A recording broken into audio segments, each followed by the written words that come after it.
The world is ruled by the Runcandle clan, specializing in elite sword mastery. The heirs of the clan are granted superhuman abilities and the best swordsmanship to rule the world. The clan embodies virtues of struggling, achieving, and relishing. It is the definition of the last man standing, and that's exactly the clan our protagonist was born into. Jin Runcandle is the youngest son of this clan. By tradition, each infant goes through a rite of choice which dictates their future path. The boy chose the path of the patriarch. He thought he would enjoy a wealthy and rich life, but those dreams were shattered instantly because Jin lacked the basic swordsmanship required to be a Runcandle clan member. His people ridiculed him as the shame of the family and a disgrace to their legacy. Eventually, he was known as the worst swordsman in the history of the whole clan. If you thought your life was shit, just think about his. It's so bad that his fellow clanmates make fun of him for practically picking up a sword because he's so trash.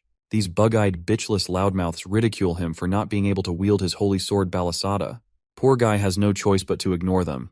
So his brother whacks him with a powerful kick to remind him of his shitty place. He tries to reach for his sword, only to get his hand stomped on. They don't want him to even try swordsmanship since he's so bad. His second brother makes fun of him for carrying notes to help his pitiful situation. To make the situation even worse, they snap his sword and tear apart his notes. This is done as a reminder to Jin that he will forever be the shittiest swordsman and a disgusting wench to their family. When he raises his voice against this unjust act, he gets bullied by his brothers who think they're doing him a favor. Jin's very own siblings tortured him every day, as if his talentless state wasn't enough.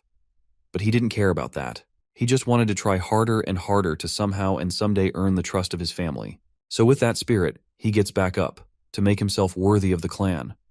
But unfortunately, he isn't getting a Zenkai boost in this universe. Bro gets disowned by his clan, but at least they spared him for trying.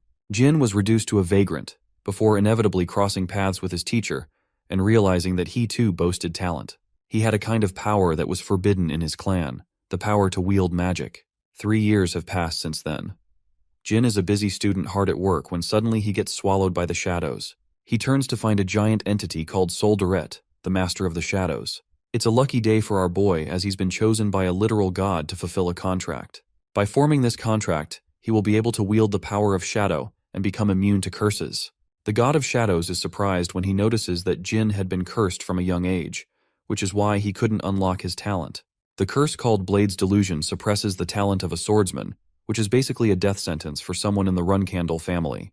The god of shadows releases him from this curse and declares that he will become a swordsman with unparalleled abilities. Jin returns to his place and instantly grabs his sword to test out the theory. When he launches his sword in a clean swing, he realizes Solduret wasn't just capping his powers. He's gained tremendous control over his sword. The worst swordsman of the clan doubles down by using magic and further enhancing his abilities. Finally, everything he had worked so hard for was coming to fruition. Or that's what he thought. Fast forward to his gruesome state, Jin was suddenly attacked and defeated. In his final moments, he wasn't able to make use of his powers and slowly fades away into nothingness. As he's crushed underneath the rubble, Jin wonders why he was given a second chance. The world goes blank before he reopens his eyes, shocked to see his clan members again.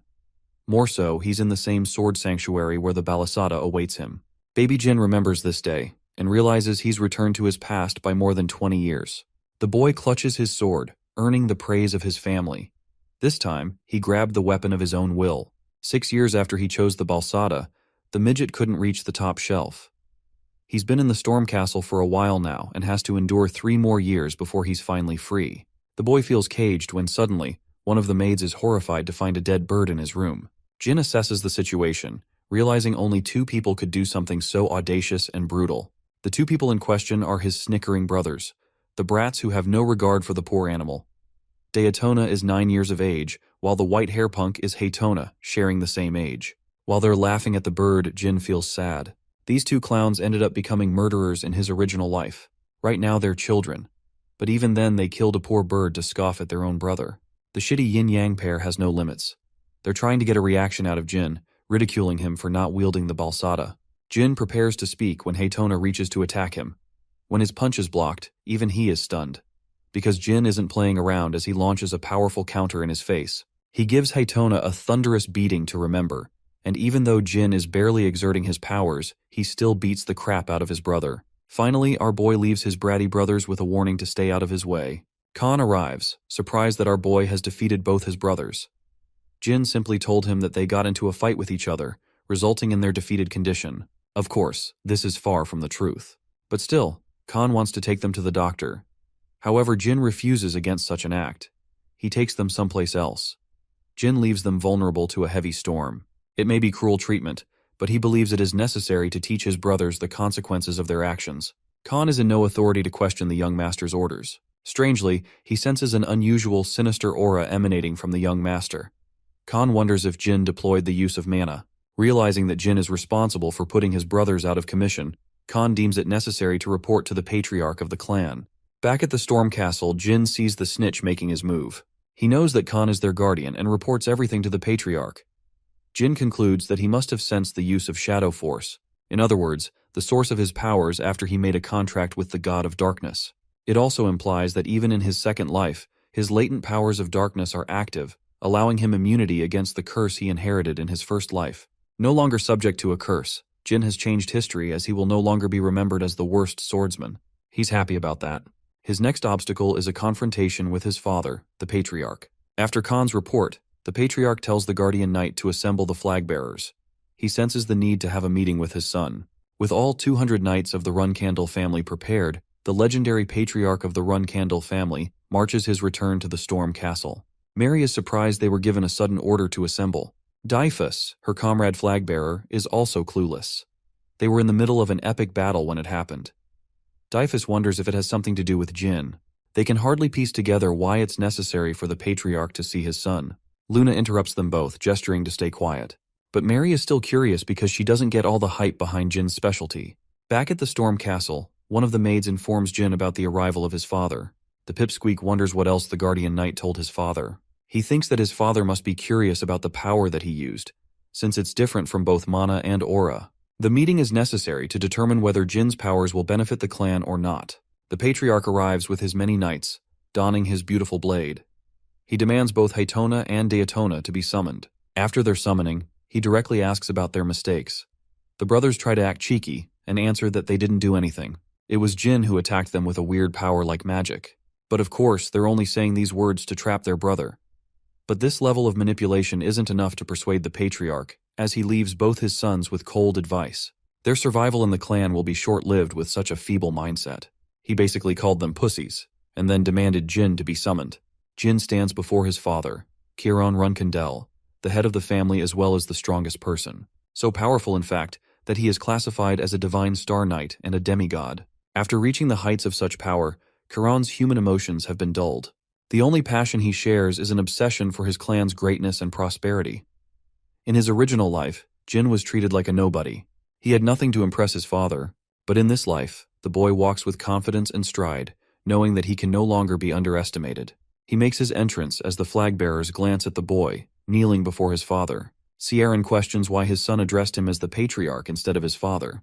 The boy responds that he thought it would be proper to address his father with respect. The Divine Knight proceeds to ask the same question he asked his brothers. Clenching his fist with frustration, Jin responds that their only mistake was revenge. He espouses the principles of the Runcandle clan to always take revenge, no matter the relationship. Hearing such words, Kiron commands the knights as well as the flag-bearers to leave the room. They're all shocked that Jin passed the patriarch's test. Mary is impressed by her little brother for earning a private meeting with their father. The door slams shut, as Kiron finally addresses the issue of magic. He reminds Jin that magic limits their potential for sword mastery. The patriarch directly questions the source of Jin's powers, emphasizing that punishment is due if the answer is mana. Thinking about his options, the boy thinks that he will be in deep trouble if he tells the source of his power is the god of darkness. Jin answers that he doesn't understand his abilities either, and showcases his father a glimpse of his powers. In a twist, it is revealed that Jin's powers were once wielded by the founding patriarch of their clan. Sieran immediately takes note of Shadow Force, shocked that his son could not only wield Balisada, but also the Shadow Force. He wonders if it is Jin's destiny to become the next patriarch. Interestingly, Kiron already knows about the God of Shadows. He explains that Soldaret once made a contract with Tamar, who was the first patriarch of the clan, allowing their growth. But after his death, the God of Shadows never appeared to offer his powers to a Runcandel, not until Jin's birth, who now wields the Shadow Force. Curious, Jin asks his father an important question. He wants to know if the God of Shadows is stronger than even him. Sieran thinks about it for a moment and claims that he doesn't know as he has yet to fight a god. But his words are laced with confidence, because only someone who is the most powerful man in the world can say something like that. Sharon likes his question and pats his son. He's proud of the boy and questions how Jin will use his powers. The boy confesses that he will use them for the prosperity of the clan. Kieran laughs as he sees through the boy's deception. He knows that his son is brutal, as he not only beat up his brothers, but let them suffer the wrath of a storm. That kind of answer was a blunder on Jin's part, so this time, he proceeds to give an honest answer, declaring that he will use the Shadow Force for himself. Sieran isn't frustrated with this answer, and even praises the boy for it. He would observe him for the time to come. With that, the meeting between the father and son finally ends. Jin is left exhausted but proud of the outcome. He no longer has to worry about concealing his powers, so it's a good outcome. The same boy remembers just how invisible he felt in his original life. But things were changing for the better in his new life. That night, his elder sister Mary brought him a special gift. She cooked him a nice meal as a parting gift. Jin doesn't remember her being so nice. When he opens the box, what lies inside is a burning heart of a phoenix. It's a crazy present to give to a 7-year-old boy, but Mary is just that kind of crazy. She's a flag bearer and a 6-star knight. She bears many names, but perhaps her most notorious one is the Madwoman of the South. Basically, she's your average Hello Kitty girl but on steroids. This gift is an invitation to her brother to quickly become strong and challenge her someday. Devouring a phoenix's heart is greatly advantageous as it grants total immunity to fire and excels one's growth. Jin wonders if he can become strong enough to summon a phoenix someday on his own. The maid, Jilly, brings him the prepared soup. But before he could dig in, Jin's 2 bratty brothers are drooling over the meal. They want a bite out of it too, but aren't man enough to admit their intentions. Jin offers them a chance to eat the soup in exchange for a favor. The favor turns out to be an annoying job. Both Haytona and Daytona have to dig a hole to search for something. But these clowns are ready to risk it all for some soup. What rests underneath the ground is an incubation chamber that holds a body of a mysterious figure cloaked in darkness. After a fuckton of digging, the boys are finally done. They return in a wretched condition for their well-deserved soup. However, Jin has already finished most of it. He has left just a teaspoon's worth for them to enjoy. This dude is a savage. While his brothers are seething over his shitty tactic, Jin arrives at the site where they dug a hole for him. He's impressed by their work and thinks a simple spell should be able to penetrate what's left. Jin is glad as he can finally use his mana, shattering the hollow wall. Lo and behold, the secret library of the Runkendel clan, a place that was kept hidden from him in his original life. There's a passcode that lets you enter inside. Jin feels confident and utters his request to console Murakhan. The door opens after his chant. After dominating the world, the Runkendel clan preserved the relics of their fallen enemies. Only the flag bearers of the family are allowed to enter this area, and in his original life, he learned the phrase from Dyphus. It helped him unexpectedly in this life. But even Jin is surprised when he sees a murky figure preserved in a capsule. Seeing the man's scaly skin, he wonders if this creature isn't a human. Jin catches a sudden realization that this is the dark dragon Murakhan itself. According to the legends, the dragon was defeated by the first patriarch before falling to a deep sleep. Jin stands before the legend and tries to search for the ancient books. After locating them, he begins his research by learning the secrets of the Kungan clan. However, the words are too difficult for Jin. He wants to take the book with him, but it would risk getting caught. The boy takes out his materials, deciding to copy the content. Every day, he would study at home and copy from the library. One day, things became complicated. Someone else decided to come to the library at an unusual time. But this isn't just anyone. It's the dark dragon Murakhan who has suddenly awoken. Jin tries to remain calm as this monster is an ally of the clan. He tries to act polite with the dragon by calling him a dragon, but it goes to infuriate him as he viciously shouts at the young boy. Murakhan feels angered that he was reduced to a guardian for the Runkendels. He sulks at his current situation. The only reason he awoke from his slumber is because he sensed something from the boy. Murakhan is surprised to find remnants of Shadow Force lurking inside Jin. He claims that such a scent could only be produced by Soldere's contractor, so there's no mistake about it. Jin decides to test his luck and shocks him with a display of his powers. The dragon stutters before collapsing in defeat. He's disappointed to realize that the latest contractor is a pipsqueak. Murakhan is devastated to explain that he made a promise with the god of darkness, and because of that, his partner is apparently Jin. The dragon saves the explanation for another time. He decides to give the boy a proper introduction, as the monster manifests into its true form. Murakhan is an aide of the god of shadows, as well as the last descendant of the shadows. He made an oath a millennia ago. This gigantic beast has vowed to partner with the boy as he is Soldere's contractor. Jin introduces himself as the youngest Runkendel and greets the legendary dragon. The mountain where the storm castle stands was named after the legendary dragon, who reigned over the lands for millennia before losing a battle against the first patriarch of the Runcandle clan. It was clear that they weren't actually enemies. The contractors of gods are always assigned a guardian dragon, which is why people wondered about the disappearance of the dark dragon. They didn't know he was residing in its deep slumber. Jin wonders if he's found himself a guardian dragon upon the dragon's awakening. Thanks to his human form, he's able to chat with him and get some of his questions cleared. Jin frequented the library for months after the dragon's awakening. He wanted to know the reason Tamar and Murakhan fought each other. The silly dragon doesn't recall the real reason as he forgets. More importantly, he's found an obsession with strawberry pies. Jin tells him that he prepares copies of the original books in the library. Unfortunately, he doesn't know about most of the content. Murakhan is still impressed by the boy's perseverance, as any other child would have given up easily. The boy explains that he's just average for a Runcandle. He has a dozen older siblings as well as amazing people like his parents. Jin has great ambition and wants to surpass them. He questions how much Tamar understood at the same age. Since this guy is supposed to be the strongest man ever recorded in history, Jin was curious how close he was compared to that guy. The dark dragon told him that even someone like him couldn't have ever understood a single sentence at his tender age. Tamar didn't read books to become strong. Murakhan emphasizes that the boy possesses mad talent just like the first patriarch. Jin wonders if he will compare to the flames of Tamar's powers. Murakhan consoles him to train and become strong with time so that he can compare and even perhaps surpass the strengths of the founding patriarch. To entertain him, Murakhan tells him about Soldaret's second name. The god of shadows is also called Soldaret the Infinite because his powers know no bounds. That also means that the boy's powers hold sky-high potential. To encourage him, Murakhan decides to teach him a new trick, an attack called the Shadow Force Release. This skill is critical for anyone mastering the Shadow Force. It imposes a risk to its wielder, so Murakhan advises the boy to master it well. Murakhan instructs him to release his mana. Jin is confused, so he explains that two skills determine the release of Shadow Force. The first is mana release and the second is mana transfer. The skill requires at least 3 years of mastery, but that's a duration too long for the boy. Murakhan refuses to teach him advanced techniques without the basics. Jin absolutely stumps him with a perfect mana release, which honestly looks like a Rasengan. He's also capable of using mana transfer for some reason. Murakhan is shocked because he's just found himself a genius pipsqueak. With both conditions met, he's ready to show the boy the skill Shadow Force Release. Since all shadows are born out of Soldaret's powers, it implies that he's the master, while Jin is the only contractor. The library is filled with dark shadows, as Murakhan reveals that Jin could also become the master of the shadows. Jin is impressed seeing the might of his magic in full display.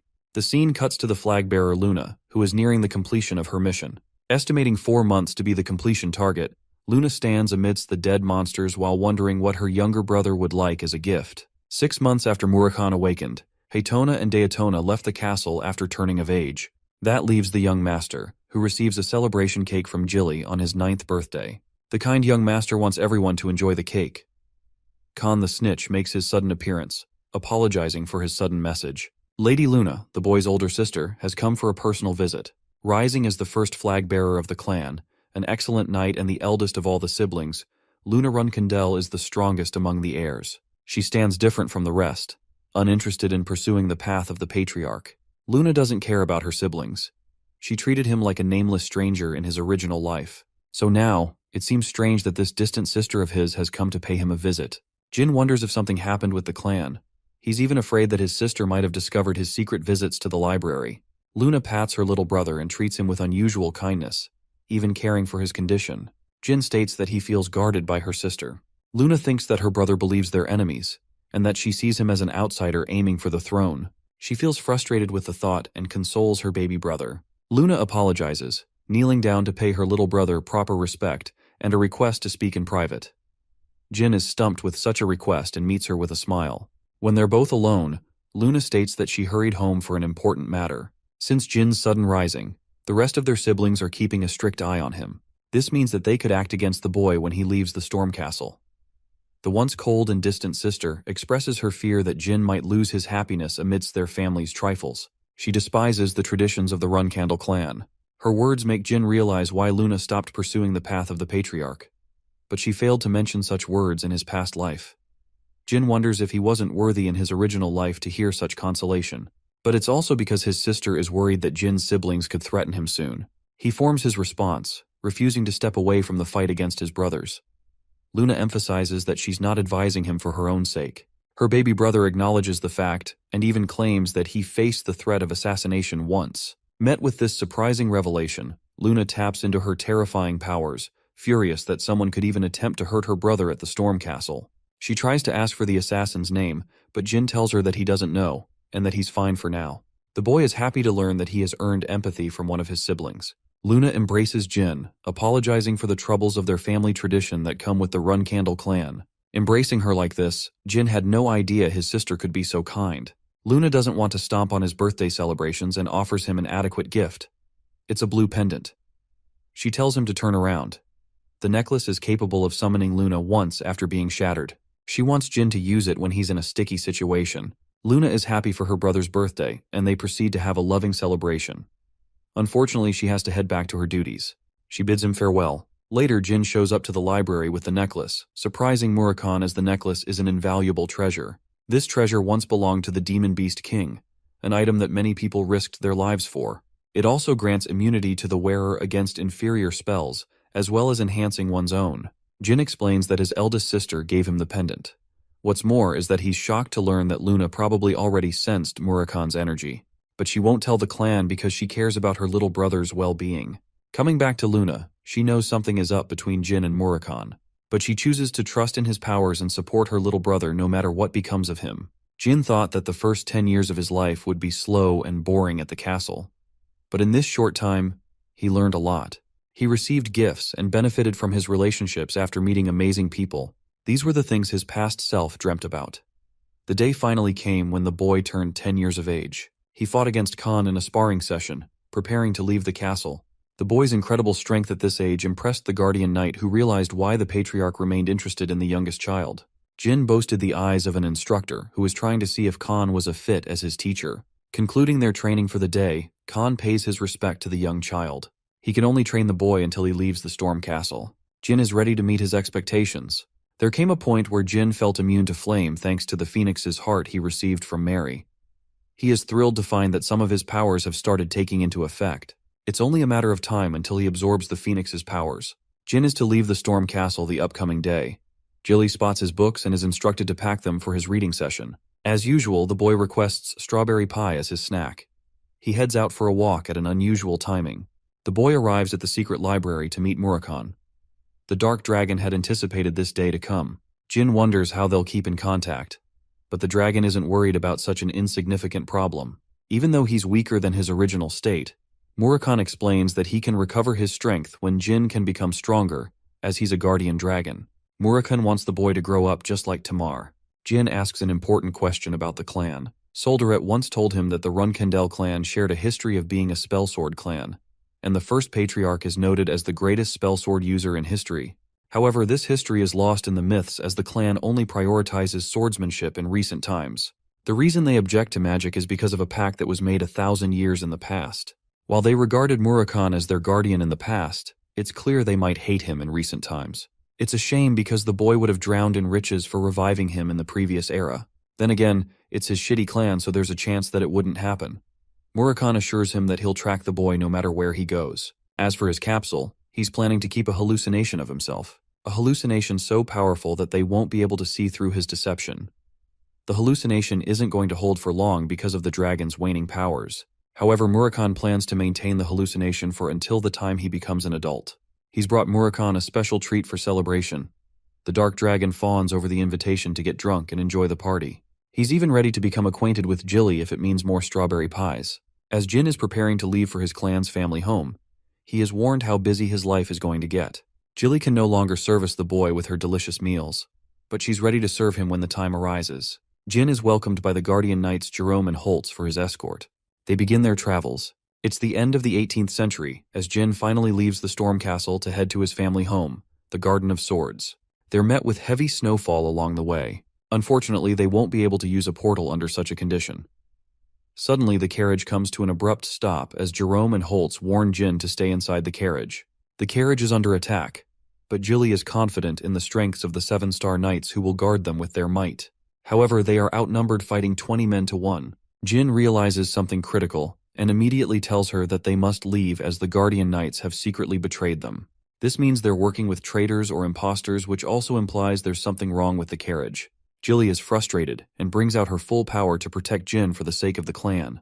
The carriage explodes as they make their narrow escape. Jilly wants to take responsibility for this incident, but Jin reminds her that more important things are at stake, starting with the fact that the people attacking the knights could actually be their allies instead of enemies. Jin is surprised that they let them escape, which causes much suspicion on their intentions. The Yuta clan, as well as the sorcerers of the Mytel kingdom, and the Black Mercenary group are all here to guarantee the boys' safety. After locating the two of them, Vice Captain Mirka explains his duty to protect Jin. As for Jerome and Holtz, they're struggling to fight such a number. This is because they are imposters who aren't even 7-star knights. As they are surrounded by the group, the devious man states that he isn't going to say a word to a Runkendel servant. Jin, being cold as always, commands one of them to be killed to make the other one talk. Jilly charges with incredible speed, severing one of the men with her sharp attacks. With him defeated, she precisely slashes both arms of the second imposter, inflicting him immeasurable pain. With both his arms severed, Jilly stands the victor of the fight and drags him before Jin. They underestimated Jilly's protective powers.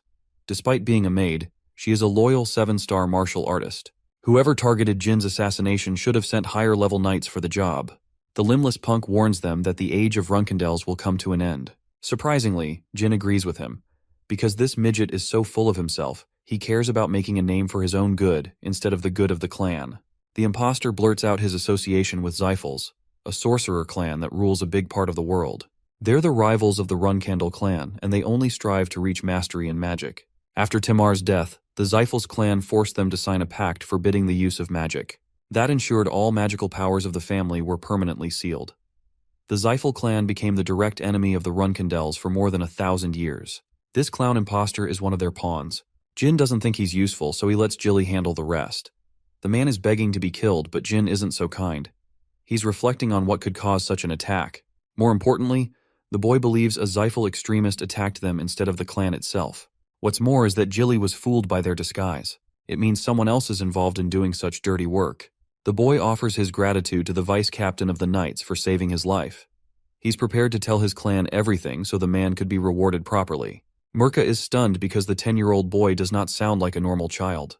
Thinking back on the boy's words, Mirka wonders if Jin really wants to achieve the goal of becoming the best. He tells his men to behave around Jin. It is time to continue their journey. When asked about the imposter, Jin states that he wants his body to be a good reminder to his allies. Unfortunately, they have to travel 2 hours by foot to reach the nearest village. Jin doesn't want Jilly to share the blame of what occurred, as even Khan, who is a 9-star knight, failed to break through their deception. Jilly is still bothered about what happened and apologizes to the young master. For the Runkendels, their nanny is single-handedly responsible for taking care of the child. Jilly was the same in his past life, but unfortunately, they gave her slack for the talentless boy she was assigned to raise. Jilly was so kind that she never blamed Jin. She was expelled from the clan the same day he was, and even on that very day she apologized for failing him. She was the only devoted person he knew in his life. Jin wants to prepare her for the future to come. This woman can't stop blaming herself. So Jin takes a frustrated twist and emphasizes that she's the only trustworthy knight for his protection. Later, Jilly thinks about the boy's scolding. She recognizes that he didn't want her to feel bad. Fortunately, she's ready to perform at her best to impress him. Arriving at the village inn, Jin thinks that it's almost certain the Transfigurator got involved. Bubar Gaston specializes in exercising an ability of dragons called transformation. He performed a greater transformation ability than even monsters, allowing many crimes to occur throughout the world. Jin thinks that with that man's involvement, things could shape up to become problematic. He remembers Bubar's chaos coming to an end when he was arrested in his previous life. The boy wonders if he should try and recruit the man in this life, even though he was nearly assassinated by one of his schemes. Jin is exhausted and ultimately crashes in his bed. Jilly puts him to rest. When Jin wakes up, he realizes that it must be his harsh training taking a toll on his body. There is an annoying cat hanging around his window. My boy suddenly realizes that this dumbass is actually Murakhan. This dude turned himself into a damn cat to follow him around the world. Murakhan gets angry and hisses at him. Jin allows him to come inside, but he's still frustrated. He turns to his human form to scold the boy, but he's so clumsy the fool crashes into his desk. Jilly instantly barges in to check on Jin, and then she discovers the intruder. She's ready to kill this guy before our boy even has a chance to speak. Murakhan suddenly remembers it was Jilly who baked him strawberry pies. Basically, he's just found his lottery ticket. Jin is out here dreading his life. He decides to take the honest approach with her, introducing Murakhan as the guardian dragon of the clan. Jilly is utterly stumped and apologizes for attacking him. More importantly, she's curious why her nickname is Strawberry Pie all of a sudden. Jilly learns that throughout this time, Jin secretly had her bake pies for Murakhan. After a long explanation of what happened, Jilly is shocked to learn that the boy has the ability to wield magic and shares a contract with the god of darkness. She's actually supportive of his talents, which is why Jin decided to tell her everything. He emphasizes that his relationship with Murakhan, as well as the source of his powers, must remain a secret. At first, she trusts the guardian dragon, but after learning that he is clumsy enough to trip and fall, Jilly wonders if it's really a good idea to rely on him. They arrive at the portal, where Murka's duty has come to completion. He is eager to explore the kind of person Jin will grow into. Murka is curious why an excellent martial artist like Jilly left her clan to join the Run Candles. She refuses to elaborate and leaves with the boy. The staff at Mytel Portal learns that they're dealing with the high nobility of the Run Candle family. They allow them entry to first-class seats for a quick teleportation. Jilly shares her concerns for Jin's magic, as there isn't an excuse plausible to convince the Run Candle clan. The boy intends to keep the source of his powers hidden. Suddenly, he spots a noble mage of the Zyphel clan who is granted first-class seats as well. The noble shares his disgust openly, but finds himself fascinated by the cat.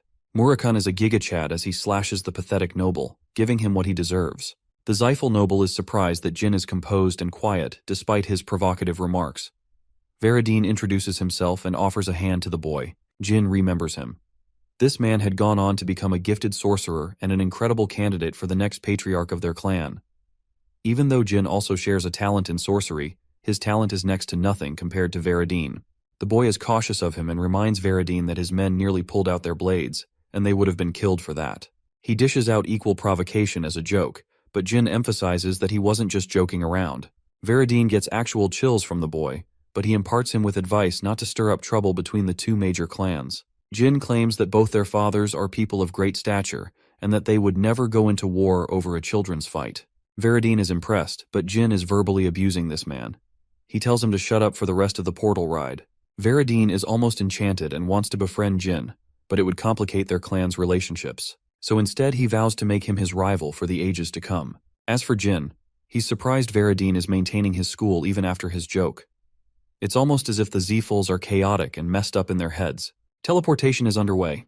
Before being teleported, Veradine expresses his excitement to meet Jin in the future, but the boy doesn't share his enthusiasm and doesn't want chances of that happening. Finally, Jin has arrived. Petrov, a second-class butler of the family, meets his grace, welcoming him to the Garden of the Swords and the home of the Run Candle family.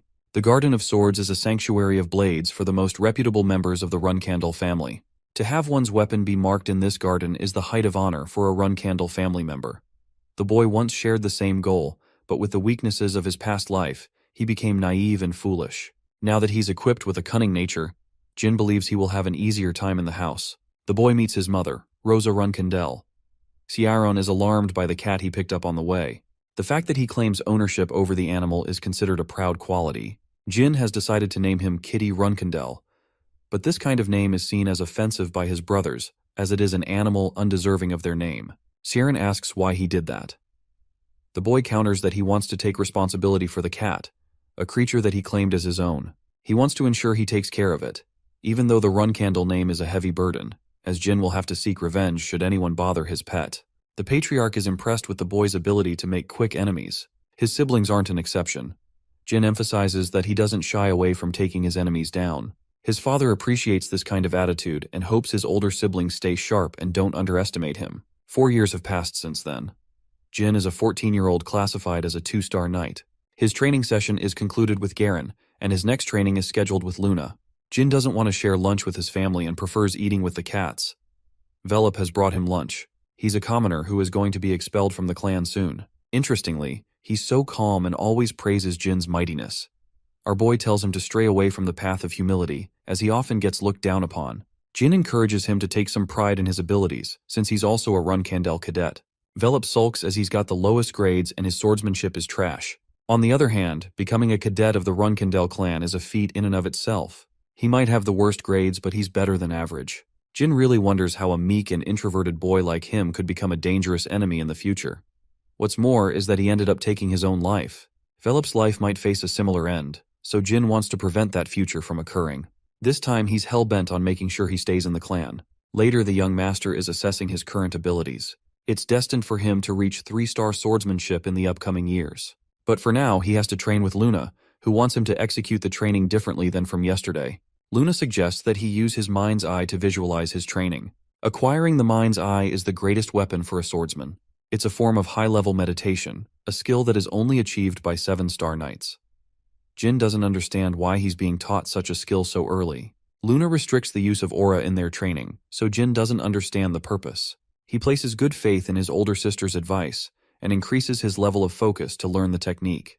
The training session comes to an end. Luna thinks that Jin's focus is impossible for a knight at his level. It's only a matter of time until he unlocks even greater power. The scene cuts to a sparring session. It's an important day for Jin. If he beats all 10 cadets, then he will be able to join the intermediate class. While the young master is confident, his friend Velop is a nervous wreck.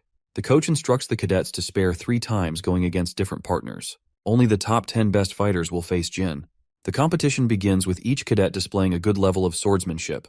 With the 10 cadets decided, the remaining fighters are left to be seated. Jin prepares to face them, and his most impressive record to date was defeating 8 fighters in a row. Jin is most worried for Mesa Milcano, the top brass of the cadets. This match will determine everything. She dashes to attack him, and Jin barely blocks, sensing that she's gotten even stronger since their previous battle. The real problem is that he has 8 more opponents to beat after defeating Mesa. She's overwhelmed by his choice of using simple moves instead of adopting complex variations. Mesa suddenly realizes that Jin is looking down on her. Offended by this treatment, she lunges to unleash more of her power. Mesa is determined to beat the young master. She lunges for a decisive strike, but Jin shatters her blade and remains the victor of the fight. Mesa is stunned that Jin was able to strike the same spot, making her sword chip and shatter. They have comparable strength and stamina, but it was his precision that crowned Jin the victor of the fight. Mesa declares that she will continue her training to impress him in their next fight. Though he's faced with 10 cadets, Jin is glad to have defeated Mesa and instills a sense of hopelessness among them. He quickly defeats the 10th cadet, fulfilling the challenge. As his reward, he will join the intermediate class next year, receiving actual training from a true run candle. Though the training session has concluded, Jin states that he wants to fight against a final cadet. He shouts Velop's name and calls him out to fight. The introverted nervous wreck refuses at first, but Jin reminds him that his time in the clan will be short-lived if he keeps up the act. Jin states his intentions to crush Velop in the fight. Fidgeting his way to the battlefield, Velop barely has the confidence to wield his weapon. He wonders if this is punishment from Jin, who claims that this should be an easy fight for Velop since he's tired after facing 10 cadets. But even then, Jin is confident that he can overpower the weakling. Without wasting another word, Jin dashes to beat the shit out of him. He's barely able to block the heavy attack. Jin is impressed by his parrying. Velop tries to hold on, but Jin isn't being kind with his attacks. He's giving him hell with his strength, stating that he could have even killed Velop with his last attack. He's given a second chance to redeem himself. Velop gets back on his feet, but something is different about him. A golden aura envelops his body as he's about to launch a deadly attack. Mesa alerts Garen that Jin's life is in danger. The young master commands everyone to keep this fight a secret. He wants Velop to use aura to heighten his abilities. Velop charges with his full strength, believing that he will defeat Jin in his weakened state. Even though Jin blocks his attack, his blade is shattered from the impact. He always knew about Velop's hidden potential, but Jin was completely unaware about his talent for casting aura. Even with his blade shattered, Jin counters with a heavy slam and catches Velop in a headlock. Finally, he lets go, surprising him with an act of mercy. Jin chooses to be honest, telling his friend that he didn't want to fight him like this. Even though he knows nothing about Velop, he wants him to become strong on top of his kind heart. Because in their clan, kindness isn't enough to survive. The young master shows a gentle side to himself, asking Velop to get along with everyone by becoming strong and protecting his beliefs. It's lunchtime. Jin decides to fetch them both a meal since it's usually Velop who brings them food. Sieran is shocked to receive a report from Khan about Jin's recent act of consideration for Velop. His father is proud of the boy's ability to care for people weaker than him. He's pumped for his son's growth and is ready to assign the boy his first mission. The first month of the year 1795 is when the boy finally turned 15. He was promoted to a 3-star knight and gained a vacation from training.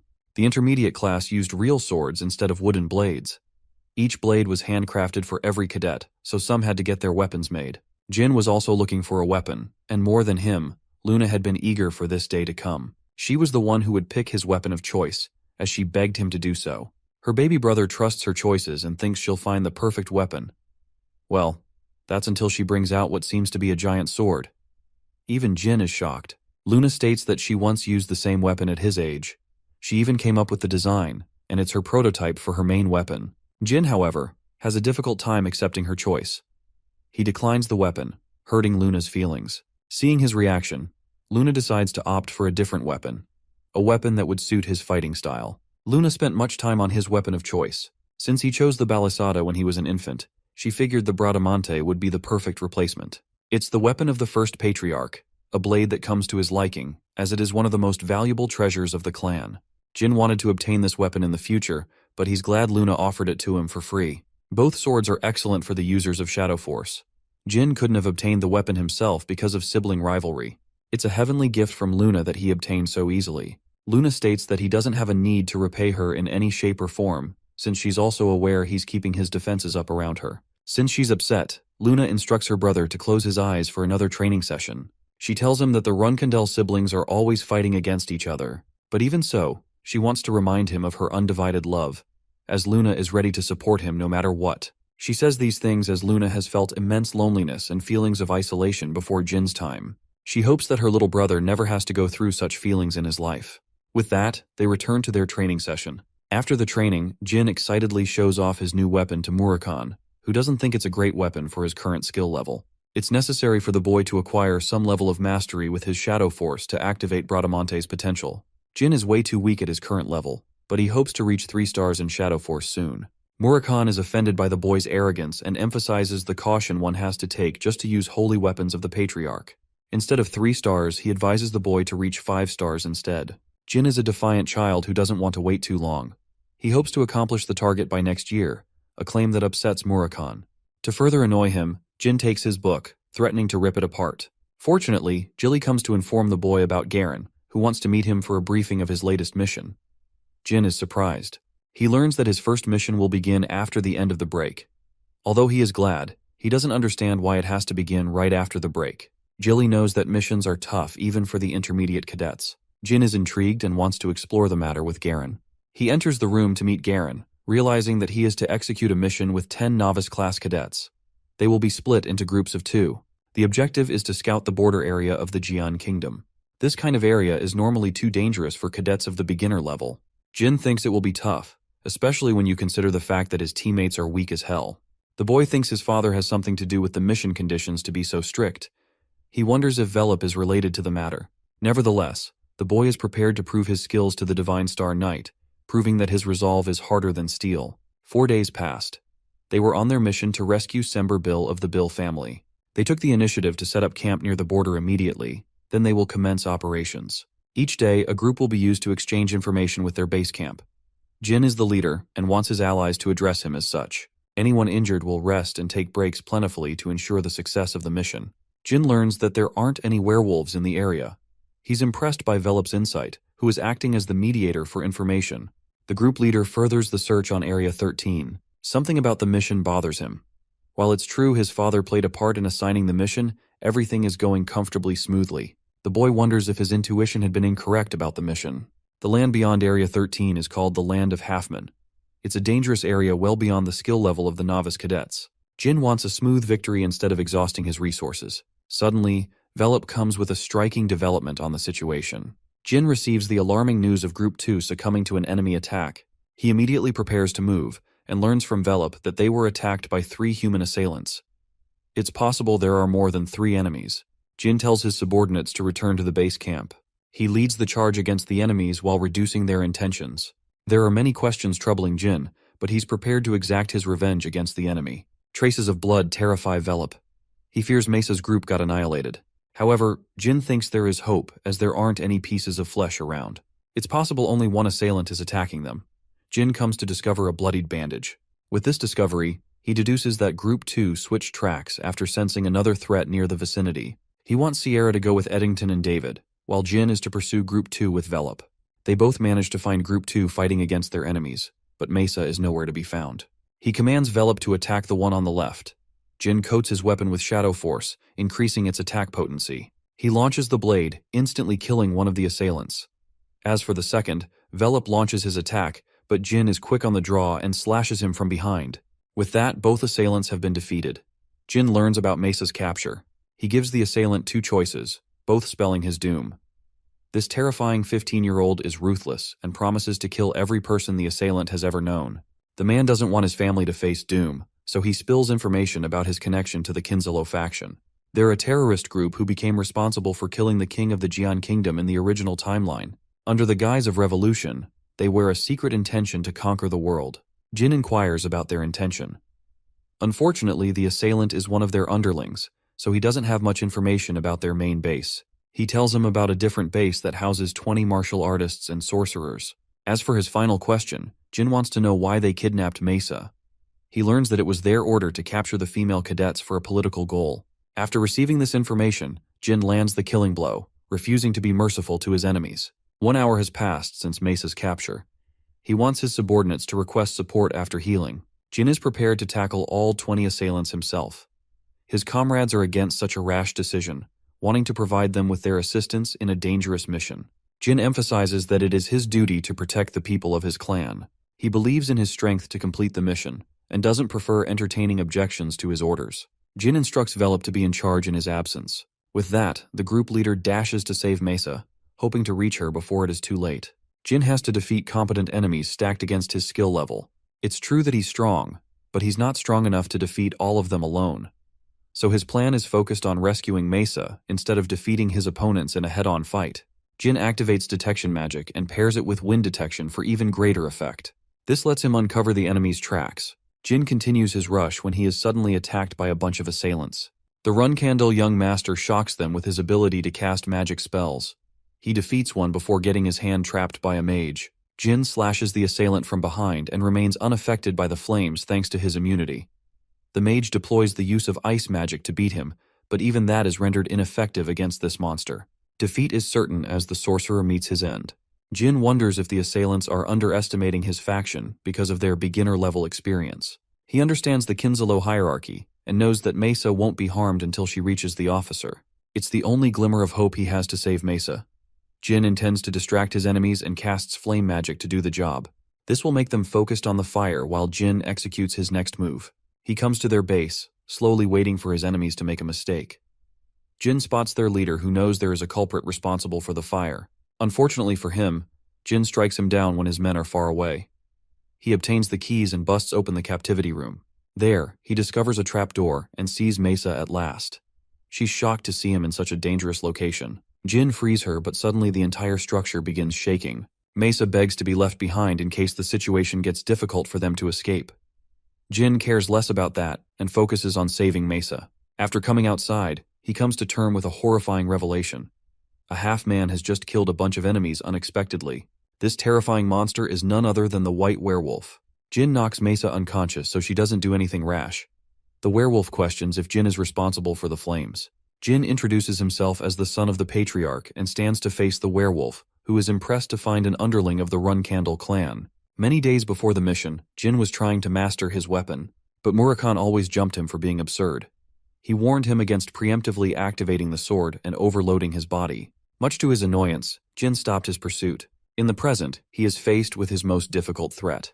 Quazoidotruca is a warrior-class creature of the white werewolves race. These monsters are born with the desire to slaughter their enemies. They're formidable creatures capable of defeating 6-star knights, and they bear a special hatred for the Runkandels ever since Tamar killed their god. Jin is in a real pinch. He has no way of safely delivering Mesa with this guy on his tail. The only way out of this situation is through. The monster questions if the Runkandel will fight him head-on or choose to cower and run. Jin answers that he will fight with honor. This response triggers Quasito to burst forth for an attack. He uses his giant sledgehammer to crush Jin. Fortunately, he evades the strike, but only momentarily. Jin is overpowered by the monster's immense speed and strength. He's barely able to stand his ground, but thinks there's a chance as long as he can activate his secret weapons. Jin doesn't want to risk the use of Luna's pendant. He desires to reach the top by overcoming this difficult challenge. Lower-level magic against such an opponent is useless against the defenses of werewolves. There's also the risk that his secret powers will be discovered by other people. His only weapon in this case is the Shadow Force. Jin desires to awaken the sword or else he will lose this fight. The monster is impressed by Jin's weapon for being durable in a fight. However, Jin is still on the back foot. Clutching the sword in his hands, he tries to activate its power. Then suddenly, in a beam of light, comes the ascension of the blade that blinds the werewolf's sight. A decisive slash cuts through the air. The monster falls to his knees, having suffered a major wound to its belly. Jin declares the end of the fight, standing atop as the victor of this battle. However, the drawbacks of his sword start to overwhelm his being. Murakhan warned him against this. The horrors of his past, the haunted voices inside his head begin to devour him. Murakhan comes before the boy, reminding him of the price of activating the sword too early. With the shadows overwhelming his body, he encourages the boy to take his stand, or else he will lose his consciousness forever. Jin remembers to release the shadow force, but it's an impossible task as he is swarmed by the dark energy engulfing his body. Jin aims to achieve a level of calmness, and finally removes the pain from his body. Luckily, he didn't incur any wounds, but his body is still overflowing with the shadow force. With what little strength he has, he tries to get up to save Mesa. Suddenly, he senses the presence of a random man. The man tells him that he isn't associated with Kinzalo. In fact, he's Sember Bill, the man they were looking for. Jin tells him that he's supposed to rescue him on behalf of the Run Candle family. Hearing this, Sember celebrates in joy. Jin rescues Mesa and asks how Sember was captured by the Kinzalo. He explains how he found a lover. Unfortunately, she died 2 years in the past, but he was shocked when he found the same woman who deceived him, leading to his capture. Hearing this, Jin immediately realizes it's the work of the Transfigurator. Sember's capture is linked to a combined attack from Bubar and Kinzalo. Jin hopes to meet him soon to uncover his intentions. As for Sember, he's greatly indebted to Jin's contributions in this mission. He wants to help him in the future. The mission is finally complete, as Jilly congratulates Jin upon his return. But more than that, the devious little cat bites his hand. In response, Jin tosses this dude in the window. Murakhan is frustrated that Jin got ahead of himself and activated the sword when he wasn't even ready. He ragdolls Solderet's last contractor for being stupid enough to risk his life. Jilly tries to intervene, but he shuts her down too. Jin counters that he didn't want to waste his pendant, especially when there are more powerful enemies waiting for them. More than that, he's curious how Murakhan was able to tell about the sword's awakening. It's because Jin's growth in Shadow Force shot up by activating the sword. Shadow Force overload is no easy task. 9 out of the 11 users succumbed and crumbled. The only ones that didn't are both Murakhan and Jin. Still, he fears having to go through such a terrifying level of pain. The Dark Dragon makes a request for strawberry pie while he's at it, but feels devastated when declined. Talks of Jin's victory over the White Werewolf have raised suspicion. It's clear that Jin's ability is only ranked around 3 stars, so it would be impossible to beat the werewolf. Anna theorizes that the monster he faced must have been weaker than him. However, Miu doesn't buy that explanation. The both of them turn to the Tona twins for an explanation. They wonder if Jin truly defeated the monster out of his league. There's also the part where he's now in the intermediate class, which means both Haytona and Daytona are going to eat shit. Miu and Anne find their situation hilarious. Anne glares at them, giving them a sharp warning if they were to lie. The brothers confess that they're deathly afraid of Jin. Anne is prepared to help these clowns through their slaves. The intermediate class thrives on the survival of the fittest. Only the best of the best remain from cadets of 3 stars to 5-star levels. As for both Anne and Miu, they've made a bunch of these cadets as their very own slaves. They're ready to deploy them to Haytona and Daytona to beat Jin. The perspective shifts to our boy, who has reached 4 stars in Shadow Force as a result of completing the mission. There's an imminent risk of using his full powers, so Jin wants to reach 6 stars swordsmanship within the next few years of his life. He hopes to become an exceptional swordsman before climbing to rank 7 as a master. However, the strongest swordsmen are all 8-star knights or above. In fact, there are only 100 brilliant knights of such level on a continent with a population of 2 billion. But there's even more, one class that exists beyond even 10 stars. The divine star level of the Patriarch Tieron, who has achieved the strength of a demigod. That's his goal. Jin aspires to climb the heights of a divine star knight to surpass his father. But for now, his current objective is to deal with the intermediate class. The Tona twins are going to pose him much trouble aside from the rest of his siblings. The novice class was easy and supportive because they were newbies. But when it comes to the intermediate class, things are different. The only measure of strength is power and skill. Jin's objective is simple. He will dominate the intermediate class and make his mark. He is summoned to a meeting with his mother, who congratulates him with the completion of his first mission. At the same time, she learned from her butler that Jin refused to stay in the new room. The special room is designed for the people who will become the Patriarch. The room has been empty, so she wants Jin to use it. However, her son declines the offer, stating that it's just a room and that he doesn't fancy spacious rooms. He's satisfied with what he has. Hearing this answer, she tells him to take his leave. Rosa is confused about the ambitions of the boy, not understanding if he is full of ambition or devoid of it. It was clear that he would have been treated with brilliant support after acquiring the room, but at the same time, Jin would become the target of his siblings. The offer was a test, and our boy aced it to his mother's expectations. Jin returns to inform the novice cadets about factions that are linked in an intermediate class. Since these fresh cadets will be considered a part of Jin's faction, they're going to face scrutiny and harassment. But their leader isn't going to sit around and watch. He hopes to conquer the intermediate class immediately. As caution, Jin advises them to stay on their guard and be always accompanied by an ally. The following day, Jed Runcandle, an experienced 8-star knight as well as the younger brother of the patriarch, offers his speech to the cadets who are promoted to the intermediate class. Jed will not be involved in any serious events and exists only to evaluate their swordsmanship. He roars his message to remind the newbies of their cold motto. Strength is the only thing that matters, so anyone weak will be discarded from the clan. Jin senses that this is an attempt to intimidate the freshmen. He spots the Tona twins, and also spots an unusual-looking warrior next to them. For some reason, he guesses that Anne and Miu are operating from behind the scenes to intimidate the newbies. Mesa observes Jin, who is walking straight towards the Tona twins. He takes out his blade and slashes the man right next to them. To everyone's utter shock, the man loses his arm as Jin hopes to emphasize to his enemies that he's the one in control, instead of the other way around. When asked for his name, the cadet introduces himself as Kazin Romero. The Tona twins try to interfere in the matter, but Jin shoots them a warning to remember. One of the brothers gives in to anger and accidentally blurts out the cadet's allegiance to his faction. This is exactly what Jin was looking for. He further provokes them by stating he had a petty reason for slashing the man's arm. War between the Runcandle siblings has already started. Jed realizes that the twins' trap worked against them. With Kazin's allegiance to their faction, Jin's act is no longer seen as a selfish mistake. Instead, it is considered the War of Ranks, a tradition of the Runcandle clan. Right this moment, Jin shouts his name loud and clear, reminding the intermediate class that he will not hesitate to cut anyone down if they prove to be hostile. But this level of defiance has pinned him against the 8-star knight. His uncle Jed is infuriated by his words. Jin states that he's contesting the decisions of Jed. Offended, the 8-star knight materializes his weapon, vowing to kill the boy if his reason lacks conviction. Jin responds that Jed is responsible for leading the immediate class. He could realize from that moment that he is perpetrating the attack. Hearing this, the powerful knight thrusts his blade against Jin's face, grazing him as a warning. The young master emphasizes that he didn't feel offended. As for why he didn't contest Jed in a head-on match, it was clear that he would lose, else he could have attacked him from the beginning. Jed reminds the boy that he's unafraid of cutting him down, even if he is the son of the patriarch. Jin responds, prefacing his bravery, as though his opponent is far stronger than him. A Runcandle never backs down for his honor. Jed laughs at his words, but in a way finds them pleasing enough. He acknowledges Jin's place in the Runcandle clan, and reminds the young cadets of the best example of what a Runcandle is actually like. The session is at last dismissed. Jin walks away, but departs with a piece of advice for the Tona twins. He reminds them that there will come a time where they will fear him more than their older siblings.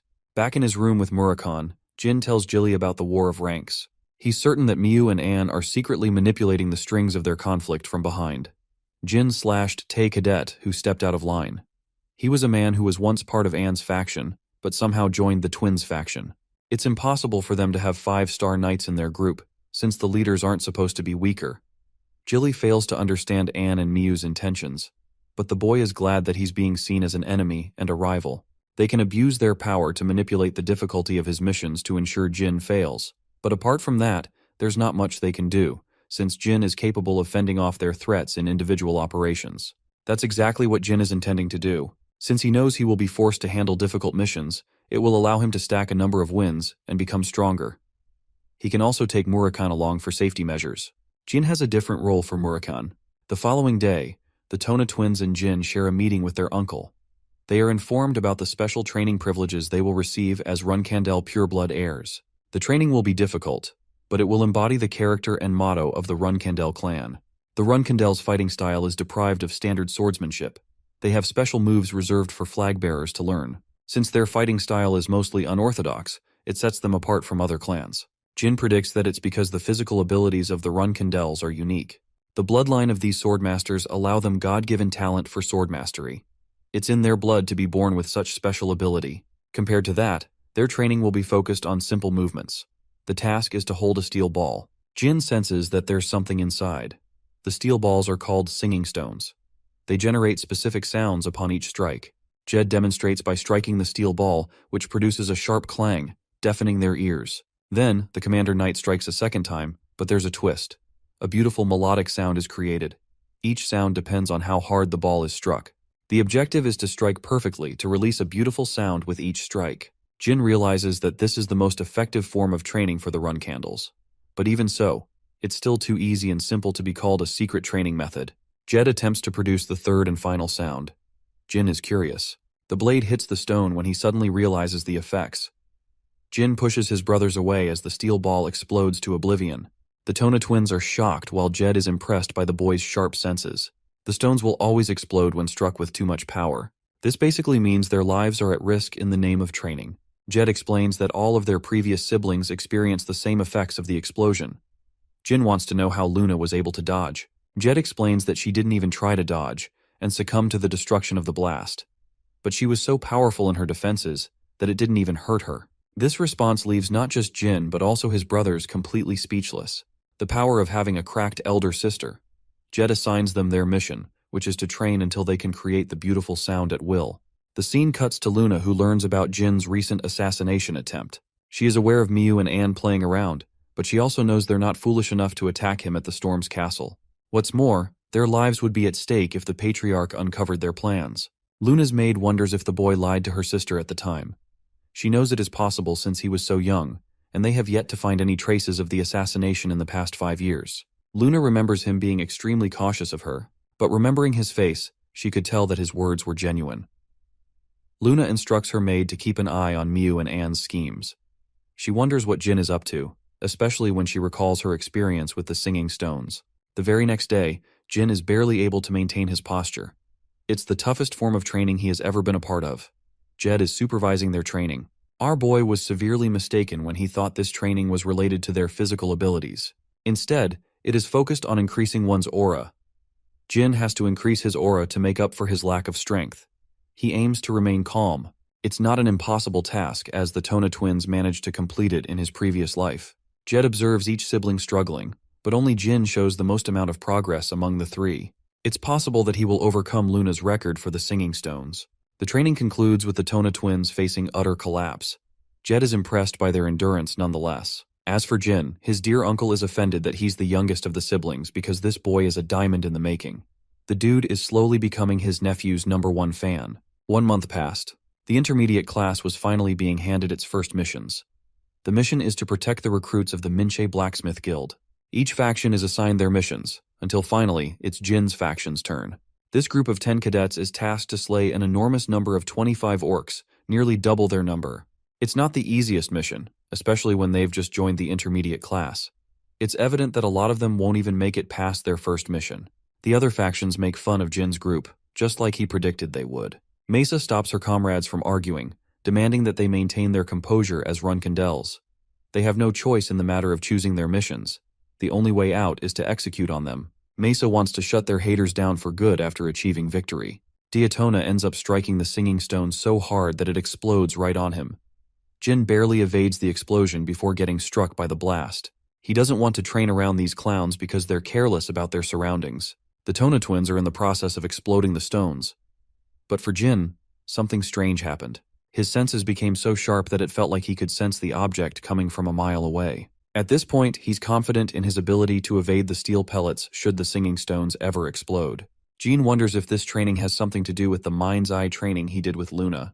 To confirm his suspicions, he decides to try again. But Jed breaks into their training session to report them about the new missions. The Tona twins are seething as it's a ceremony with the Vymonth Empire.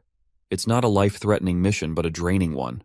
Jed emphasizes the importance of attending the mission with seriousness, no matter the task. It's an event where strong warriors get to meet up, including the Run Candles. Jed wants the Tona twins to get a good scope of those people. Jin's mission is different, however. He's assigned a target mission. Jin has to kill Talaris's affectionate lover. The secret palace refers to the giant tower controlled by rulers. The current ruler is called Talaris Endorma, a woman so deadly that she doesn't show mercy to those who hurt her lovers. Jin is given the broad scope of the threat of this mission. His target is a man called Alcaro, who is effectively guarded by the agents of the secret palace. What's more, this kind of mission is usually assigned to guardian knights, prompting Haitona and Diatona's reactions. Jin is intrigued by the request. He wonders if the Chanderer family really wants to assassinate one of their own people. Jed explains that his family tried numerous times to retrieve Alcaro to preserve the family's secrets. With no options left, they pinned an assassination request over his head.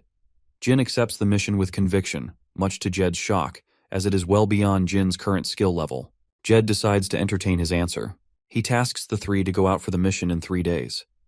The Tona twins are actually worried for Jin's life, because even they understand the gravity of this mission. They advise him to state his name as a run candle, thinking it would be enough to help him. Our boy is shocked by their consideration and slices the steel ball perfectly, producing a gentle sound. Jin has already achieved mastery, and by the time he returns, the Tona twins will be forced to side with him. Even Jed believes they should make the sensible choice of following Jin, because their very lives will be at stake if they don't. The day of the mission is here. Jin will be designated in the dangerous Mahmit Lawless region. The Runkandel young master has maintained a slight disguise to mask his appearance and identity. Jin's group is supposed to slay monsters, but he doesn't know they're supposed to be facing 25 orcs. All of them are miserable about the mission, to the point they've already accepted their deaths. Jin emphasizes that he will return from this mission no matter what. Jilly finds his subordinates cute for acting worried for him. Murakhan tries to gloat about being the great dark dragon, not realizing he's reduced to being a stupid cat right now. Jin wants Jilly to enjoy the vacation while he's gone. She shares her personal concerns as Mamit is a deadly place. Jin promises his return and takes off. The Mamit region is festered with the worst criminals around. These people bask in toxicity and malice. Jin has arrived to kick their butts. They haven't seen this person before. He acts audacious like he owns the place. One of the crooks questions if he's secretly a 9-star knight. He wants the newbie to understand the order of strength. But Jin has no time for such petty banters. He stabs the man's head clean and instills a chilling sensation among the people. The criminals don't share feelings of loss for their fallen fellow. They're psychopathic people, and as advised by his teacher, Jin is trying to show them he's not to mess around with. He's grateful for his teacher's help. Jin takes the drink, unafraid of it being poisoned.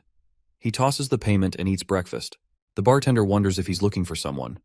Jin confirms and asks for a person called Hister. Unfortunately, there's no one like her in town. Jin asks for a place to stay. The bartender recommends Moonlight Well, a safe inn where only the kings of Mamit reside. It's a luxurious inn. Since Alcaro is a rich kid, he didn't have to worry about minuscule troubles in his life. He's nothing more than a clown who can't control his lust for pleasure. Alcaro's only sticking around to try and gain the affection of the ruler, but there's no point as she's moved on to her next fascination. With only one place left to his enjoyment and safety, it's clear that Alcaro must have guards swarming around him. Jin decides to stay in the lobby to get a good view of the situation. Interestingly, he spots Alcaro immediately as he's arguing with his men. The guards don't want to leave him unattended, but Alcaro is lost in his desires. He even threatens to kill them. In response, Alcaro gets slammed by a heavy punch that knocks him out for good. They're tired of guarding this annoying clown who is mad in his obsession. Alcaro's guards are all powerful enough to cross the 6-star level. The assassination itself is easy, but making his return and fleeing safely is the difficult part. Since he can't easily poison someone in Mamit, it will be difficult. There's no chance of killing him directly because of Alcaro's men. Jin finds himself in a pinch until he discovers the perfect solution to all his worries.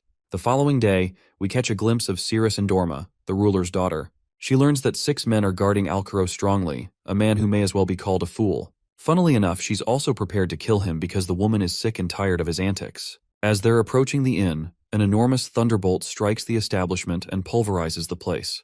The daughter of Talaris is excited, realizing there is more than what meets the eye. Circling back to Jin's grand plan, he opted to use a magic attack and increase its potency by stacking Shadow Force on top. This would help create a powerful 6-star magic spell, strong enough to assert the idea that they're being attacked by a powerful mage. No one would suspect the boy, especially when the greatest prodigy of sorcery, Veradine Zyphel, also just reached 6-star level. Jin has to ensure the attack came from outside, which is why he decided to go for a lightning-based attack. With his command over Shadow Force, he casted its release and manifested his lightning powers. The disastrous thunderbolt struck the settlement before they could even act. Their immediate suspicion alerted them to believe that this is the attack of a sorcerer. Ceres assesses the seriousness of the situation. She wants to protect her guards even if the scumbag died. But the moment they try to get close, the thunderbolt sends them flying back. They wonder if the Zyphel sorcerers are exacting revenge against the secret palace. A third thunderbolt strikes the settlement. Ceres thinks there won't be a fourth attack. She's hoping no one is massively hurt. Unfortunately, during this stunt, even Jin caught massive injuries as he endured the wrath of his own spell. Though the guards are still alive, Alcaro is nowhere to be found. Jin wants to ensure the execution while he still can. But unfortunately, Ceres catches sight of him and tries to help him. She doesn't really care about Alcaro's safety and prefers his execution anyway. Ceres also demands the capture of the sorcerer responsible for casting the spells. Jin is glad that he doesn't have to do the dirty work of killing Alcaro when she's here with a whole squad of her own. But there's bound to be trouble if she recognizes Jin's identity as a run candle. The guards come to inform Alcaro's confirmed death because of the lethal spell. Ceres gains control of the Moonlight Well as the daughter of the ruler Talaris. There are obvious objections to her declaration, as she is challenged by the crooks of Mamit. Ceres shows her domination as she cuts them down with her icicle blade. She plans to compensate for the damages if the sorcerer aims to attack the secret palace. But she's also ready to ruin their lives if the sorcerer's target was one of the criminals. Ceres claims control over the inn. Her next target is the sorcerer who attacked them. It's clear that it has to be one of the survivors who casted the spell. She's already pissed that they provoked a powerful enemy. Ceres is annoyed by Jin's sluggish pace, calling him a coward. She tends to his leg injury, something a commoner could brag about for a century. Ceres knows this goofball can't repay her anyway, so she leaves him an experience to remember. Jin waves her goodbye, but this dude locks in like crazy after she leaves. He's just completed his objective and covered his tracks at the same time. The scene jumps to the battle against the orcs. Mesa and the others have freshly taken down an orc, gaining a delusional confidence that they might overcome the challenge without any casualties. But Mesa is more serious. With 7 more targets to kill, she doesn't want her people to get sloppy. What's concerning is the odd behavior of the orcs. They usually attack in groups, but strangely, they're all alone. Mesa thinks that Jin's blessing has helped them on this mission. While they're focused on completing the mission, Murakhan is glad that he'll finally be free after this. It's actually pretty easy as to why the orcs are behaving this way. Murakhan threatened to kill them if they did otherwise. The orcs were so afraid that they never got back with each other again. Unfortunately, the cat dragon thinks he will be tasked to do more annoying quests in the future. Murakhan wants to read comic books in exchange for his service. He's glad that they're all in one piece. But then, even Murakhan senses an incredible dark energy that he previously didn't predict. This monster is stomping its way to the location of Mesa's group. Murakhan spreads a powerful shadow barrier that goes unnoticed by everyone except Velop. During this time, he enters his true form to obliterate the monster who casts its energy without his permission. The tomb giants were once brought to extinction nearly 2 millennia ago. Murakhan fails to understand the creature's reason for showing up here. He prepares a deadly beam and annihilates the creature with a column of darkness. With the monster defeated, Murakhan feels tense all over his body. He hasn't used this much power in a long while, but he's confident the Xiphals have something to do with the tomb giant's sudden appearance. These strange coincidences riddle him, but he's uninterested in informing Jin about the situation. Murakhan understands that there will come a time when Jin will face the Xiphal clan. The scene cuts to the Transfigurator, who is utterly shocked that his creation, the tomb giant, was instantly destroyed. He's frustrated at the outcome. But Bishkil is concerned about an even more pressing matter. The Shadow Dragon became responsible for destroying the creature, as if to warn them. Bishkek wants to meet with the Xiphals as soon as he can. Jed feels the weight of pride after Jin's fantastic return. It's a crushing defeat to the flag bearers responsible for assigning him an important mission. The intermediate class is dismissed as Jin catches up with his friends and learns they also succeeded in their endeavors. Most of the intermediate class knights are jealous that a pureblood run candle is armed with godly luck on his side. After all, they're hard stuck at their ranks. They make fun of Jin, who is a mere 4-star knight in their eyes. Despite his arrogance, they can't dent him because of his position as a pureblood. They're waiting for their next orders from Miyu and Anne. Interestingly, Jin invites the challenge by walking right towards them, enjoyably stating that he heard every word. He taunts Kazin, who admits talking trash behind his back. Jin confirms that he doesn't boast a higher rank than the rest of them. Kazin scoffs at him, fed up with Jin, who only completed the mission because of luck. Jin makes himself clear. He fully admits that the 5-star knight might outclass Jin's rank as a 4-star knight. Instead of letting them talk, Jin wants Kazin to challenge him to a duel. He fully allows the use of aura. Kazin thinks he's going to snatch an easy victory. He lunges to attack Jin, who can sense his frustration behind every swing. At the same time, Jin has experienced battle with far stronger opponents, so he's not feeling outclassed. Kazin tries to finish the fight, boasting himself as the stronger one of the 2 fighters. Jin blocks the attack but gets struck by his aura. Finally, he's able to keep up with the trajectories of his attacks. all possible combinations made with a sword. Jin is perceptive of every attack coming towards him. Thankfully, his opponent is fueled by rage, blind to his senses. With a clash of their swords, Jin prepares to end the fight with conviction. He hawks at his opponent for being predictable and bearing no chances of winning. 3 critical moves follow in Kazin's attacks. Jin counters everything and prepares for the killer blow. He renders a powerful aura slash that annihilates Kazin, stealing the victory from his mouth. Jin is certain of his strength. He has improved massively and entered the domain of a 5-star knight. It was his plan to misguide his opponent into believing he was an inferior opponent to exploit openings. The Tona twins come to the scene to find themselves baffled, but Jin doesn't even think much of the fight and walks away casually. When Kazin reports to his faction leaders, they take it as a joke. They're stunned that the boy has already reached the level of a 5-star knight at his fragile age. Both Miyu and Anne are aware of Jin's hostile message to the clan. They're prepared to mobilize strict measures to cut him down on his next mission. The clan murmurs about Jin's recent strength and improvement. Only the best of the best from his clan could achieve this level at the same age. Even Jin didn't predict this level of growth. He didn't refine his sword mastery skills apart from his special training. Growth in one side of his training affects all other aspects. Improving Shadow Force helped improve aura and mana flow too. He's the only person in his clan to master all 3 powers.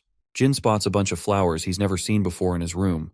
He doesn't mind since they seem to be safe. As for his latest achievement, Jin is certain that his siblings will become even more anxious to cut him down. Joshua is one of those people. He's a candidate for the throne right after Luna gave up her pursuit to become the patriarch. Joshua is working on improving his strategic position in the clan with the help of their mother.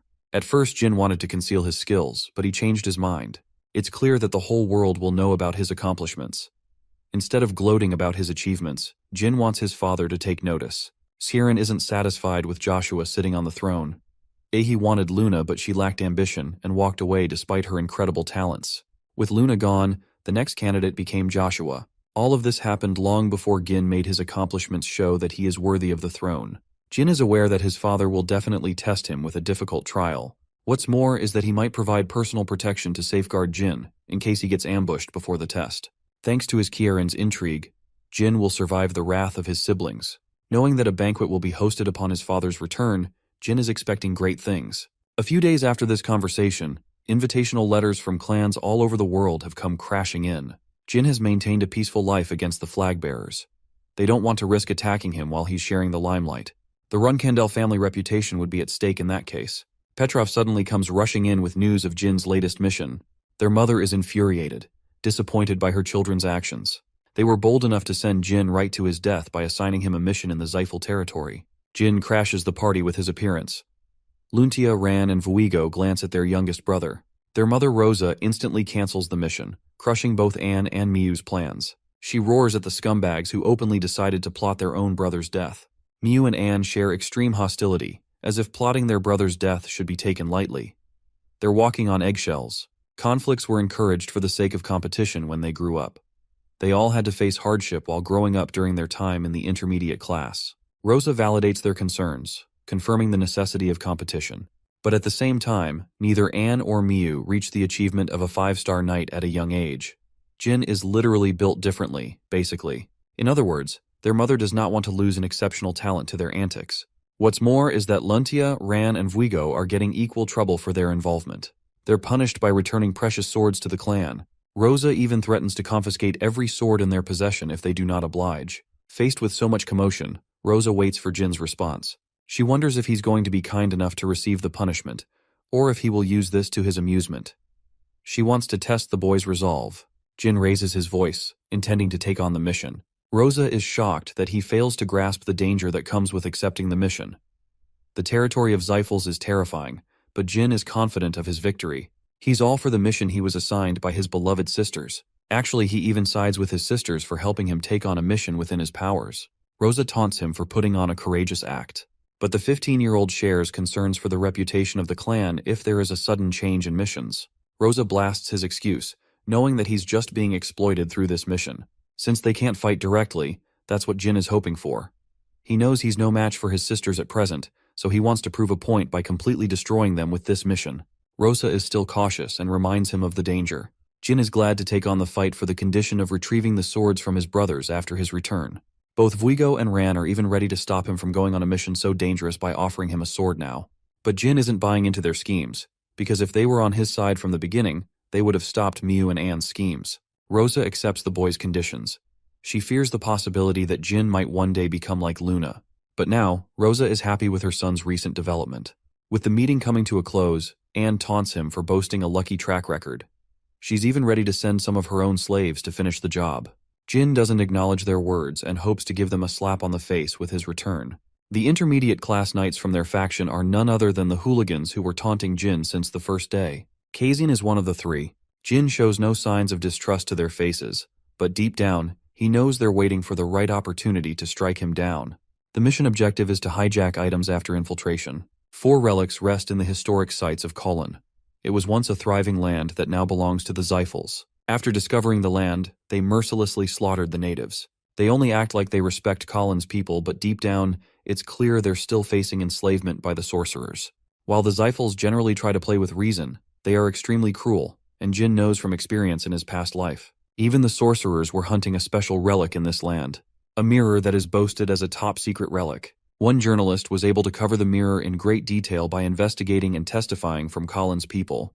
The mystical well of mana is so powerful that it boosts one's mana to 7 stars, allowing the Zyphals to build an unstoppable army in the future. The object has yet to be discovered in this timeline. Jin wants to ensure the same doesn't happen again.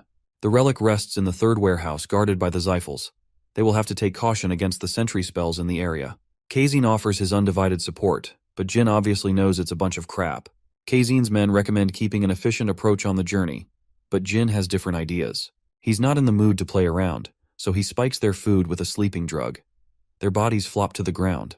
Jin thinks it was obvious they were trying to kill him from the start. He advances forth to finish this mission all by himself. Our boy immediately throws hands and sharply dodges the enemy's attacks. With 2 low-class fighters down for the count, Jin inspects the ordinary-looking lock. Jin cracks it easily to find a magic circle marked on the ground. Rumors suggest that only those with specific bloodlines can transport via magic circles. However, that technicality only exists for demons or humans. Jin slices the defeated guard's hand to extract the necessary blood. He could have used his own, but that wouldn't cover his tracks. The magic circle activates after coming in contact with the blood. But suddenly, it reacted harshly, even though he used the blood of the guard. Jin turns to realize that the mob characters he just defeated are actually monsters. He falls back to inflict them with wind magic. Originally, Jin wanted to cover his mana, but he's forced to use magic against these monsters. With his blade, he stabs the demon with a sharp slash but ultimately gets pushed back. Jin unsheathes the holy blade, which scares the ugly twins. What's more is that they're capable of regeneration at an immense speed. Jin is confident that he isn't dealing with ordinary demons since they were humans only moments ago. The Zyphal territory is filled with sorcerers, and now there is the appearance of terrifying monsters with mysterious origins. The answer is clear, that they were forged biological golems. This implies that the Zyphals are using the people of Kulin as their personal lab facility. These monsters only possess the speed and strength of a regular 4-star knight, so they're not impossible to beat. Jin narrows his focus on attacking the golem's core, as they are considered the greatest weakness. Jin thrusts this dude's head clean, but it's not enough to kill him.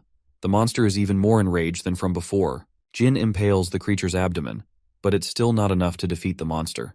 The final spot is the creature's heart.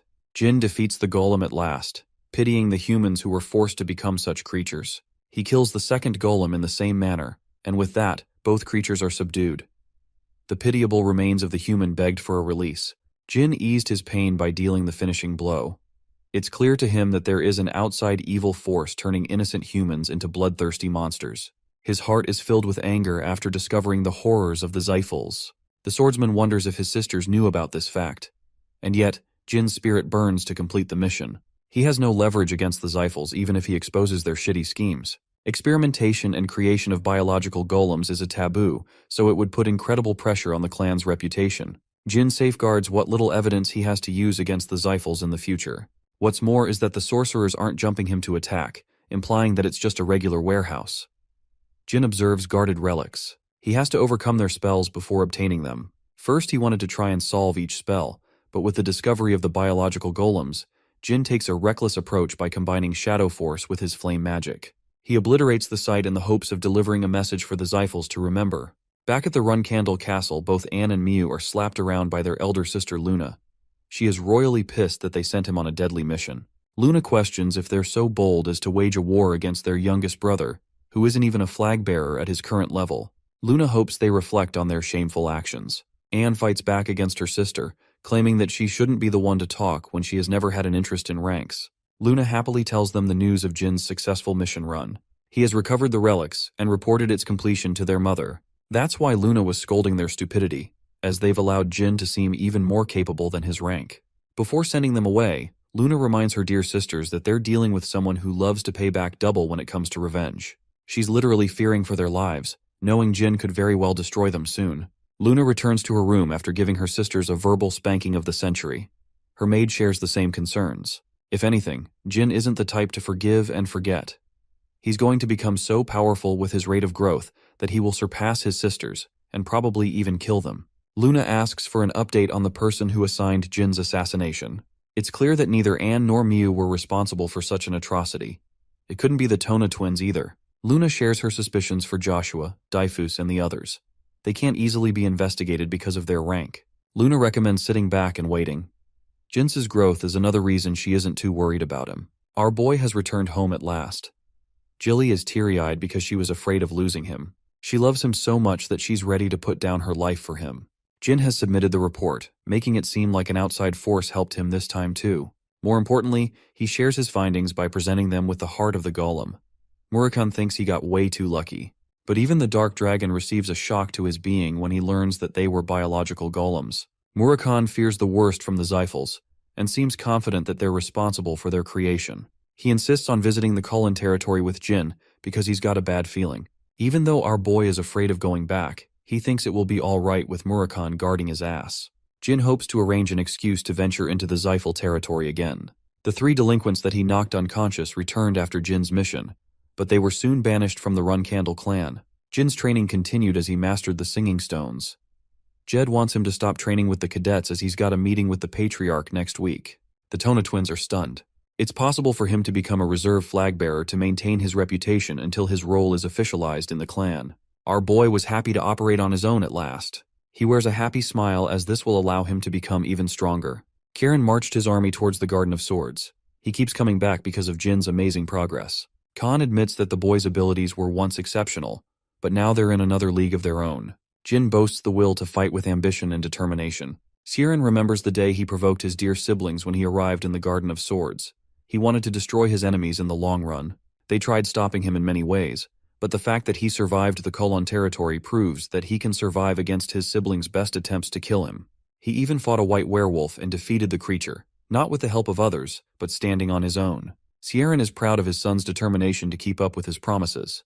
He's certain of the boy's ability to defeat the werewolf alone. He's still interested in asking how that fight went down upon meeting him. Kieran arrives at the Garden of Swords at last. Rosa welcomes him in kind, having prepared much for his return. Joshua has been actively handling most of her responsibilities behind their back.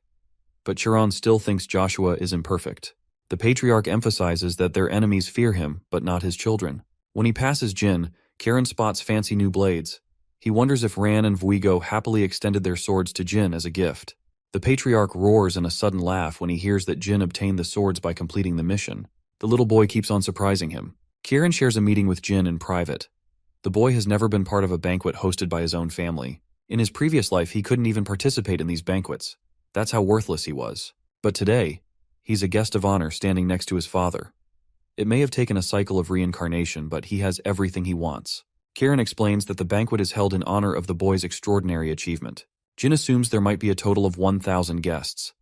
Kieran confirms that the number exceeds the previous banquet that was held 7 years ago. The Runcandles have increased their influence to the point every guest is known. Sieran has been exterminating monsters in the Dark Sea while at the same time honing his skills. Even without his interference, the Runcandel reputation soars at an all-time high because of his demigod rank.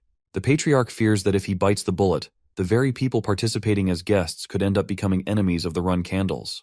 The Runcandles and the Zyphals are considered the strongest clans in the world. But everything will change when Sieran is no longer in the picture. It's likely that the Zyphals will conquer the world in that outcome. Jin shocks his father with a striking confession. He declares to leave the Runcandle clan once they fall victim to the Zyphals.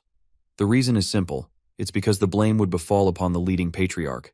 Jin isn't interested in serving an unskilled leader. Jin returned Vuigo's weapon in exchange for obtaining secret information of the contracts that only the flag bearers are privy to. He learned that many clans are actually indebted to the Runkandels for their services. Some of them haven't paid their due. There's so much material hidden in the form of blackmail and negotiation that Jin is planning to exploit them well after his father's death. The possibility of a Divine Star Knight coming into the picture is slim, so our boy is planning to become a negotiation mastermind to turn the tide in an unfortunate future. Sieran reminds the boy that the Zafels could do the same in response, but Jin believes that they can't exploit others like the Runkandels. Jin is firm on his decision to leave the clan if the next patriarch ends up incompetent, which will then lead to a solo quest to take apart the Zafels. Sieran is impressed by his strategy. The rest of his children are meek. They lack the vigor to discuss possible futures in front of him. Jin, on the other hand, is reasonably calculating. Kiran thinks the boy shares the strengths of Luna, Mary, and Dyphus. The patriarch doesn't have much more time left to maintain his position. He muses the possibility of Jin overcoming the ranks within that time span. Kiran wants to discuss one more topic after the banquet ends. Jin is confident that the conversation will be related to his promotion to a reserve flag bearer. He's very excited for that to happen. Suddenly, a Runkandel servant rushes to inform the patriarch about special guests who came uninformed. Sharon instantly realizes that it must be the Zafels. 5 Zafels have arrived along with the minor patriarch of the clan. Kieran accepts the others but refuses to welcome Andre's entrance. Jin is alarmed to see his father's humiliating response to the Zafel minor patriarch, but he agrees that it is necessary. It's a smart order because Andre would be disobeying Kieran's orders if he forced his way in. This means Andre has to follow their command no matter what, unless he's interested in getting himself killed. Sieran welcomes his guests as the patriarch of the Runkandel clan. He highlights Jin's exceptional progress as the reason for the banquet. The guests praise the boy's accomplishments. Sieran explains that only 2 rules exist in the banquet. The first is that drunk fighting is acceptable in the arena, and the loser will be forgiven if he concedes the victory, as this is nothing more than a banquet. With 1,000 enemies brought together in one circle, they can't do anything but follow the rules of the Runkandel clan's banquet. However, they can happily choose to beat each other in the arena as much as they please. It's a way of settling scores or accomplishing records. Even Jin thinks they're a battle-driven crazy clan. Shirawan tells the boy to enjoy his time fighting anyone who dares challenge him. However, he's only supposed to fight the strong instead of picking on the weak. Kiran emphasizes that if he loses even a single fight, he will be stripped of his privileges. It's a scary thing to say, and the stakes are high. Then again, Jin never shared the privilege of speaking to his father in his previous life. But now, they are closer than ever. Despite that, Jin doesn't hope to foster a happy relationship with his family. His lifelong goal is to surpass his father instead. Jin joins the banquet. The Tona twins merrily stick around him. They inform him of their progress with the singing stones. But Jin knows they're here to just steal some of his attention. The first flag bearer of the Ken clan extends his gratitude for the Runkandel prodigy. The Tona twins exit the scene, while Jin talks highly of Ken's accomplishments, viewing him as a hero. Suddenly, an arrogant imbecile interrupts their conversation. Ugur disrespects Jin, who maintains his calm despite the provocation. Despite being the asshole, he accuses Jin of a case of disrespect. Our boy confidently responds that what he did could have ended very badly for him. The flag bearers of the Ken clan, among others, treated Jin with immense respect, and then this nobody chimed in acting like he owned the place. Ugur instantly realizes that he's making himself seem like a target. He does as he is asked, apologizing for getting ahead of himself. Jin forgives him promptly, while the gorgeous Luna comments how Jin loves making enemies. She wants him to take it easy, and wonders what would have happened if the man challenged him to a duel. For Jin, it doesn't seem like a problem. He was betting on Tuco clan's patriarch to stop his foolishness before that happened. Luna is impressed by his quick thinking. Jin emphasizes that he has to learn a fuckton of things to make sure he survives in the family, especially when he's the youngest of the bunch. He's a prodigious boy who was targeted even at the safest castle. Luna is curious about the identity of the man who tried to assassinate him. She doesn't fancy such parties and hopes to leave. She refuses to dance with her brother for now, calling our boy a short king. Before leaving, Luna dearly embraces her brother as a display of affection. This would make them fear interacting with Jin, since they're even more afraid of the legendary white whale of the Runkandel clan. Some of them grow furiously jealous. Bubare is actually a die-hard fan of Luna and simps for her like a creepy maniac. Bishkel is disappointed by this dude, while his sister Margiela is spoiling the man for having his type. Jin is most tired of his role in the banquet. He wonders what happened to the Zyphel intruders. In unexpected suddenness, Jin spots the icy Cirrus and Dorma. She greets him with conviction, as if she has already met him from somewhere. Jin behaves as if they're encountering each other for the first time. She thinks highly of his accomplishments for reaching 5 stars at a nimble age. Jin returns the compliment and thinks that Cirrus is doing well as an heir to the secret palace. She taunts him for having one too many siblings. Instead of feeling offended, Jin agrees. He's actually certain that Cirrus knows about his identity from the time he infiltrated Mamit. The sharp woman finally gets to the main topic if his leg is recovered. Jin simply smiles and returns the assertion that he remembers their interaction. Cirrus wants to know the identity of the man who led the attack. The sorcerer was nowhere to be found. Meanwhile, suspicions rose regarding Jin's identity. The Runkandel prodigy uses his clan's reputation to imply that he can't possibly use magic. Cirrus knows that. But she thinks he must have used an outside sorcerer to do the job instead. Cirrus gets insistent in her demands, dying to know the answer. But she's misinformed and thinks that Jin targeted her guards instead of Alcaro. The Runkandel prodigy maintains his stance of innocence. Cirrus predicted this would happen. She challenges him to a duel to humiliate Jin. In utmost savagery, Jin tells her that he can't fight opponents weaker than him, but he's happy to take on her offer. This man knows how to roast. The preparations for the duel are underway. Jin asks for 2 swords for their fight. The arena will be locked for the time being. Jin doesn't want her to suffer a humiliating defeat in front of the entire party. Cirrus is hoping that he will spill everything about his mission when she wins. Jin places his condition that if he wins, she will never speak of their interaction in Mamit. The fight begins with Jin rushing to attack, but he's blindsided by the special ability of the Endorma bloodline. Cirrus has brought out the big guns and the fight has only just begun. Jin is sad that he can't learn special moves of his clan because he's the youngest one in the family. Cirrus goes on a heavy attack, but she's equally impressed to see Jin countering each of her blows impressively. But even so, Cirrus is certain of her victory thanks to her Sword of Ice. While Jin specializes in attack and stamina, she is expecting to finish him with a counterattack. Acknowledging Cirrus as an impressive martial artist, Jin figures out her strategy to deploy a secret move. He plans to counter with a secret move of his own when the time is right. Based on his knowledge from the ancient library, Jin has a weapon of his own that he has been hiding. Cirrus finally activates the 3rd move of the Sword of Sea Ice. The avalanche catches him with its sharp burst of aura. Cirrus is the embodiment of the harsh snow, but Jin confidently laughs in her face. He cuts through the avalanche with his sword, shocking Cirrus as he barely missed her face. But that was the intent as it caused an explosion. Jin is worried for Cirrus's condition, as he didn't anticipate such a powerful finishing move. He is desperately hoping she survived the attack. Jin finds her kneeling in defeat, completely lost and stripped of her confidence. She had just encountered death. Jin consoles her and even apologizes for getting ahead of himself. The 15-year-old dodged, but only because her opponent instructed her at the final moment. She's deeply scarred in her pride, and Jin acknowledges her feelings.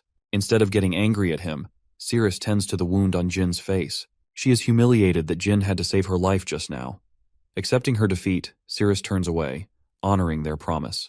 The following day, even fewer people arrived than yesterday. All eyes are set on Jin, who is eager to get in touch with the Zayfels. They're supposed to be just as young, so Jin is curious how he stacks up against their prodigies. He's juggling his thoughts regarding becoming a flag bearer and investigating Colin with Murakhan. There's also an incredible chance of his success if Murakhan helps him locate the Well of Mana, preventing the Zefel clan's growth. Speaking of the devil, Murakhan enjoys being pet by Cirrus.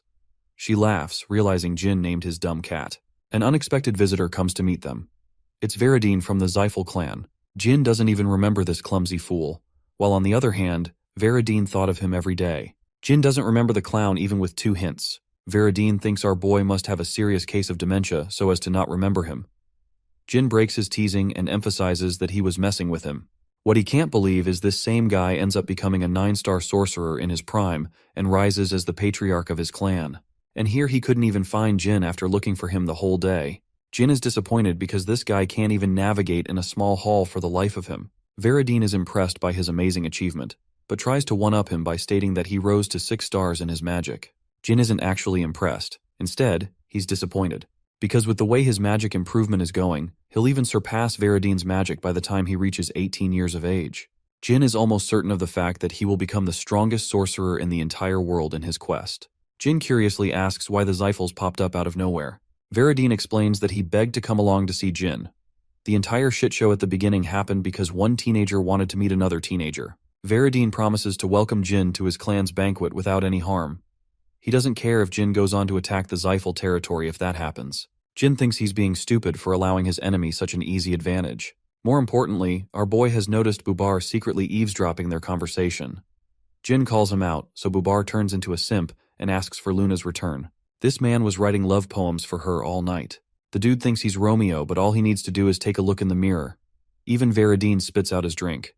Jin is met with so much anger that he obliterates the present. He finds the man's very suggestion offensive. Jin orders the man to be sent to the arena for his insolence. Bubar feels mistreated. After all, he simply wanted to earn the love of the Runkandel family's beautiful goddess. Bubar shouts his complaints, but Jin is so pissed that he wants to beat the shit out of him with his own hands. The Transfigurator fails to understand what he did was so wrong that earned him such punishment. Bishkal and his sister are both stunned to see such an unexpected development. Ceres is annoyed that she can't fight Jin in place of the fatty. Veradine tries to butter up to her and gets told off in return. Unlike yesterday, this match is held before the eyes of the public. While everyone knows about Jin's identity, Bubar is a mystery. He begs for a chance to introduce himself. But before he could even state his name, Jin obliterates this meatball's face with a punch. Bubare shows a display of confidence by commanding his aura. Basically, Jin is facing someone a level stronger than his own. Bubare actually manages to punch Jin across the face. He easily gives into arrogance, which becomes his undoing. Jin slams his fat ass to the ground before hammering him with hundreds of punches all over his body. The fight is supposed to be over, but Margiela fails to comprehend the Runkandel's actions. Bishkal explains to her sister that Bubar is actually pretty strong himself. She wants Bishkal to go ahead and defeat Jin in a one-on-one fight. He accepts to honor his sister's desires. Bishkek enters the arena with a confident star. He's a 7-star knight, much stronger than Jin, who is planning to use this as an opportunity to learn about his clan. Jin is even more shocked by Margiela, who is sacrificing her brother to get what she wants. Jin commends his display of affection for his dear sister. He feels the same about his own sisters and hopes that Bishkel teaches his underlings to keep their mouths shut. The 7-star knight finally name-drops Bubar's name, causing a shock to Jin because he realizes he just beat up the Transfigurator in real time. Jin is having major flashbacks, realizing that Bubar is deeply connected with Bishkel's clan. Jin finds himself incredibly distracted but tries to focus against his opponent, who is a competent knight. The fight begins with Bishkel dishing out incredibly offensive moves. Jin can't believe that he's dealing with an ordinary 7-star knight, as this man's talent rivals even that of his uncle. Bishkel's hammering blows put Jin on the back foot. He's barely able to defend against Bishkel's menacing swordsmanship. However, Veradine is firm of the opinion that the Runkandels thrive on being cornered. He compares them to a rhinoceros, which would never stop to defeat their foes no matter what it takes. Jin is getting pushed back, and he knows that his opponent is barely using any power in the fight. He's a 5-star swordsman going up against a knight way beyond 7 stars. Jin is cornered and at the brink of losing. But it's exactly when he feels the same feeling he felt fighting Kazin. Bishkel dashes to finish the fight. Jin awaits his slash in a state of meditation. With his blade decimated from the impact, Bishkel stops his weapon right next to Jin's neck. Jin collapses and Bishkel is crowned the victor. However, he nearly endured a fatal blow to his neck. Bishkel assesses the situation, realizing that Jin managed to master the Blade of the Heart skill in their fight. If only he had been a millisecond faster, the 7-star knight would have been killed. This fight alone has confirmed how much of a threat Jin poses to the other clans. He wakes up later in his room, annoyed that he fainted for 2 days. The banquet ended in his sleep, so he couldn't even bid farewell to his dear guests. Jilly tells him that people excitedly talked about the fight while he was unconscious. They were shocked to see such a special skill rise from a 5-star knight. The Blade of Heart helped him immensely, thanks to Luna's lessons from a young age. He couldn't comprehend their lessons when he was young. But this skill has saved him many times. He projected the talents of an 8-star knight and feels proud of his achievements. Jin found out about a bunch of things as a result of the banquet. He learned about Veradine's strength and influence and earned Cirrus' friendship. What's more is the discovery of Bubare's relationship with the Eviliano clan. Jin wants to take his time to investigate deeper into his concerns. Before leaving, Cirrus left him beautiful flowers. Jilly wonders if she has found a crush on him, but Jin believes otherwise. The flowers represent a symbol called the unending fight, meaning she desires to fight him someday again. Murakan still thinks it's an achievement for this man to earn her affection. Jilly abruptly informs Jin to visit his father, who is expecting him. Jin realizes that his mission to get sent away is right around the corner. He tries to find him. Kiran is expecting him in the shadows. Jin is prepared to leave the clan, an answer his father seems to like.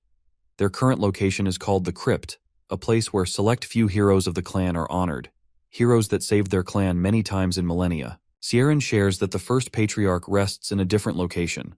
The very power that Jin now possesses is the reason they were never able to claim his body. Upon his death, the Zyphals cornered them into a contract to forever stop using magic. They placed a prominent curse upon the Run Candles, stopping the production of mana in their bodies from birth. Ciaran remembers when he first asked the boy how he came to acquire such a power. He lied then, but the same answer could have put him in deep trouble at his current age. Kieran learns that Soldaret made him into his contractor. Interestingly, his father is curious if the boy wields the ability to conquer the clan with his newfound powers. Jin answers that once he discovers there is nothing in the world that is more desirable than his own clan, he will return to take his spot and conquer the clan. Sharon smiles as the boy possesses an entirely different reason for leaving the clan. Jin is given a duration of 5 years to make his decision. Unsheathing his weapon, Jin is prepared to meet his father at the end of his years. After his conversation, Jin wants to depart immediately, but Jilly is chained from using her powers. The Runkindels don't want Jin to accomplish anything with the assistance of outside forces, but rest assured because our boy is prepared to manhandle the situation during this time.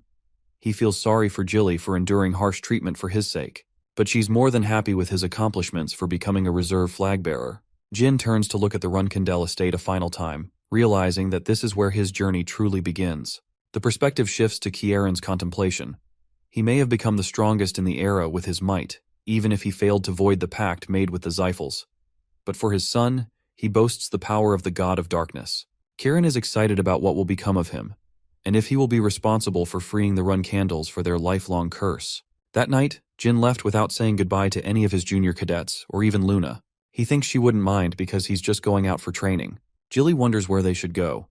Normally, reserve flag bearers like to explore Mamit Lawless to stack a reputation for catching criminals. It's necessary to amass a reputation before being accepted as a true flag bearer. For Mary, she defeated powerful warriors at her age and earned the reputation of the Madwoman of the South. Usually his siblings returned to the clan at most up to 2 years. But Kieran wanted Jin to explore the world for longer. He senses that Kieran wants the boy to master his powers fully before returning home. Jin sets his sights on the Arkan Kingdom, a dangerous Zyphal territory. His reasoning is simple. He heard about mercenaries hanging around the region to terrorize the locals of the area. Jilly is pumped with excitement. The truth is, our boy lied. He only knows this information because of his past life. A criminal syndicate called Tessing runs an underground auction, full of mysterious secrets. The valuables are what Jin is after. Since they can't use a portal to transport to the kingdom instantly, it's going to be a problem. Jin isn't supposed to reveal his identity or make use of his status as a member of the clan. He tells Jilly that they don't have to worry until they reach the Jian Kingdom. Our boy wants Murakan's help as his private escort. He ignores the risks as Murakan transforms into a beautiful dark dragon. Back at the castle, Luna suddenly feels a sharp sensation. She's shocked that Jin would take such absurd ways to travel right after exiting the clan. She's hoping the best for his success, despite feeling butthurt that he didn't even come to say goodbye. Having reached the Jian Kingdom, Jilly feels travel sick because of how fast they were going. Murakan is deeply worried about her, despite being a dark dragon of mysterious origins. Jin goes out to collect money while Murakan is taking care of his nanny. Remember Semberbil, the dude he saved in his first real mission? He's sad that he didn't get invited to the Runkindel banquet. Fortunately for him, Jin is right here. He creeps him out with a silent entry and wants his help.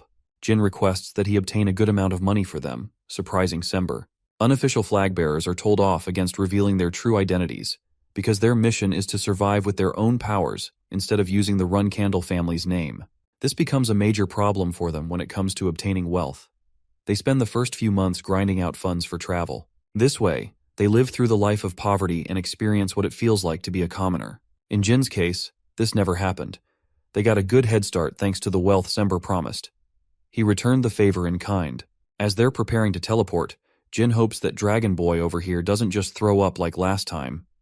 The reason they didn't just fly their way to the Arkan Kingdom is because the Zyphals control many dragons of their own. That flight would become a declaration of war. Murakan is seriously annoyed that those pesky sorcerers have marked their control over the skies as well. The clan boasts powerful dragons as well as the gods that created them. On the contrary, the Runkindels have one dude with one dragon that not even his own clan knows about. The Zyphals would have gotten an easy victory if Jin's father wasn't in the picture. In the midst of his contemplation, Jin reaches an epiphany. It's impossible to bring so many contractors and tie them into a single generation. His train of thought is broken when they reach the entrance. Jin has altered his identity to fit their travels. They await the teleportation to activate while Jilly comments on how impressive their clan's forged documents are. They're able to bypass any security with ease. The teleportation commences with Murakan being scared for his life. Jin recalls that it's been 15 whole years since his last visit to the Arkan Kingdom. They're here at last. Jin spent his final year in the same capital, Not much has changed since then. The people are lifeless as they used to be. Even Jilly senses the dark atmosphere caused by the crime syndicate Tessing. Jin prioritizes them to acquire lodgings before hunting down targets. They come around an ordinary-looking house. Murakhan is salty. He chose a broken crib instead of investing in a nice apartment. Jin explains that he wants to keep low on his spendings for now. Murakhan doubts his reasoning but ultimately accepts. As they enter inside, the lousy innkeeper is surprised that he received any guests at all. He presents them with drinks, welcoming his guests. But get this, here's the plot twist. The juice is spiked, and Murakhan knows that.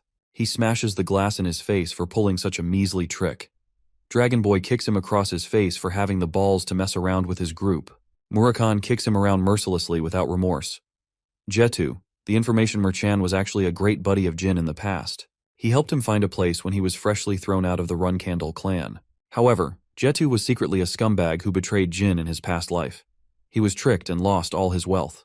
It makes him frustrated just thinking about his stupid past life. That's why he's nonchalant about Jetu getting his ass beat by Murakhan. He will squeeze him to get everything out of the guy. Jetu grows frustrated and shouts that he's a 5-star combatant.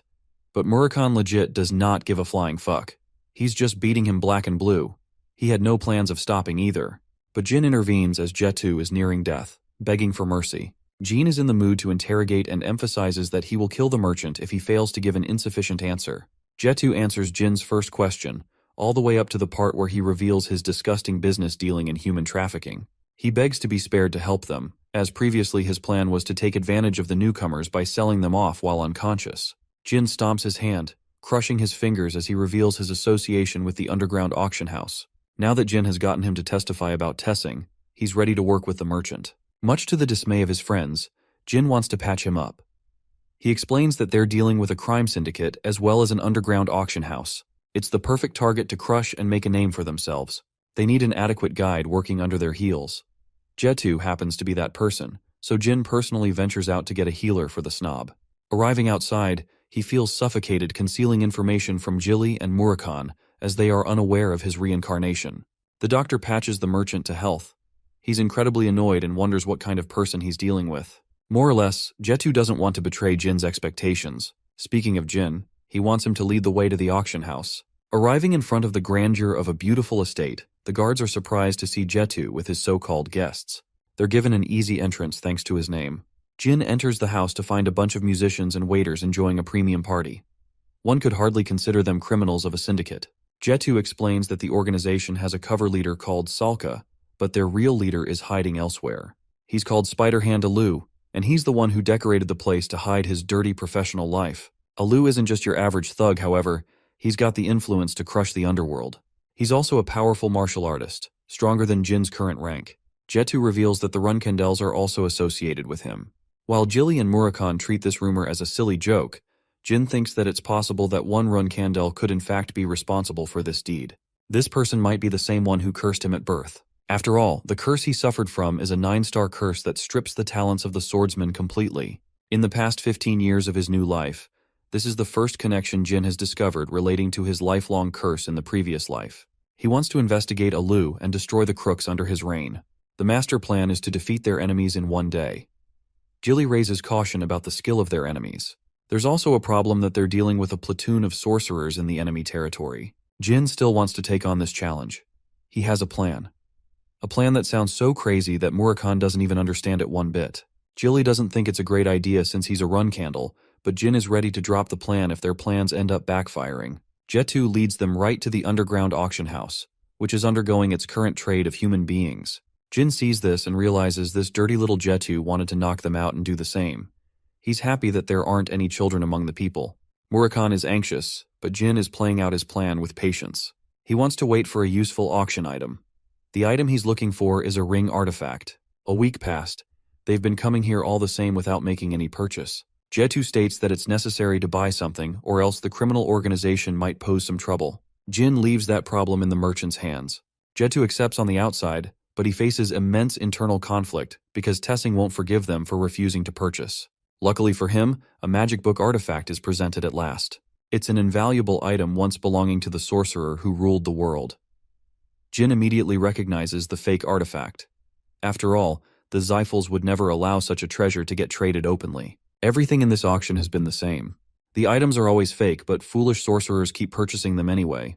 But something about Chen Mi's artifact is different. Even Murakhan vouches for the valuable object and insists Jin to purchase it. Jin puts up 150 gold, an amount no one is able to match. After making his first purchase, Jin makes a second purchase for another relic. Murakhan doesn't understand why he's playing for such an expensive purchase. Jin feigns ignorance, but he knows that the object belongs to the Hister clan.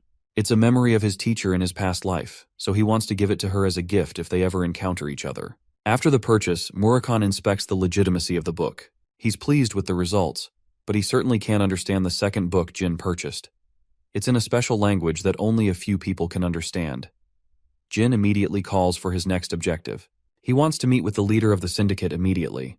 Jetu explains that it is beyond his powers to do such a thing. Jin comes up with a sinister plan, forcing the merchant to name-drop Veradine Zeifel's name, fooling him into a meeting with Jin. Jetu goes crazy because he thinks it's the real Veradine in the flesh.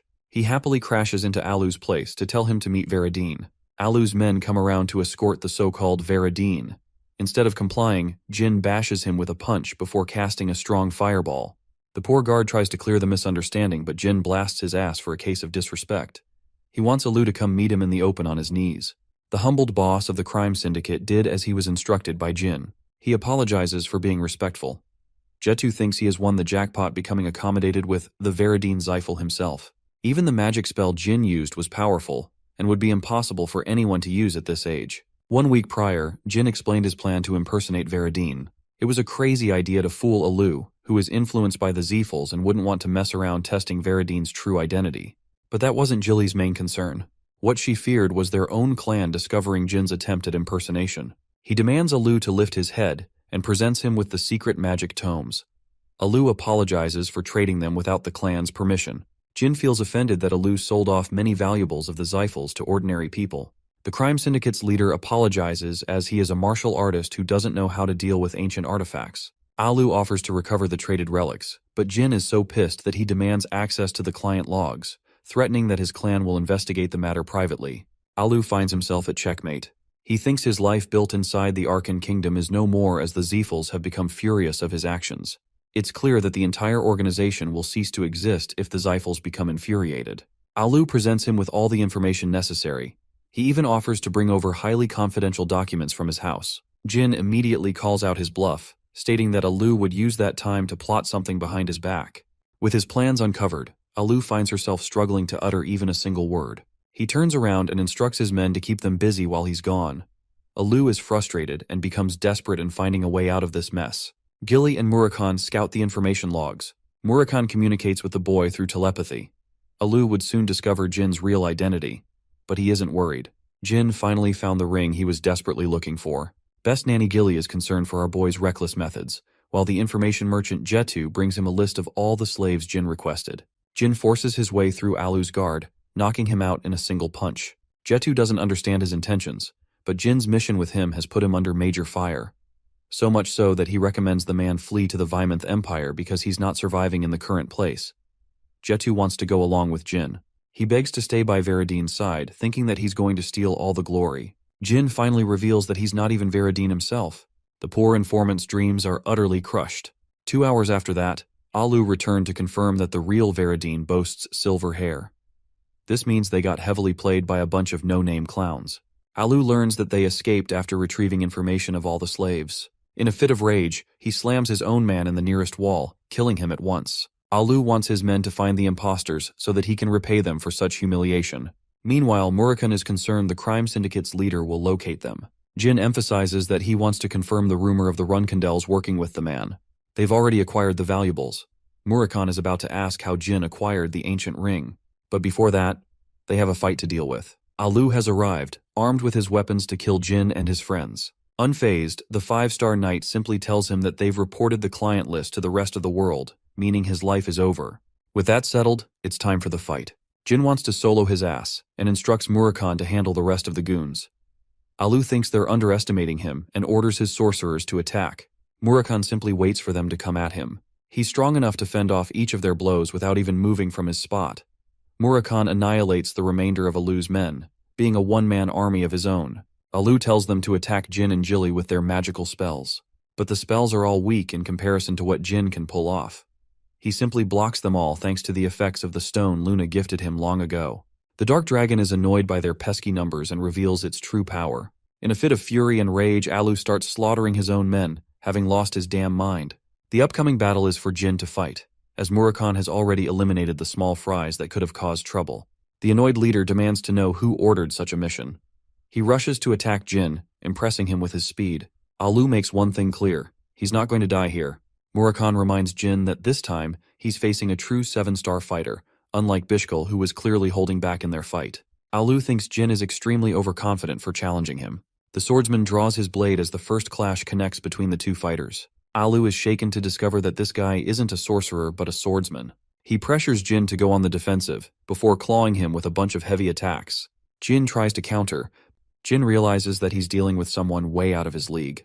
Alu isn't concerned about Jin, but instead, he's wondering why Murakhan is staying out of the fight, despite being leagues ahead of him in strength.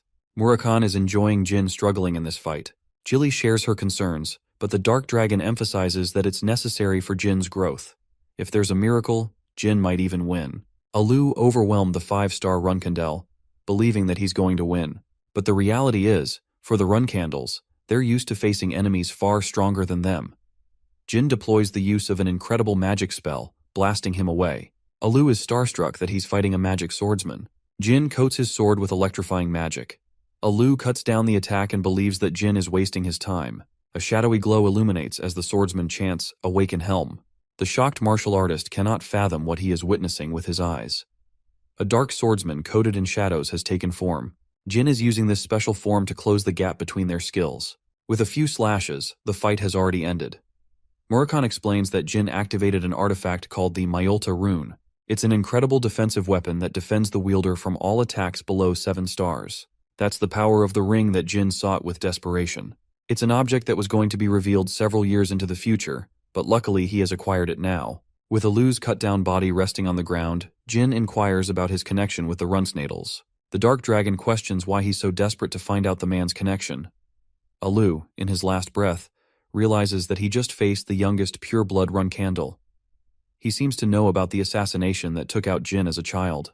Alu leaves with an ominous warning to be fearful of the person he's looking for. Murakhan still doesn't get it, while Jin figures that this guy's identity is more important than he thought.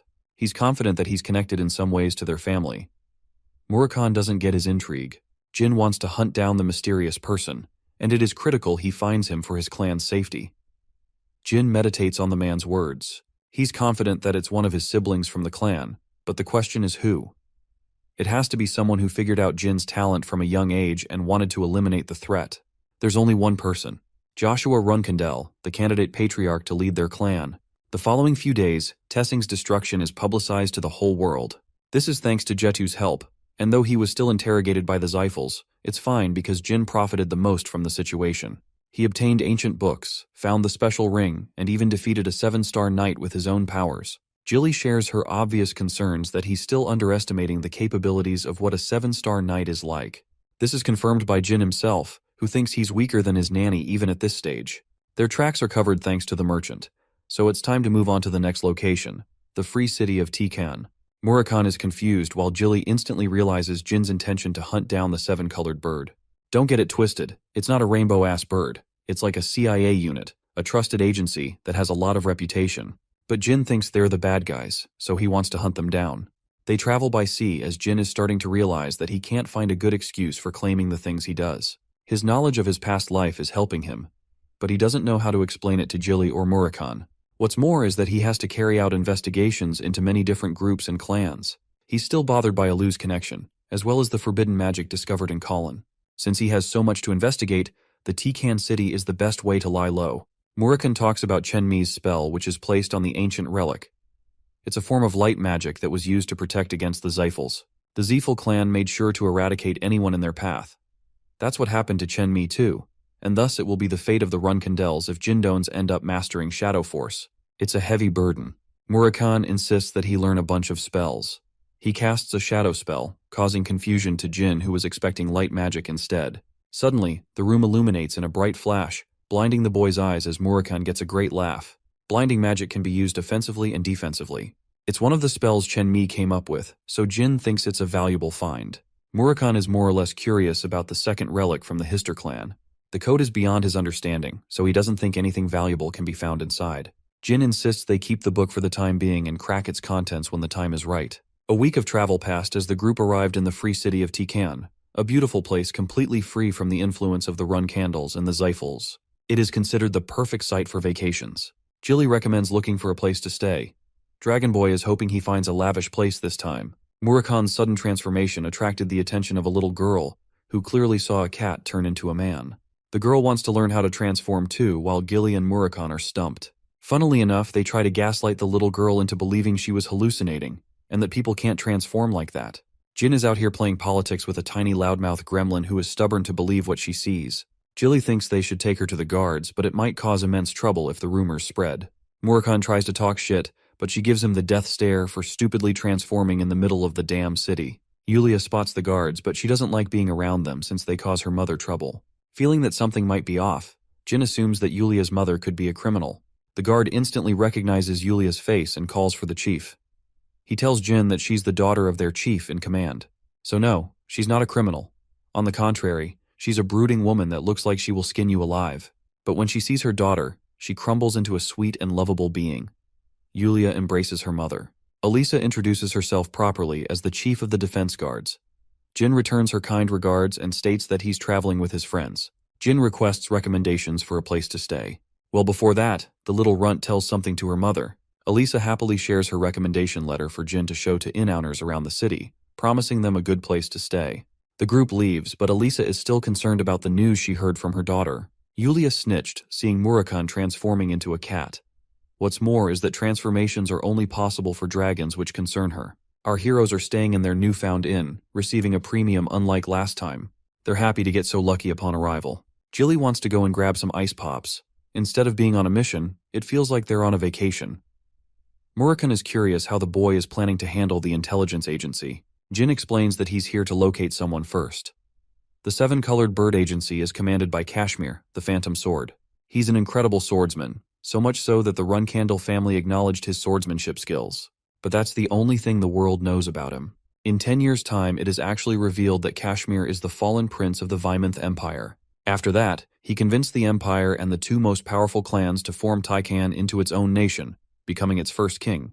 The man is not only an excellent swordsman, but also a sharp strategist who is laying low for years to come out at the perfect moment. Jin is hoping to make a friend out of him, but he doesn't know how. Suddenly, Strawberry Pie bursts into the scene, explaining that the inn has been exited completely. No one is there. A hand reaches out to grab her from the shadows. It's Kashmir himself, who was one step ahead of their plans. Murakhan is so damn annoyed because Kashmir grabbed his crush. He rushes to kill him in an instant as Jin begs him to stop. The Dark Dragon shows a hint of its terrifying powers, warning Kashmir to back off. Kashmir isn't supposed to be here so soon. They kept their identity hidden for the most part, so Jin doesn't understand why. He is fearful of the Murakhan killing everyone in the place, which would be detrimental to his plans of befriending Kashmir. Jin uses Gilly as his anchor to reason with Murakhan, who finally decides to revert his powers. He snatches Gilly like she belongs to him, and roars at the man for acting like they're friends. Instead of Kashmir conducting the interrogation, it's Murakhan who has turned the tables around him. Jin intervenes, requesting the swordsman to put his sword down. Kashmir is stunned that the traveler recognizes him. Instead of introducing his false persona, Jin feels adequate in revealing his connection to the Run Candles. Both Murakhan and Gilly are shocked. They don't know what's going on in his damn head. The clueless Kashmir stands speechless as Jin proposes to move to a quiet location. They sit across the respectable swordsman after he sends his troops back. He came here to uncover the existence of a dragon, but that accusation enraged Murakhan. Kashmir is undoubtedly certain he's dealing with an actual dragon based on his terrifying aura. It's because of Jin that they managed to survive his onslaught. Kashmir even knows about Gilly, sensing that she doesn't bear any aura. He wonders what she's doing traveling with Jin.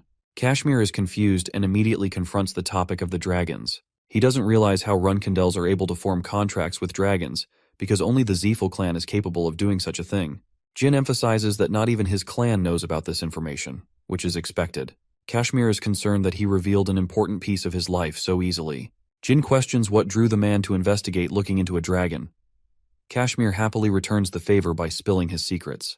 Yulia is actually this man's daughter, and since she saw Murakhan's transformation, he came around to investigate. Yulia possesses a special contract, which means she can't be deceived with her eyes. Murakhan doesn't like what he's hearing. If the girl is a divine contractor, it doesn't make sense that her dragon is nowhere to be found. Kashmir sulks, explaining that Yulia's dragon has been missing as of late. It's possible that the Zyphal clan plotted an attack, but they're uncertain. Even Murakhan is annoyed that a powerful dragon could get kidnapped for a year. The worst part is, Yulia will soon succumb to madness if she doesn't find her guardian dragon. Kashmir is shocked. He doesn't believe what he just heard.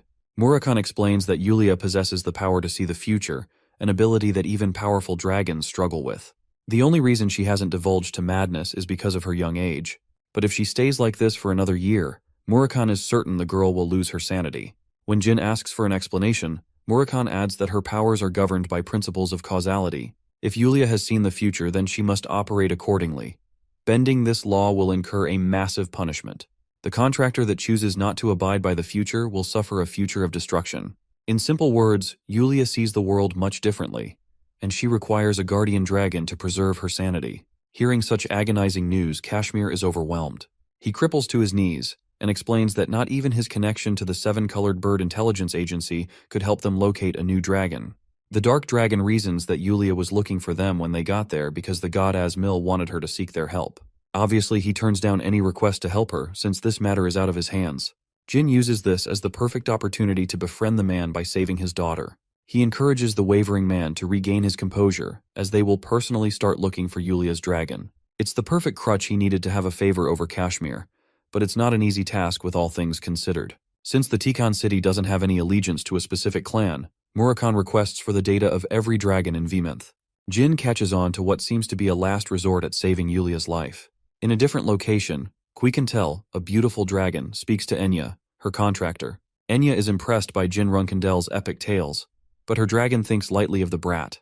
She believes Enya is more special since she was chosen by the god of time. Suddenly, a shiver runs down her spine. She realizes this bone-chilling feeling could only mean one thing and one thing alone. Signaling Enya to heed to safety, Quikentel prepares to approach the darkness that has come to visit their land. Murakhan in his dragon form intends to release all dark energy, calling out the rest of the dragons in the area.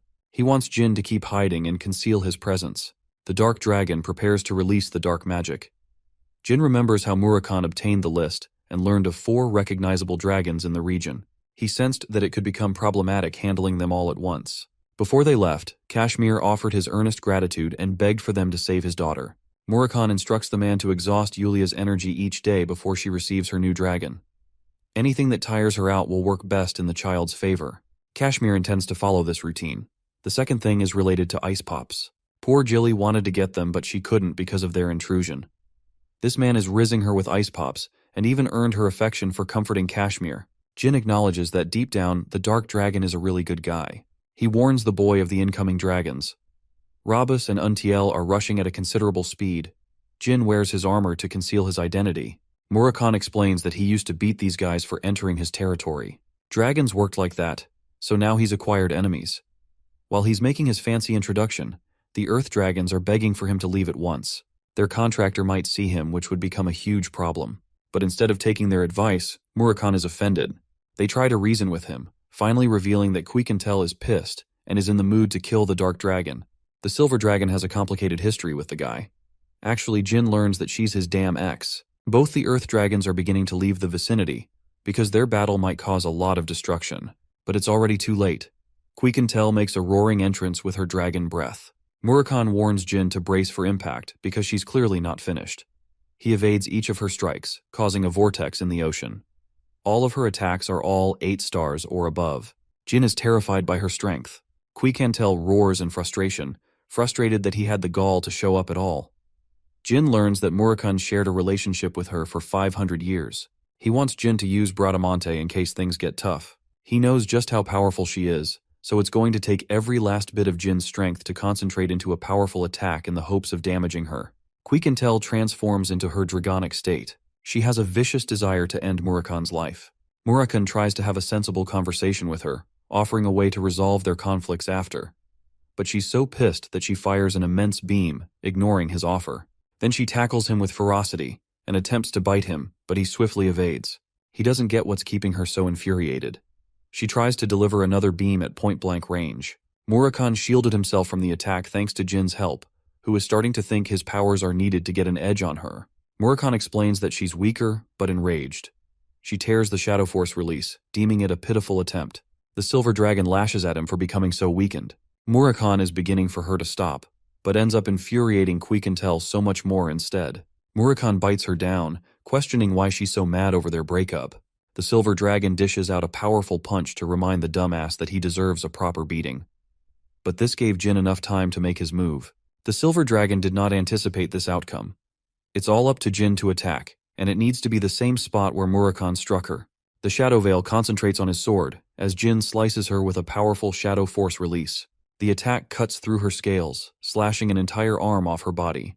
Murakami hastens to rescue Jin as the Silver Dragon descends to the sea. Jin is overly exhausted from expiring every last bit of his strength to make that move. He thought they killed her, but this is Quiquintel. She's way more powerful than the typical dragon, especially since she governs time itself. Jin realizes that this is bad news for them. They came here looking for Yulia's dragon, but they're the ones about to go missing. The Silver Dragon replenishes her body, turning back her state. It's a cheat magic that drains an immense amount of energy, but it still helps her survive death. Quiquintel manifests in her human state. Murakami thought they ended the relationship on good terms, so she doesn't understand why she's so angry at him. The Silver Dragon is enraged that not only did he leave her, he said so without explanation. Murakami shouts back, roaring that he isn't at fault for thinking they weren't meant to be. This couple's quarrel surprises Jin. Quiquintel recognizes Jin as the newest contractor of the God of Shadows. Murakami explains that their own kind is at the risk of extinction, but she finds his words full of rubbish since he's not the type to care about such things. Murakami counters that he killed many dragons for her sake too. He turns tail, thinking that she's useless in helping them. She apologizes and learns about Yulia's situation. At long last, they're not buzzing around. Jin overhears the talk of Bioretta, the Wind Dragon. This monster is the guardian dragon of the minor patriarch of the Zyphal clan. It's unquestionable that they're the ones who kidnapped Latri, Yulia's dragon. Quiquintel leads them to her place. She resides in a cabin outside the Viminth Empire's capital. She learns about the youngest Runkandel and recognizes that he's related to Tamar's powers. The three of them journeyed together after all, so she knows. She returns to the topic at hand. Bioretta took Latri by deception. The deal was to teach Latri some of the dragon spells. It has now jeopardized the life of a young girl who exists without her guardian dragon. The Silver Dragon had always been suspicious of Bioretta's intentions. He was even insistent upon meeting her contractor. Since Enya's identity is known to the public, she was safe. But for Yulia, they found an opportunity to kidnap her guardian dragon because not many knew about her contractual relationship. Jin outlines his deductions for the Zyphal's plans. He thinks that they are trying to eliminate contractors that aren't under their control. Their second goal is to acquire as many gods by their side through contracts. In his previous life, Jin discovered that the God of Time's contractor was different. He was a Zyphal clan member, which means that Enya was probably killed in that timeline. The same goes for Yulia, who might have her contract revoked. The Silver Dragon still doesn't find his words persuasive. After all, there would be no reason to acquire more contractors when the Zyphals already have so many. Jin bites back with a sharp response. Since human greed has no limits, it's logical to assume the Zyphals are hungry to acquire even more power. Jin sharply deduces that Quiquintel is putting on a blindfold because she's secretly afraid of the sorcerers. Murakami senses this is bad news as she could easily become enraged. Instead of taking offense, the Silver Dragon laughs. She's never seen Murakami act cautious around her. She's prepared to take the steps necessary to guarantee the safety of her contractor. Even more, Quiquintel is prepared to help him meet Bioretta and recover Latri. Grasping Jin's shoulder, she reminisces on her memories with Tamar. She wants to swear loyalty to his descendant, and even comments that he's just like the first patriarch with his provocations. While they're talking, Enya bursts into the scene, ignoring Quiquintel's warnings to leave the house. She's a clumsy and shy fool who just so happens to fawn over Jin Runkandel. The boy is desperately asking for an explanation out of this mess. Quiquintel sulks, explaining that she's his #1 fangirl. Enya, the #1 simp, can't contain her excitement in front of her star and model Jin. She's surprisingly a commoner, which makes Jin assume that she must be really talented in some other aspect. The Silver Dragon is annoyed that she rebelled against her order to stay put. Quiquintel is barely containing her composure, while Jin thinks that Enya must have faced some serious bullying at the academy because of her rank. Jin states that he came to address Enya's safety. His kind and cooperative ask is enough to swoon the girl. She literally thinks her Prince Charming is here to rescue her from the bad guys. She's more than ready to go with him. That's just how excited this purple-haired midget is. Quiquintel whacks her unconscious. She's afraid that her obsession for Jin might take her to the ends of the Run Candle clan. The boy is shocked to learn that his own clan has dungeons and even dragons. As for Murakhan, the dude is out cold. With the two of them alone, Quiquintel emphasizes that she's only helping out Jin because of her ex-boyfriend, especially when he's become a sorry loser compared to his original strength. He would get destroyed by the Wind Dragon at his current level, so Quiquintel wants to take charge if it ever comes down to that. Jin is curious about the Bureta's dragon. Just how powerful is this dragon? Quiquintel explains that if Murakhan regained his original powers, then they should have been annihilated in their battle. The Silver Dragon wants Jin to stick around in the cabin until they can locate the Wind Dragon. Jin is surprised by how much she cares about them in secret. He's ready to handle Murakhan from his side. Quiquintel explains that Enya will soon regain consciousness, so he has to handle her carefully this time. Jin is stumped when he sees her actually wake up before his eyes. She's like a damn zombie for this man. After explaining the situation to Enya, she understands that she could be a potential target for the Zyphals. She trusts in his powers completely and offers to leave tomorrow. Quiquintel instructs her to start packing. She will take care of the academy by calling in a sick leave for her sake. The only thing left is to take care of the Wind Dragon. Suddenly, a strange man calls out from outside. The Silver Dragon can't fathom how anyone would come in the middle of nowhere for firewood. Jin immediately realizes that it's a trap. He's confident that the guy outside isn't a nobody. In fact, he's a spy who has probably been keeping watch. Hearing this, Quiquintel instantly opens the door before lifting the man by his throat. She's ready to crush him if he dares not to speak. Then from within the cabin emerges another figure, the real perpetrator hiding in the shadows. He threatens to summon the entire task force if Quiquintel fails to let him go. But this girl is mighty pissed. She dashes headfirst to beat the shit out of this guy. Her thunderous punch sends a shockwave, but it's not nearly enough to even affect this man. He didn't move an inch and simply ate her attack. An incredible punch with the power of a dragon was blocked by this dude. It's clear that he's someone distinct, someone more powerful than the task force captain. He's the Emperor's right-hand man. Latz is another capable swordsman whose skill is acknowledged by the Run Candle clan. He's strong enough to pose immense trouble. Jin is lucky to have his identity concealed with his armor. Latz apologizes for his intrusion and states his true purpose. He came here to check on Jin and Murakhan, who had recently entered their empire. Quiquintel isn't one to let him off so easily. Latz swiftly threatens her, reminding the Silver Dragon that her contractor is out in the open, defenseless by herself. Even if she kills him, Enya won't survive the encounter. With that warning, he hastens to leave. The murderous Silver Dragon reminds Latz that she will return him this favor by taking away everything precious to him in his life. With such an imposing warning, the man takes his leave. He fucked with the wrong dragon. He's already fulfilled his purpose. Apart from the mission, he wants his squad to stay away from Quiquintel as much as possible. Because if they ever dare to try to mess with her, it'll be hell. In fact, that punch alone caused his face to bleed. This man knows he's getting crushed. He's smart and refuses to endanger his squad by provoking the Silver Dragon. Quiquintel is enraged that she made a stupid decision to keep Enya tangled under the roof of the Vemonth Empire. They could have done so much more if not for Jin's warning. Thankfully, they can still make amends and evacuate her to safety soon. The next morning, Jin assures Quiquintel regarding Enya's safety. They've made sure nothing happens to her, and Murakhan is also there to secretly protect her in case things get worse. With her safety guaranteed, it's time to handle Bureta. They will await Murakhan's return and make their move. 1 week has passed. He finally returned with a fine complaint. Quiquintel actually made this cabin in the image of their previous one. He's not planning on going back to her, but those days were truly something precious to him. They lived in harmony with the first patriarch. It was so much fun back then, but reliving those memories now is giving the Dark Dragon a headache he can't get rid of. Quiquintel makes fun of him for being so weak-minded. She informs the group about Bureta's response. They're to hurry to the uninhabited island soon. Having arrived at the location, Jin and Murakhan are observing in secret. When discussing a battle strategy, Quiquintel recommended that they adopt a direct approach and beat the shit out of him if he lies about Latri. Murakhan fancied the idea and thought it would be best if he could join in and double-team the Wind Dragon.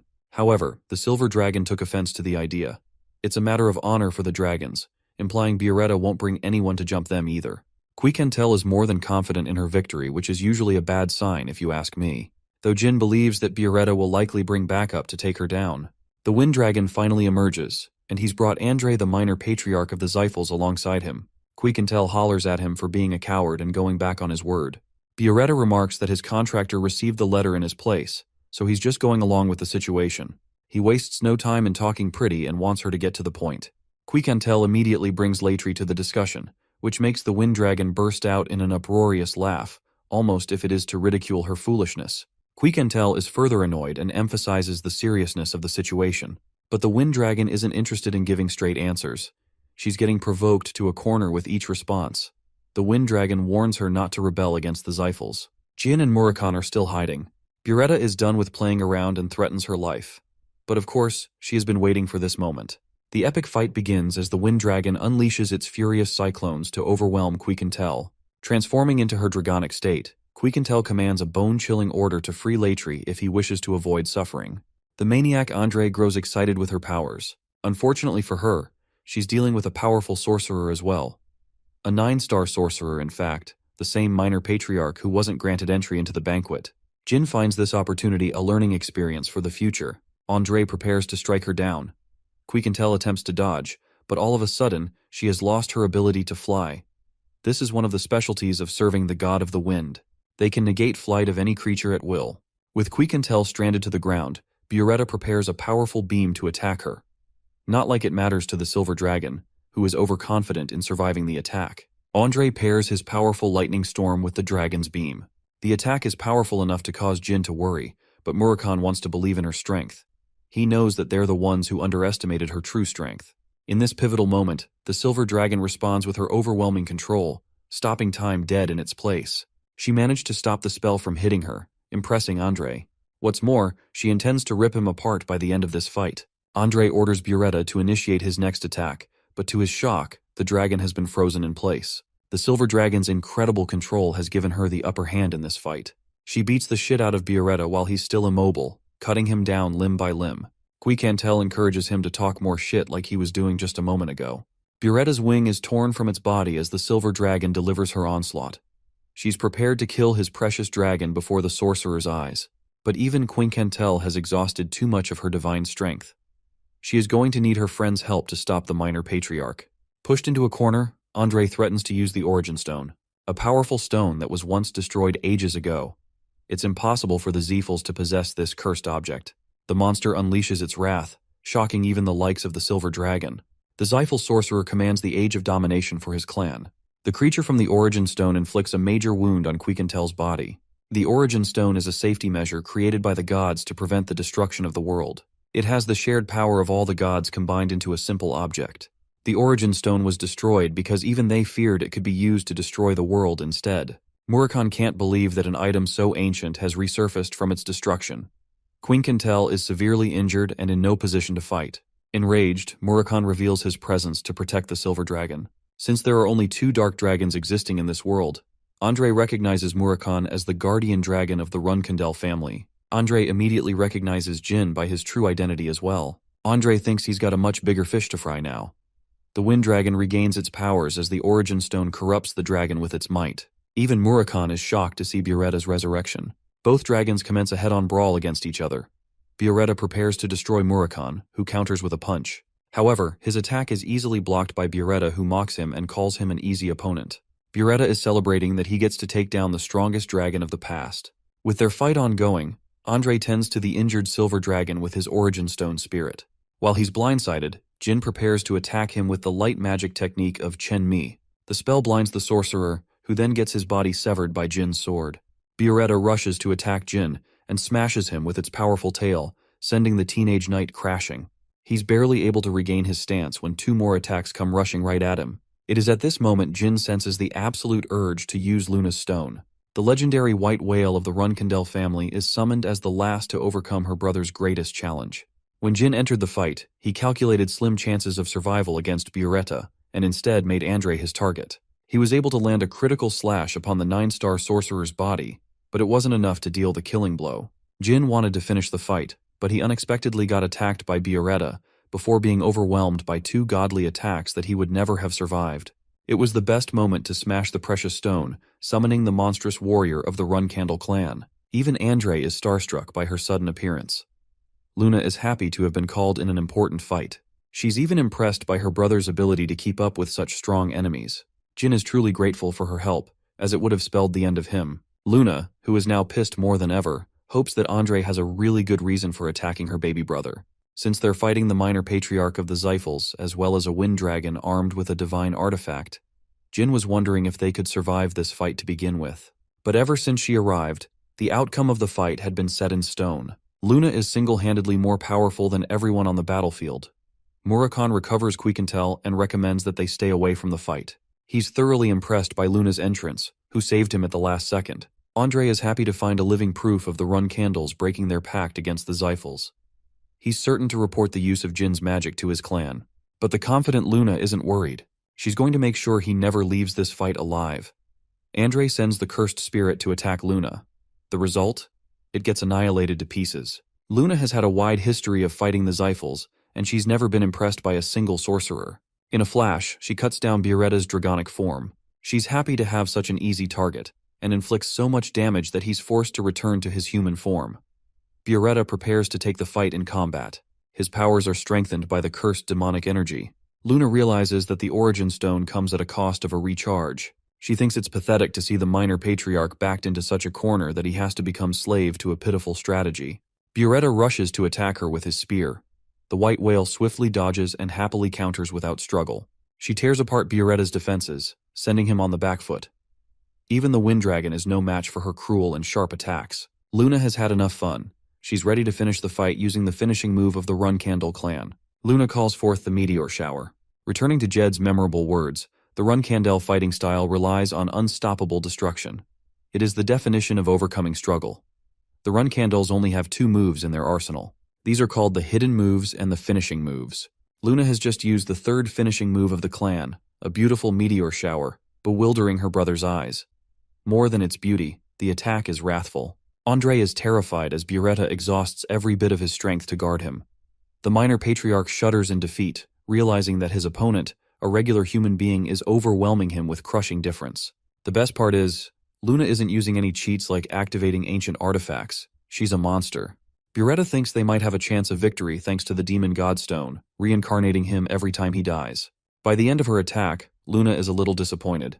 Bioretta has been decimated to pieces, but she's still nowhere near as powerful as her father's attacks. She wants this moment to be an important lesson to her baby brother. Luna is dead confident in her brother's ability to overcome Ciaran's might. But her battle has yet to be finished. A strange demon is her new opponent, an unidentifiable creature of the Xiphals. Murakami theorizes that the Zilfs ended up creating their own Origin Stone thanks to their contractor's powers. He wants to escape to prevent harm, but Jin is worried for Luna's safety, especially if she's up against a powerful opponent like the incarnation of the Origin Stone.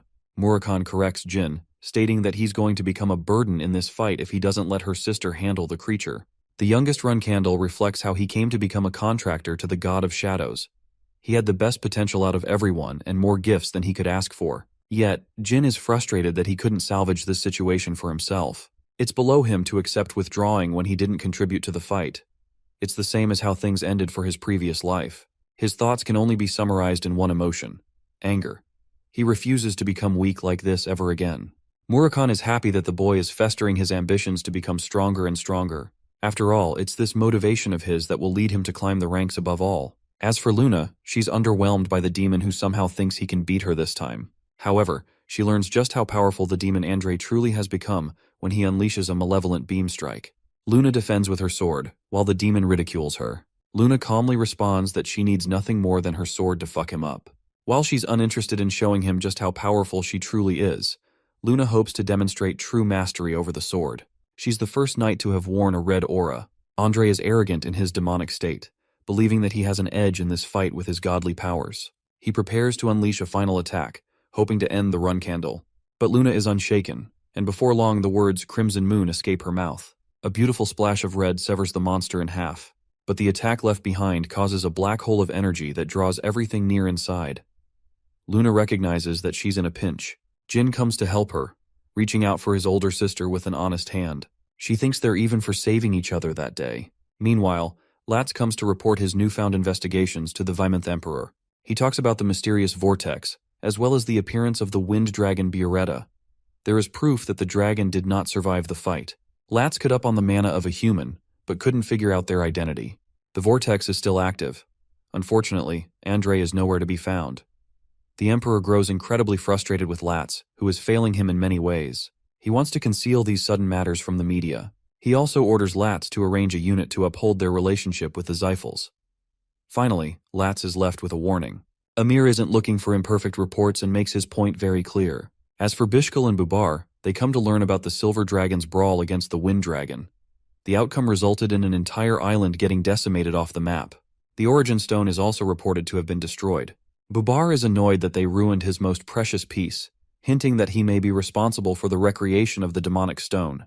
Bishkek reports that their leader is pissed with the way Zyphals are handling things, which means they will likely ignore their orders for now.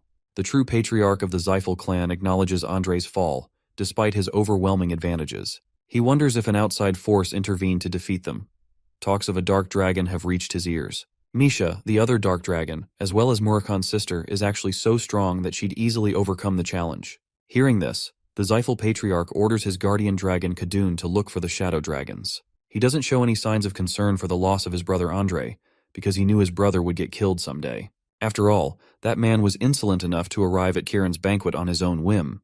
Kadun recommends they create more demonic stones as they're the only source of their power capable of defeating the Runcandle clan. Keliak Zyphal has grand ambitions to conquer the world and rise as the new god of the realm. Returning to our heroes, Jin and the gang arrive safely to return to Jilly. She instantly faints upon seeing the great Luna becoming a part of their mission. Jilly is concerned about Jin's safety. He's getting involved in more trouble than ever when he's supposed to be operating solo. Luna is happy that she cares about the boy truly. Kashmir also arrives to meet the elegant Luna Runcandle. He also meets the silver dragon Quiquentel, who is in a very pissed mood right now. Kashmir pays proper respect, realizing that he could fuck up majorly like last time. Quiquentel cuts down on their conversation. She's only worried about Enya's safety. Kashmir explains how Latri returned 3 hours prior. She's with both Enya and Yulia, but something about the dragon is strange. The creature doesn't remember how it went missing for an entire year. He doesn't remember past the time Buretta took him away to teach him magic spells. Murakan realizes that the Zyphals wiped his memory to clear proof of their involvement. They don't want the world to discover their schemes. After a long-winded explanation of how things went down, Kashmir and Jilly catch up to speed with what happened. Murakan believes that the only reason to create a demonic stone is because the clan wants to create their own god. They're in the process of acquiring powers from each god in an effort to crush anyone who stands in their way. That is the goal of Keliak Zyphal. Quiquentel goes to check on Enya with Kashmir, while Jilly sees Luna for a second time before fainting again. This poor nanny and her stress levels. Luna learns of all of Jin's accomplishments in the short span of 3 months. She thinks it's hilarious he can't even add credibility to his own missions because he abused his powers. The Runcandels would never forgive him for that. Jilly is happy that Luna is planning to let them slide under the radar. Luna shocks them all by revealing that Kiran already knows everything by now. He's only moments away from uncovering Luna's involvement too. While Jilly is fearing for her life, Jin explains he has the perfect story. He wants to go meet his father with Luna. Sounds like a great plan at first, but it's actually crazy sounding to both women. They think he's taking his father lightly. Jin explains that he's just going to warn him about the Zyphal scheme to destroy the Runcandle clans. It's ideal that he knows about the existence of the demon creation stones too. Luna reminds the boy that he's going to fail the test automatically if he returns home before his term ends. Jin doesn't care much about that. He's hoping to score a deal out of his father. For the first time, Luna delivers her words with emphasis and bluntness. She actually fears for the boy's life. Jin thinks that she'll step up before that happens. Hearing such words coming out of his mouth, Luna approaches him with a menacing stare. Testing his conviction, she's pissed. Luna realizes just how worried Jilly must feel for him. She agrees to comply with his plans. They are to leave tomorrow. Confused, Jilly questions why Luna is accepting to help her brother. It's simple. She doesn't like the way of the clan and how it thrives on killing each other. Luna hopes to become a reliable sibling to Jin, his one form of defense. She's hoping he has something good in mind to win this encounter. The next day, both Luna and Jin return to Storm Castle. They're met with scrutiny and frustration. Jin's big sister owes him big time for doing so much for him. Vuigo and the rest of the Runcandle flag-bearers stand to oppose Luna's decision strongly. They're all ready to confront so easily, which also implies Kiran is aware of their return. Mary is mad and pissed that Jin is halting his growth by choosing an early death. Luna explains that Jin returned of his own volition, but then her own judgment is questioned for being unable to stop him. Luna can't argue with Luntia's clever arguments. Luntia is shocked when she learns that Jin is personally going to see their father. The rest of his siblings even try to warn him that he's definitely getting himself killed. Luntia takes a breath and allows entry. However, she is quick to draw her sword against Luna, demanding her weapon. Kiran wants to see Jin in isolation. Luna ferociously rebels against the decision with her anger, so the rest of the flag-bearers all gather to beat her upon the orders of Kieran. Jin assures Luna that he's here to inform his father about something important. He's unafraid of what is to come, so he walks away without any fears. As he's making way inside the castle, Jin reflects that not even one of his siblings understands the patriarch. He thinks it's possible to earn his father's trust so long as he keeps a cool act. Jin takes a deep breath, gently knocking on the door. The result? Well, let's just say his aura alone decimates the door. For the first time, Kieran is violently pissed against the boy. Kieran literally made a blade out of aura just to demonstrate how powerful his sword skills could become someday. It's actually a learning experience instead of a demonstration of fear. Jin knows that he shouldn't apologize and act boldly. The boy utters words that none of his children ever even spoke of, that he missed his father. Kieran is affected by his sweetness, but still calls him out for being weak.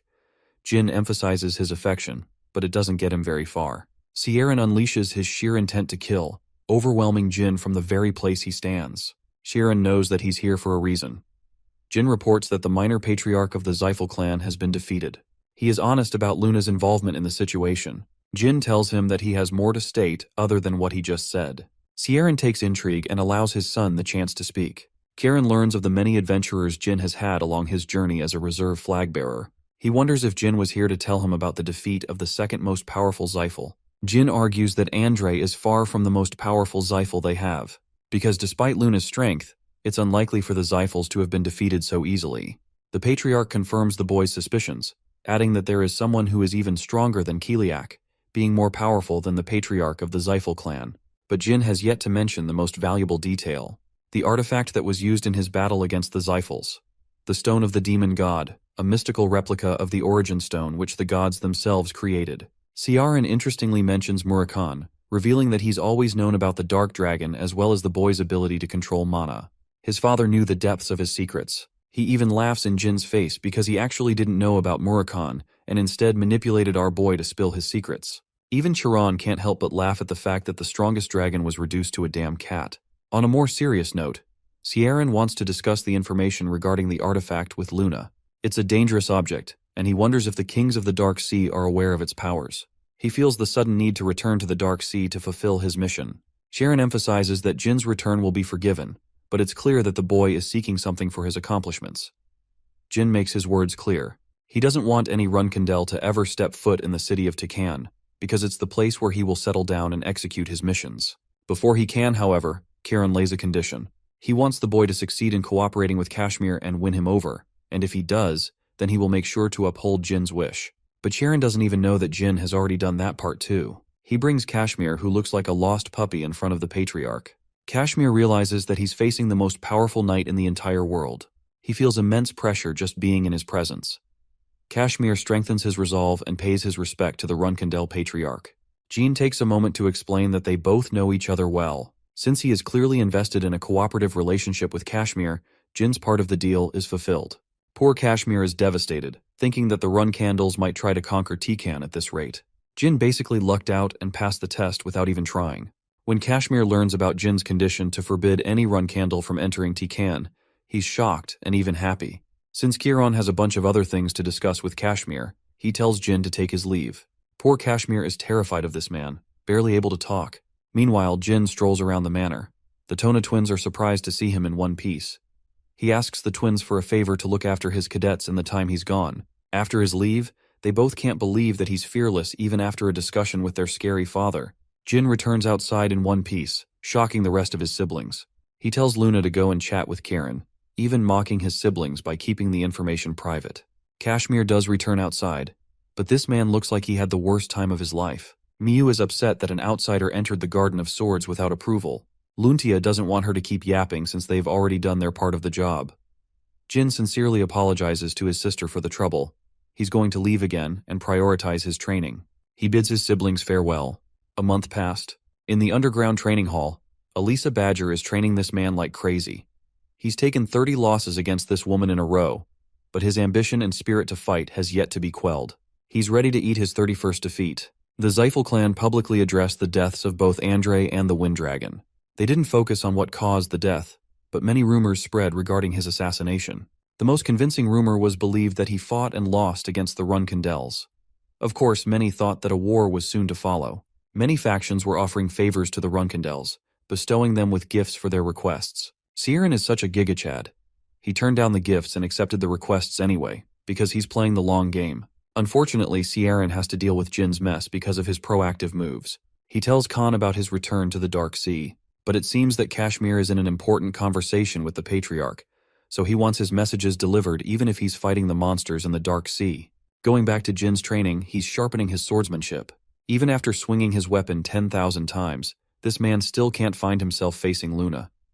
Even though he's reached 5 stars in both swordsmanship and magic, Jin is unimpressed with his level of strength. He is working himself to the bone to get stronger. He wishes to overcome his siblings in the 5 years he's been given. Kashmir is worried for his overtraining despite his talents as a run-candle swordmaster. Enya is also here for a surprise visit. She's concerned about Jin's swollen and bleeding hands. Kashmir reminds him that his enemies will be much stronger in the future, but it's likely that he will harm himself by overtraining through impatience. It's basically like ego lifting above his level. Jin admits that he's in the wrong here, even though he can't stop himself from giving his absolute best. Kashmir thinks that he should be proud of his current level of effort. He wants to contribute by adding something fun to his training routine. He was then given the recommendation to spar against a powerful foe. Jin thinks Kashmir is inviting him to challenge the swordmaster. Though he acts like a coward in front of him, Kashmir is actually crazy strong with his sword skills. It's a reason they call him the Phantom Sword, and why he was recommended as a run-candle instructor. Kashmir wants to fight him when he's ready, but before he gets to that level, Jin has a different opponent to face. That's how his wife, Elisa, came into the picture. Jin was given 6 months to try and defeat Elisa. He was granted permission to use every single skill without holding back. Yulia was scared because the little girl didn't want her mother to fight. But Elisa welcomed the opportunity. Initially, our boy didn't have a great impression of Elisa apart from her impressive physique. Well, that is until Yulia dissed him so hard by calling him weak as hell, especially when you know she is physically incapable of speaking lies. Elisa was okay with challenging Jin every day for 6 months straight. She didn't think of it as a burden. 2 days passed and Jin found himself challenging the physical powerhouse before him. She explains that her only rule is to never go easy on anyone. Elisa is hoping Jin won't lose heart after taking his first L. It was here when he realized that the challenge to defeat her in 6 months is realistic. When the fight began, one single punch from Elisa took everything in Jin's arsenal to block. She was impressed that he could counter the move. Jin followed by using light magic, momentarily blinding her. Then he lunged forth to strike, exposing himself to a huge opening. And that is when he realized he fucked up. Elisa wound up with such a powerful punch that it sent this man flying. Elisa was impressed by Jin's ability to make 2 attacks on the first day. Even though she held back in her first punch, Elisa was surprised by Jin's blinding spell which he had casted on his sword before the fight began. But his tricks weren't enough to bypass Elisa's raw power. Even so, she thinks he was using strategy to his advantage, which is how he overcame opponents far stronger than him. It's not that Jin is overpowered, it's that he has mastered the art of creating opportunities for himself. While she's impressed, Jin is at a loss. He exposed every trick in his playbook and still shamefully lost. This is the level of difficulty he was up against, and the monster he had to overcome in the 6 months ahead. It was exciting for both fighters. 1 month has passed, and we're back to Kiron's fight against the monsters of the Dark Sea. Khan comes to deliver an important message from Kashmir. The letter is written with so much care and attention that it's looking like this man is confessing his love or something. Sharon is damn pissed because Kashmir didn't do as he was told. He wanted to be updated on Jin's progress. The letter is mostly a yap festival, but it does have a part regarding Jin's progress. It's mentioned in the report how Jin has been losing countless times against Kashmir, but the more they fight, the longer he's able to survive. He has incurred 40 losses straight, but something about this report makes Kieran exceptionally happy. The Patriarch learns that Jin lasted over 120 moves in their latest fight. It means he's doing everything in his power to overcome his previous limits. Kieran is so happy for his son that he almost didn't want the boy to leave the clan because he deems him worthy to be a successor. It's never been clear about which child he truly wanted to be named a successor. Even though Joshua is the leading candidate for throne, it is not from the interest of the Patriarch. Khan emphasizes that Jin is far too young to be called a worthy candidate. He thinks Jin lacks the ferocity and the objective approach, and that's the only thing Joshua has a lead on. Before sending Khan away, the Patriarch wonders why the letter arrived 10 days after it was submitted. Khan explains that he was fighting monsters on the way, so the Patriarch uses a mana blade to tear apart their surroundings, clearing a path for Khan's return. He hopes the following messages will be delivered sooner. Back to Jin's training. He's fought Elisa over 90 times now. He's getting harder to beat after every match, but it's something that he must do in order to overcome Elisa's strength. Instead of going out to enjoy dessert, Jin maintains his practice, sharpening his speed of growth. Elisa notes that the boy's aura is completely in sync with mana, skyrocketing his growth thanks to the power of Shadow Force. She thinks that his talents and abilities would have been useless if not for his relentless perseverance to improve his skills. Elisa is happy, as she is predicting her defeat very soon. The next day, Jin exchanges blow for blow against the martial artist. Elisa thinks that she's got the upper hand, but suffers a brutal slash. A critical strike has massively wounded her. She hasn't been injured in a long time. Jin calls for Enya and thinks that he won purely by chance. She could have dodged it, but she went all in. He was careful enough to fool her with Shadow Force. Elisa's skills are getting sloppy ever since her retirement. She's already lost, much sooner than predicted. But Jin is at odds. He doesn't want to consider this match his victory. That's a champion-level mindset, if you ask me. Elisa emphasizes that it is still something to think about. Jin's improvement has skyrocketed in the past 3 months. His endless desire to improve fuels his training, and he's set to reach 6 stars in his skills. That will be the decisive moment of Elisa's defeat. Winter has arrived. Murakhan is enjoying ice pops despite the cold weather. He wanted to get some for Jilly because she likes them. Jin has an important matter to discuss with Kashmir. It is regarding Bishkal, the leading candidate successor for his clan. Jin wants information on the guy. Kashmir explains that it's hinted that Bishkal is cooperating with the Kinzalo. He goes to a special art workshop owned by Bubare, another officer among the Kinzalo organization. When it comes to relationships, it seems that Bubare has a greater rank in the organization, which is also why Bishkal came to fight in his stead at the banquet. But what's bothering Jin is Kinzalo's association with Bishkal. When it comes to the incidents of his previous life, all major clans had a major time dealing with the Kinzalo, proving their strength. While Yulia is annoying the shit out of Murakhan, Jin is curious if Kashmir was able to gather information on Alu, the fallen owner of the auction house. Apparently, nothing about him is out in the open. Jin thinks that someone is taking active procedures to cover this guy's tracks. He almost regrets killing him so soon. Our boy is happy for Kashmir wingmanning so much information to him. He's indebted to his dedication. As for Jin, he has to go spar with Eliza. But this time he wants Kashmir to come see the fruits of his efforts. In the training arena, Eliza certainly wasn't expecting her husband to come see her lose. After all, she's confident that Jin will defeat her in this match. Jin claims that he will forever remember her as an amazing training partner and friend. Kashmir is utterly stumped. He can't believe that Jin has overcome the skill level in 3 months. The fight begins as Jin calls forth his newest summon skill. A beautiful shadow phoenix emerges from magic. After reaching 6 stars in magic sorcery, a sorcerer is qualified to enter a pact with a phoenix. This pact is kept secret, as only the sorcerer can open the dimensional gate to summon the phoenix. On the contrary, it's the phoenix which selects the sorcerer, which is why many magicians desperately cling to the hopes of being selected one day. Among the phoenixes, there existed the rarest of them all, the blue phoenix Tess.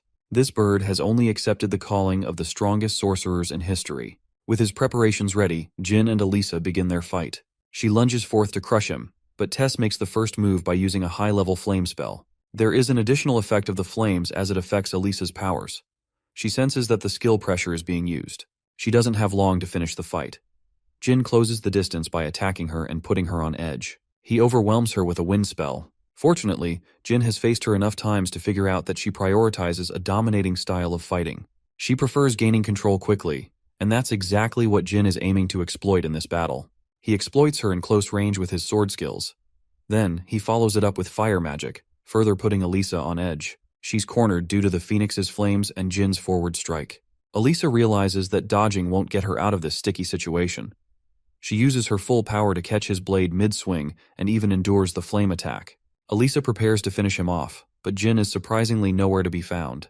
It's impossible because she clearly felt him. Elisa suddenly realizes that the pressure trait dulled her senses. Jin uses this critical moment to attack her and win the fight, this time without any doubts. Realizing that he must have overdone it, Jin calls for Enya's help to heal Elisa. After his match, both Murakhan and Quiquintel are starstruck when they find out Jin won. IT rocked their world, not because it was Elisa that he beat, but because he summoned the Phoenix Tease itself. Quiquintel cripples to her knees upon that discovery. After Elisa's recovery, Jin explains that he planned his winning strategy back when they first fought each other. They both enjoyed the sparring session. Jin has made a remarkable accomplishment to defeat the captain of a task force, and he's not even 16 yet. Both Murakhan and Quiquintel arrive in a rush, begging to talk to Tess. Jin does as he is instructed while Quiquintel plummets to greet the ruler of the Fire Realm. Murakhan is as arrogant as he used to be. They seem to know each other for some reason, with Quiquintel shivering in fear. After returning Tess to its dimension, Murakhan explains the reason as to why Tess is such a big deal. Apparently, it's not even the creature's true form. It rules over the Fire Realm, a place where dragons and phoenixes thrive. It's a place well beyond the understanding of even the gods themselves. But that's not all. There was one time when the gods dared to enter the Fire Realm along with their dragons. But when that happened, Tess was extremely offended and unleashed his ultimate power. Tess became responsible for slaughtering 5 gods and even defeating dragons. Jin is stumped to discover its true power. Unfortunately, he can't deploy the full use of its powers in the real world. Even if Jin became the peak of power, it would be impossible. It's a penalty for crossing over to the other dimension, which is the same reason the gods proved useless against Tess in the Fire Realm. So the same can be said of its powers in this realm. But even then, the phoenix is powerful enough to turn anything to ashes. Murakhan emphasizes that all the dragons are scared shitless of that monster. He does share that Tess has taken a liking to Jin, who contemplates how powerful an asset Tess truly is. It means that he could use its powers to defeat the Zyphals one day. A month passed. Patriarch Sieran Runkendel learned that his son was chosen by the god of the Fire Realm. More importantly, Jin's swordsmanship skills are skyrocketing over other aspects of his abilities. Sieran explores a different topic. He has come to know of Ron Heron's grandson and an assassination mission linked to participating in a competition. Jin learns from Kashmir about the Arena of Cosmos, which might help him face off against Dante Hiron, who is a pureblood of the powerful Hiron clan. The Patriarch used to rival Karen's strength before he surpassed everyone and became a Divine Star Knight. Jin's interest peaked after that information, but he's still displaying signs of uncertainty. Kashmir emphasizes that this is the only opportunity he has to face off against a prodigious pureblood of the Heron clan. Because of Kashmir's insistence, Jin decides to accept. He realizes what's going on, and what Kashmir was tasked with when his father had a private meeting with him. The Runkendel Patriarch wants the boy to focus on his swordsmanship above all, and Kashmir is following commands because he has no choice. He has already prepared a trip for Jin. It's been a while since he has executed a solo mission since Mamet Lawless. In fact, the Arena of Cosmos is much worse compared to that place. It's a brutal arena where competitors are allowed to use any kind of weapon to kill their opponents. Even killing opponents before the match is permitted. So the fact that Dante Heron, a renowned pureblood, is participating in a vile competition, Jin is really surprised by his participation. But still, he's happy to face that guy as long as it allows him an opportunity to grow. Speaking of growth, Viridine Zyphal is also in this competition. Jin arrives to sign up for the tournament, but instead, he's told to scatter as the registration phase has already ended. The grumpy receptionist doesn't actually care for any kind of regulation. He just wants Jin to leave. Happy to teach him a lesson, Jin whacks a bunch of gold coins in his face, sending him to the ground. Apparently this guy is a weirdo who really liked Jin's brutal approach. He's ready to sign him up just for that. The dude he just kicked down is the master of the island and the pirate king Cosmos himself. Jin is in group 13. The dude guiding him to the place tells Jin that one other dude punched the captain right in the face, and that it would have been fun if they fought each other. Jin is open to fighting this mystery man in the finals. He isn't even given a proper space to stay. It seems that a bunch of guys stay in a cell, which provokes them to fight each other. After all, it's not supposed to be a fair game. One guy confronts Jin in order to mess with him. But our boy has enough experience under his belt. He's ready to smoke everyone if they don't leave by the 3rd second. The countdown finishes as Jin absolutely destroys the dudes in his cell. Now that he's made a polite introduction, Jin challenges his next few opponents, who foolishly lunge at him, thinking they'll kill the newbie. It takes our boy a few seconds to cut apart their limbs. This place is full of disgusting criminals even worse than Mamit. Jin is going to have a lot of fun defeating everyone for the few days to come. When the guide arrives at his cell, he's shocked that Jin has run through his entire competition already. He's not interested in killing them yet. The guide tells him to observe Group 1 and 2, as he may end up fighting them soon. Arriving at the arena, Jin observes the grand setting. There's a lot of people in the stands, but nobody is likely to recognize him. A bunch of them are busy chatting about a mysterious fighter who knocked out the entirety of his group. Strangely, the people seem to have caught wind of the fact that a Runkendel flag-bearer has infiltrated the competition. This fact shouldn't be known to the general public. So Jin is surprised and takes a seat next to the clowns who are assuming the flag-bearer is actually Jin Runkendel. Jin doesn't understand what's going on. He thinks it shouldn't be possible for people to know about him so vividly. Jin thinks that it's possible one of the twins has come to the competition. The captain of the arena takes the big stage. Cosmos is cheered and loved by the crowds as he promised to help challenges achieve their dreams. The competition is set between 14 participants in 13 groups, so nearly 200 martial artists are here to fight. The first match is between a fighter called Mantis versus a strange swordsman called Paul Mick. But the boy looks so young to be fighting at this stage. Jin thinks he's probably a 13-year-old at best. Then he remembers the words of the guide who told him about the other young boy punching down their captain. The match begins and immediately ends with Paul's instant slash. Mantis hits the ground with no one even being capable of discerning what happened. Jin recognizes Paul's ferocity, who cleaved his opponent's head clean with a single strike. This could only mean one thing. He's Dante Heron operating under a false name. Pumped by this epic fight, Veridine the Loudmouth places his bets on Paul. Jin is shocked to see this guy popping out of nowhere, as he didn't know of his participation. Veridine takes the crowd and rests his money on Paul. He's acting far too casual to be on a mission. Suddenly, the annoying sorcerer notices Jin run Candle from the stands.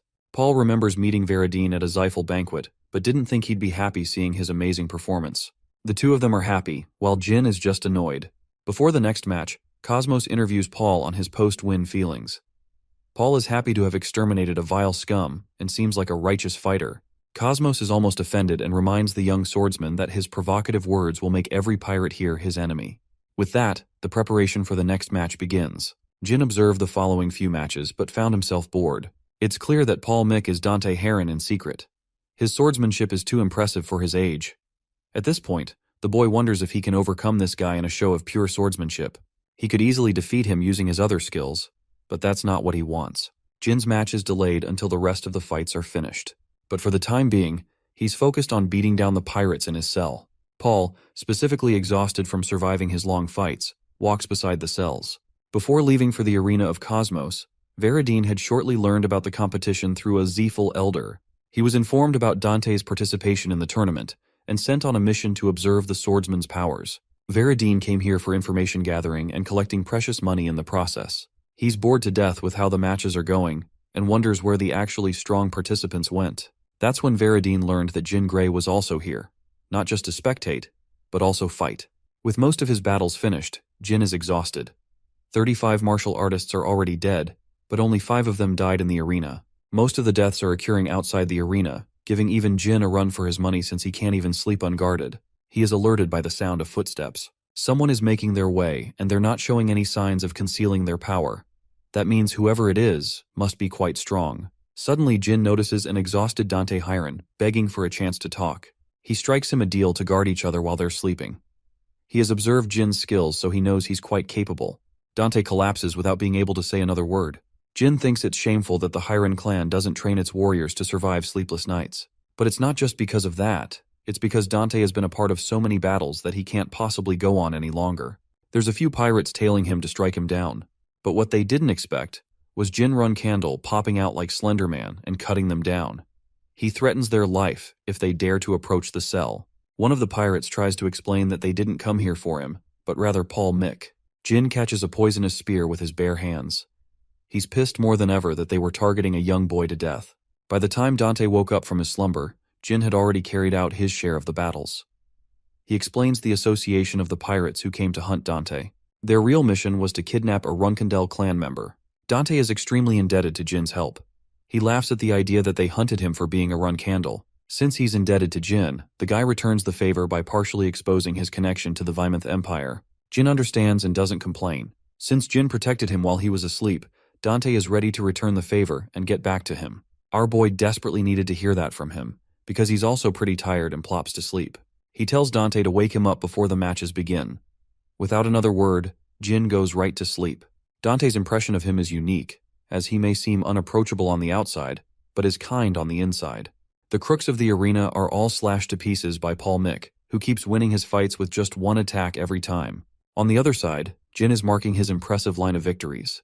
The crowd finds itself cheering for him, and some of them wonder if he's stronger than Paul Mick. In any case, both Jin and Paul are being cheered as the favorites of the crowd. A secret group is acting against them, plotting a devious scheme. They want to ensure their demise even before the fight begins. The guide comes to remind them all that it's going to be impossible to take them down as both Jin and Paul are incredibly strong. Realizing that they really don't have a way to kill them off, the crooks decide to fix matches instead of risking their lives. The Pirate King Cosmos is frustrated to hear about their scheming behind his back. Since the matches are all getting boring, he decides to switch up all the matchups, making sure only Paul and Jin are guaranteed a spot at the finals. As for the crooks secretly planning to fix matches, they'll find themselves a victim against either of the prodigies. Cosmos thinks that the betting game on Jin and Paul is enough to make them a boatload of money. The following day, Veradine observes the state of the final match. He's excited to see which of the two sword fighters will come out on top. His subordinates have a feeling Paul will win this fight, thanks to his incredible swordsmanship. But for Veradine, he's a simp for Jin, so he placed all the money on Jin's victory. An insane amount, but the odds aren't looking great in his favor. Cosmos seems to have a lot of money. Veradine is looking to steal some of that cash through this fight. Cosmos finally announces the final match, but my poor guy gets assaulted by the crowd for halting their excitement. They just want to see the match between the Grim Reaper and Paul get going already. Cosmos skips the lame chat and roars the announcement of Paul Mick. The expert swordsman prodigy arrives fully prepared for this fight. His opponent stands on the opposite side, the Grim Reaper of Group 13. Veradine is cheering for him like his biggest fan. The knights stare each other down as the fight finally begins. Instead of making the first move instantly, they're incredibly perceptive of each other's movements. Paul explodes with his inhuman speed, giving Jin barely the chance to block the attack and respond. He knows Jin is strong enough to fend off against his normal tricks, so Paul whips out a full-blown attack. Jin reinforces his sword to respond. The fighters clash against each other in an epic display. With their blades responding to every strike, both Jin and Dante are at equal footing. Only Dante's first attack was at his top speed, but now he's focused on a conservative approach on saving his energy. Jin's strategy is to match his opponent's speed. They're fighting incredibly fast in a small arena. Veradine is impressed, almost excited even. Jin's opponent recommends that he use whatever it is in his arsenal and shows him what his top speed really looks like. Jin is caught off guard, barely evading a strike. Unfortunately, he suffers a blow in the process and is getting forced into a back foot. The crowd goes wild for Dante's performance, cheering his name as Paul Mick. Jin assesses his situation, realizing that Dante exercises an incredibly destructive swordsmanship style. Thanks to his body, he can prolong the fight and overwhelm anyone in the fight to outlast. From Dante's perspective, he's unimpressed by Jin's strength so far, preparing to deal the final blow. But he's unfamiliar with our boy's game, as one terrifying glance from Jin alerts Dante to leap away in defense. He sensed an incredible feeling rising from inside of his opponent. Dante knew that if he had connected that attack, Jin would have used a different move to finish him off. He is right, because he was planning to use Shadow Force after how hard he was pushed into a corner. Jin believes it's his turn to respond. He takes the fight seriously. Each of his downward slashes are the same strength as the previous, with no loss in energy. Dante is pushed to a corner, realizing that he will meet his end if he stalls like this. Jin is seriously annoyed that Dante is choosing to withhold his powers, instead of facing him with full strength. He reveals Dante's true name, acknowledging his connection to the Hiron family.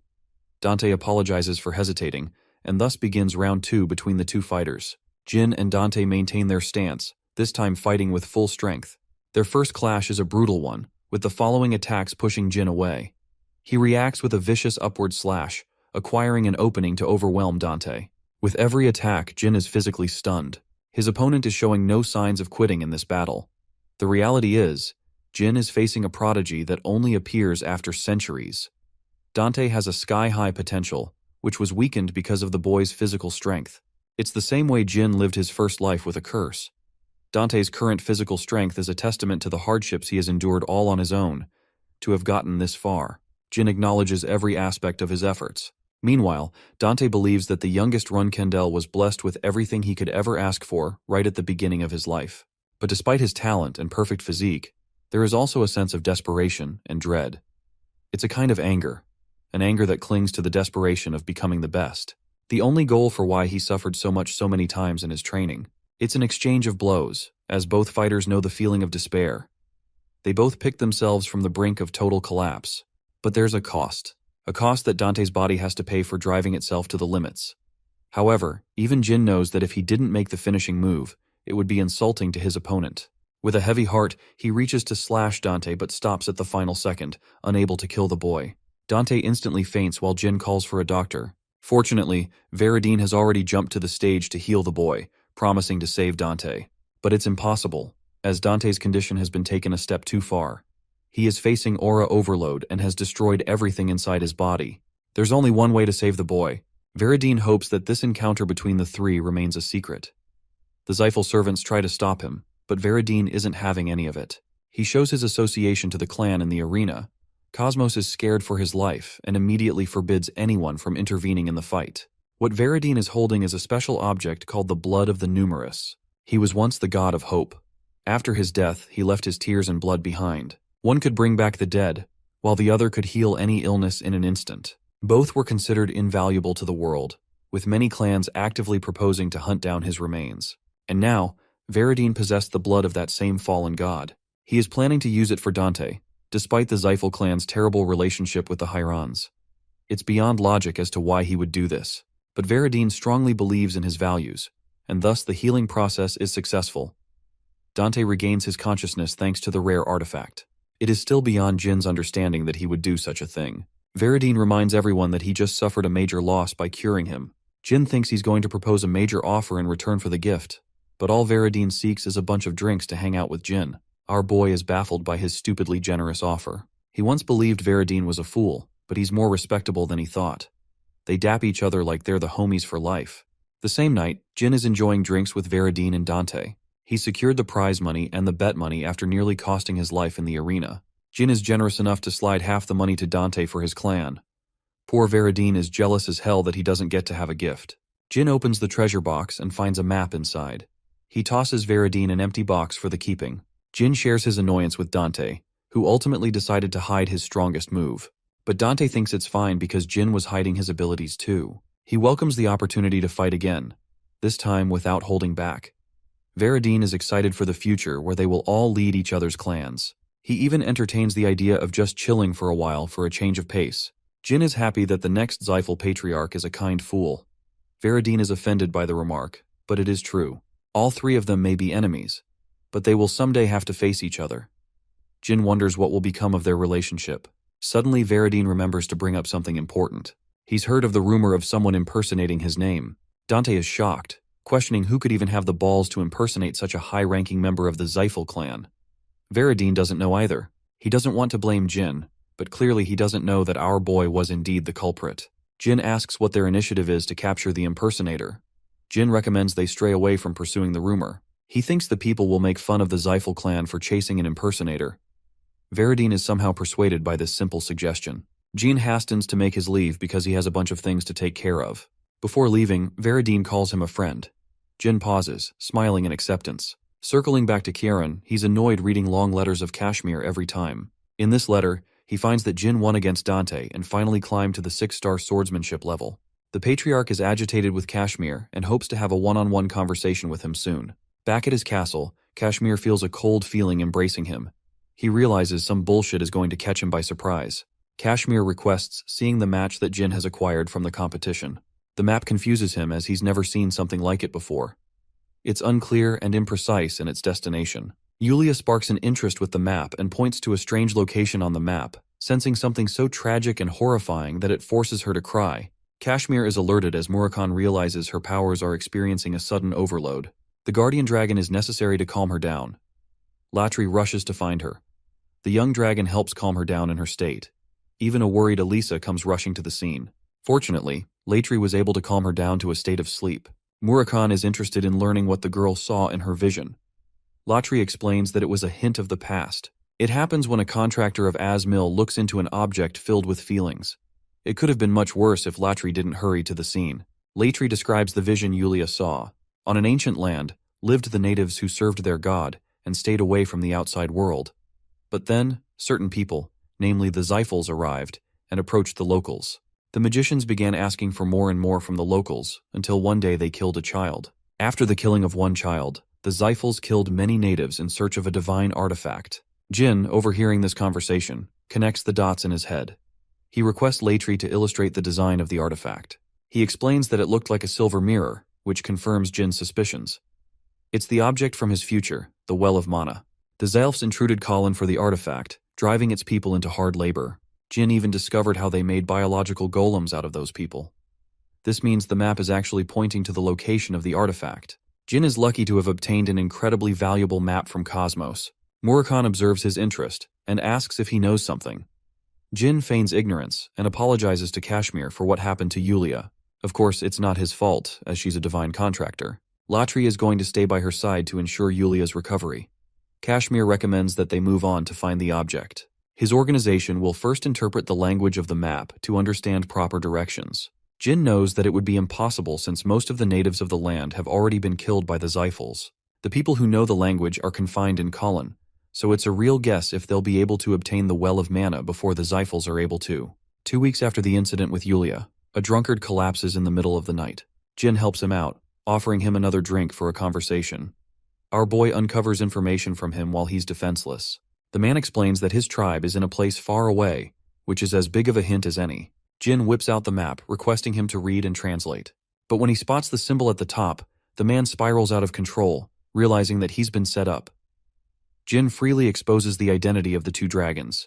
Murakhan is offended that he slipped up so much information with such ease. The guy is assured that he's not dealing with the Zyphals, but still shocked that they were able to pin him down. Jin explains how they came to learn about the tragedies that took place in Kolon.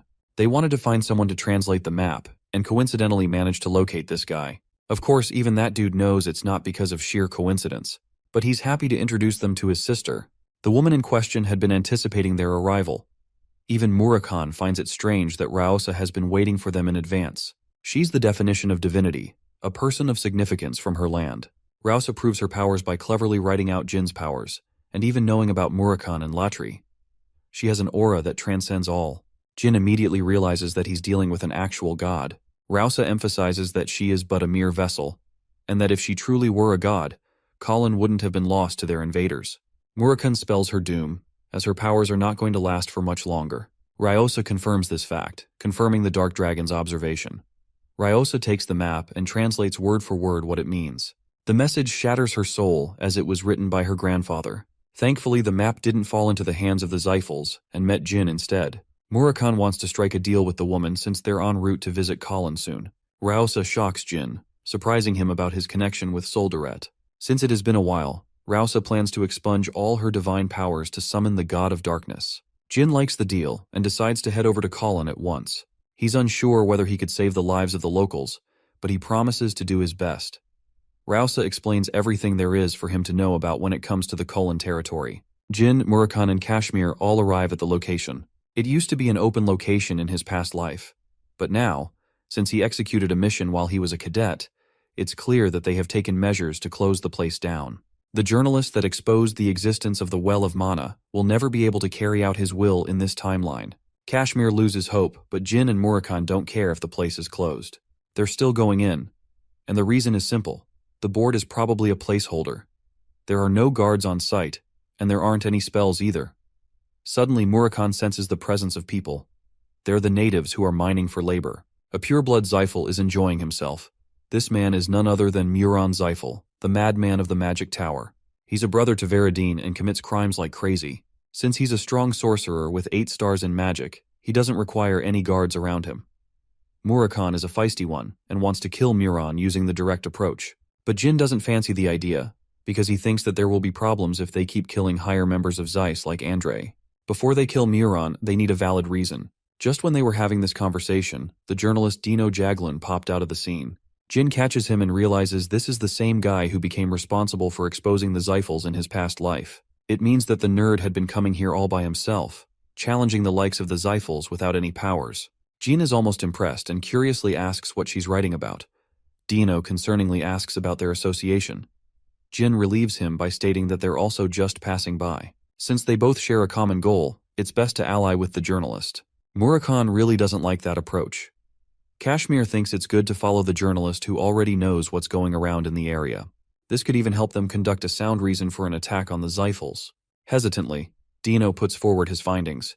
He's investigated many natives and learned about them. Interestingly, Dino knows about Muron and has shared a few drinks with him to get answers out of the guy. He's so clumsy that he would let anyone pass unnoticed. Sensing an opportunity, Jin asks the journalist for a favor. Muron is annoyed by his elders, who assigned him a boring mission as punishment for a prank. He's as drunk as ever when Dino comes around, acting like an old buddy to him. Micron is happy, but suspicious of the people he's brought along. Dino explains that he's with travelers and apologizes for getting ahead of himself. Jin introduces himself in kind to the mad sorcerer. Jin happened to learn a lot about Muron thanks to Veradine's yapping. Even Veradine doesn't think highly of him, since he's just a wretched mess of their clan. Veradine imparted Jin with an important warning to never challenge his brother, since he's the worst of the worst. Right now that same guy is acting like a clown in front of a Runkindel without knowing. Micron picks apart the journalist's identity. He's slowly growing suspicious of Dino, and comes to a sudden realization. Why did he interview the natives at all? Both Jin and Murakhan realize that this is a huge problem now. Micron had to torture the ones he interviewed, and even erased evidence of their lives. He reduces to a maniacal laughter before calling the dear journalist a fool for acting reckless. At last, Muron reveals that he knows about Jin's identity as a Runkandel. He thinks Dino is secretly connected to them. Murakhan grabs Dino as the sorcerer commences his first attack. Jin is surprised to note that Muron had activated a shield of mana, something that not even he could detect. Murakhan emphasizes that such a feat should be impossible, so their opponent is holding some nasty secrets. Muron immediately identifies Jin Runkindel. While our boy is interested in learning how he was able to tell, he's even more interested in fighting him. Muron wants to know why he was assigned this specific mission. Jin fails to comply, making him further infuriated. The mad sorcerer initiates his first attack. Jin dodges his devastating beams, while Murakhan helps protect the natives by shielding them against the attacks. Dino tries to help the natives run away, but the poor people can't even utter a single word. Dino roars at the scumbag who ripped their throats, taking away their ability to speak forever. But this is the kind of madness Murakhan exercises on his victims. He has always wanted to punish the journalist for going behind his back and interviewing the locals. He pins the blame on him for being reckless. But while he's yapping, a punch comes flying in his face. It was exactly the kind of confession that Jin needed to hear, because now, he can really kick his ass without holding back. The Shadow Force ability has left Kashmir in shambles. The fact that Jin was able to drive an 8-star sorcerer to a corner. Even Muron suddenly realizes that the God of Darkness sided with the Runkandels once more. It means they broke the pact, which could jeopardize the existence of their clan. Jin and Murakhan can't sense anything from Muron's attack, making it hard to dodge his strikes. Muron doesn't really care about beating Jin. Rather, he's enjoying himself feasting on the misery of the locals. Jin wastes no time hearing his yap festival and charges to stroke him down. With his super speed, he dodges Muron's wind magic attacks. To the point Jin is able to dash behind him, surprising the Zyphal again. The sorcerer panics and attempts to widen the distance, but Jin is simply cutting down everything in his path. He's nullifying magic thanks to the effects of the Shadow Force. But before Jin is able to pin him down, Muron engages him with his spell. Jin breaks free of the chains, impressing and exciting the Zyphal. He's happy to use everything in his arsenal to beat down Jin, who is exhausted and can't imagine a future where he safely escapes every spell. Both Murakhan and Kashmir are trying their best to help evacuate the people, but it's not going to help because the mad sorcerer has filled the entire landscape with his terrifying spells. Having them right where he wanted, Muron is happy to enjoy his fight with Jin Runkindel. Total destruction is unleashed as Jin makes his way through dozens of spells, but even he is caught off guard by the eroded land spell. Stepping on the land will siphon his magic energy. The only way out is through since he can't go back. Jin concentrates the bulk of his magic energy and counters Muron's spells. But there's something clearly wrong about his opponent, who can inexhaustibly use so much mana without draining his energy. What Muron has analyzed is that Jin knows a thing or two about magic, because he is carefully avoiding stepping into traps. From this analysis, Muron deduces that Jin Runkindel must also be a spellsword. The mad sorcerer isn't worried as he plans to overwhelm Jin with an even greater surge of mana. Mana backflow is the worst condition for a mana user to experience. It overwhelms their body and destroys organs from the inside. In a fight between two sorcerers, the inferior one experiences mana backflow, immediately determining the victor between the two. Since Runkindels don't have mana, they aren't overwhelmed by this ability. But for someone like Jin, it's basically an exploitable weakness. Muron is extremely confident, but that's exactly what Jin wanted by luring him in. He has prepared light magic to blind the sorcerer in the critical moment. The spell takes off as Muron is completely blinded to his senses. He can't see anything and realizes that Jin's next attack will likely be the finishing blow. But just in the nick of time, Muron is able to cast his escape at the expense of losing his hand. He mocks Jin for possessing both the powers of light and the dark. Jin is impressed by his opponent, and while Andre has more mana, Muron is the trickier opponent of the two. His battle experience indicates that Muron can use more tricks than just relying on mana backflow. The sorcerer chuckles, before admitting that the both of them are one and the same. Jin thinks he's trash-talking at the worst moment, but Muron is dead serious and reminds Jin that he's not going down anytime soon. Jin loses his patience and questions what the mad sorcerer is trying to imply with his words. Muron is happy to inform him about the source of his powers, and how he is able to use more mana than a typical 8-star sorcerer can. The reality is, This psychopath has been using the locals as his mana amplifiers. He's draining their energy to fuel his spells endlessly. So if Jin has to truly make sure Muron is defeated, he will first have to kill those people. That's exactly the intention of the mad sorcerer, who wants to prove to Jin that their methods are one and the same. But one girl, a native, calls out the sorcerer's lies. She explains that he's actually using a divine artifact to increase his powers, instead of siphoning their energy. Jin is still surprised, because he wasn't expecting Muron to discover the well of mana too soon. The woman whines as she confesses the sorcerer's brutal ways of torturing her people. Muron is angered by her every word as she pleads with Jin Runkendel to kill this sadistic psychopath. Enraged by her words, he concentrates a spell to kill the woman, incinerating her body before his eyes. He's mad that she ruined his entertainment. But while this is happening, Dino calls out to Jin and highlights the importance of saving Tika, as she's the only hope of the colonites. Unfortunately, she's currently being incinerated by the secret spell of the Zyphals. He once heard about this spell from his teacher. The blue flames are impossible to extinguish once they're set off. Its only weakness? You burn the blue flames with an even more powerful flame. Remembering his teacher's words, Jin Runkendel unleashes the flames from the fire realm. Tess destroys the spell and helps secure the woman. Muron Zyphal is utterly baffled, seeing Jin's command over the legendary phoenix. The mad sorcerer is speechless. What lies before him are the flames of a phoenix that has only chosen the greatest sorcerer of its time. So for the phoenix to choose a Runkandel spellsword, instead of someone from their clan, means that he's the one bound to become the greatest sorcerer of his generation. The woman opens her eyes, realizing that the flames are protecting her body instead. Jin is happy that she ratted out the sorcerer. She reminds him that Muron is still using the divine artifact to his advantage, but he's yet to acquire its full power. He only learned about certain activation phrases thanks to torturing the people. She even knows that Rausa sent Jin to help the colonites. The woman is prepared to lead him to the location of the artifact. She begs Jin to end their lifelong suffering by defeating the mad sorcerer. Jin confronts Muron, who is frustrated now that his plans have been ruined, and that Tess has chosen Jin over the Zyphals. The 6-star swordsman prepares his sword, ready to send this guy straight to hell. Muron unleashes his might, emphasizing that he once loved a witch who shared ties with the king of the Dark Sea.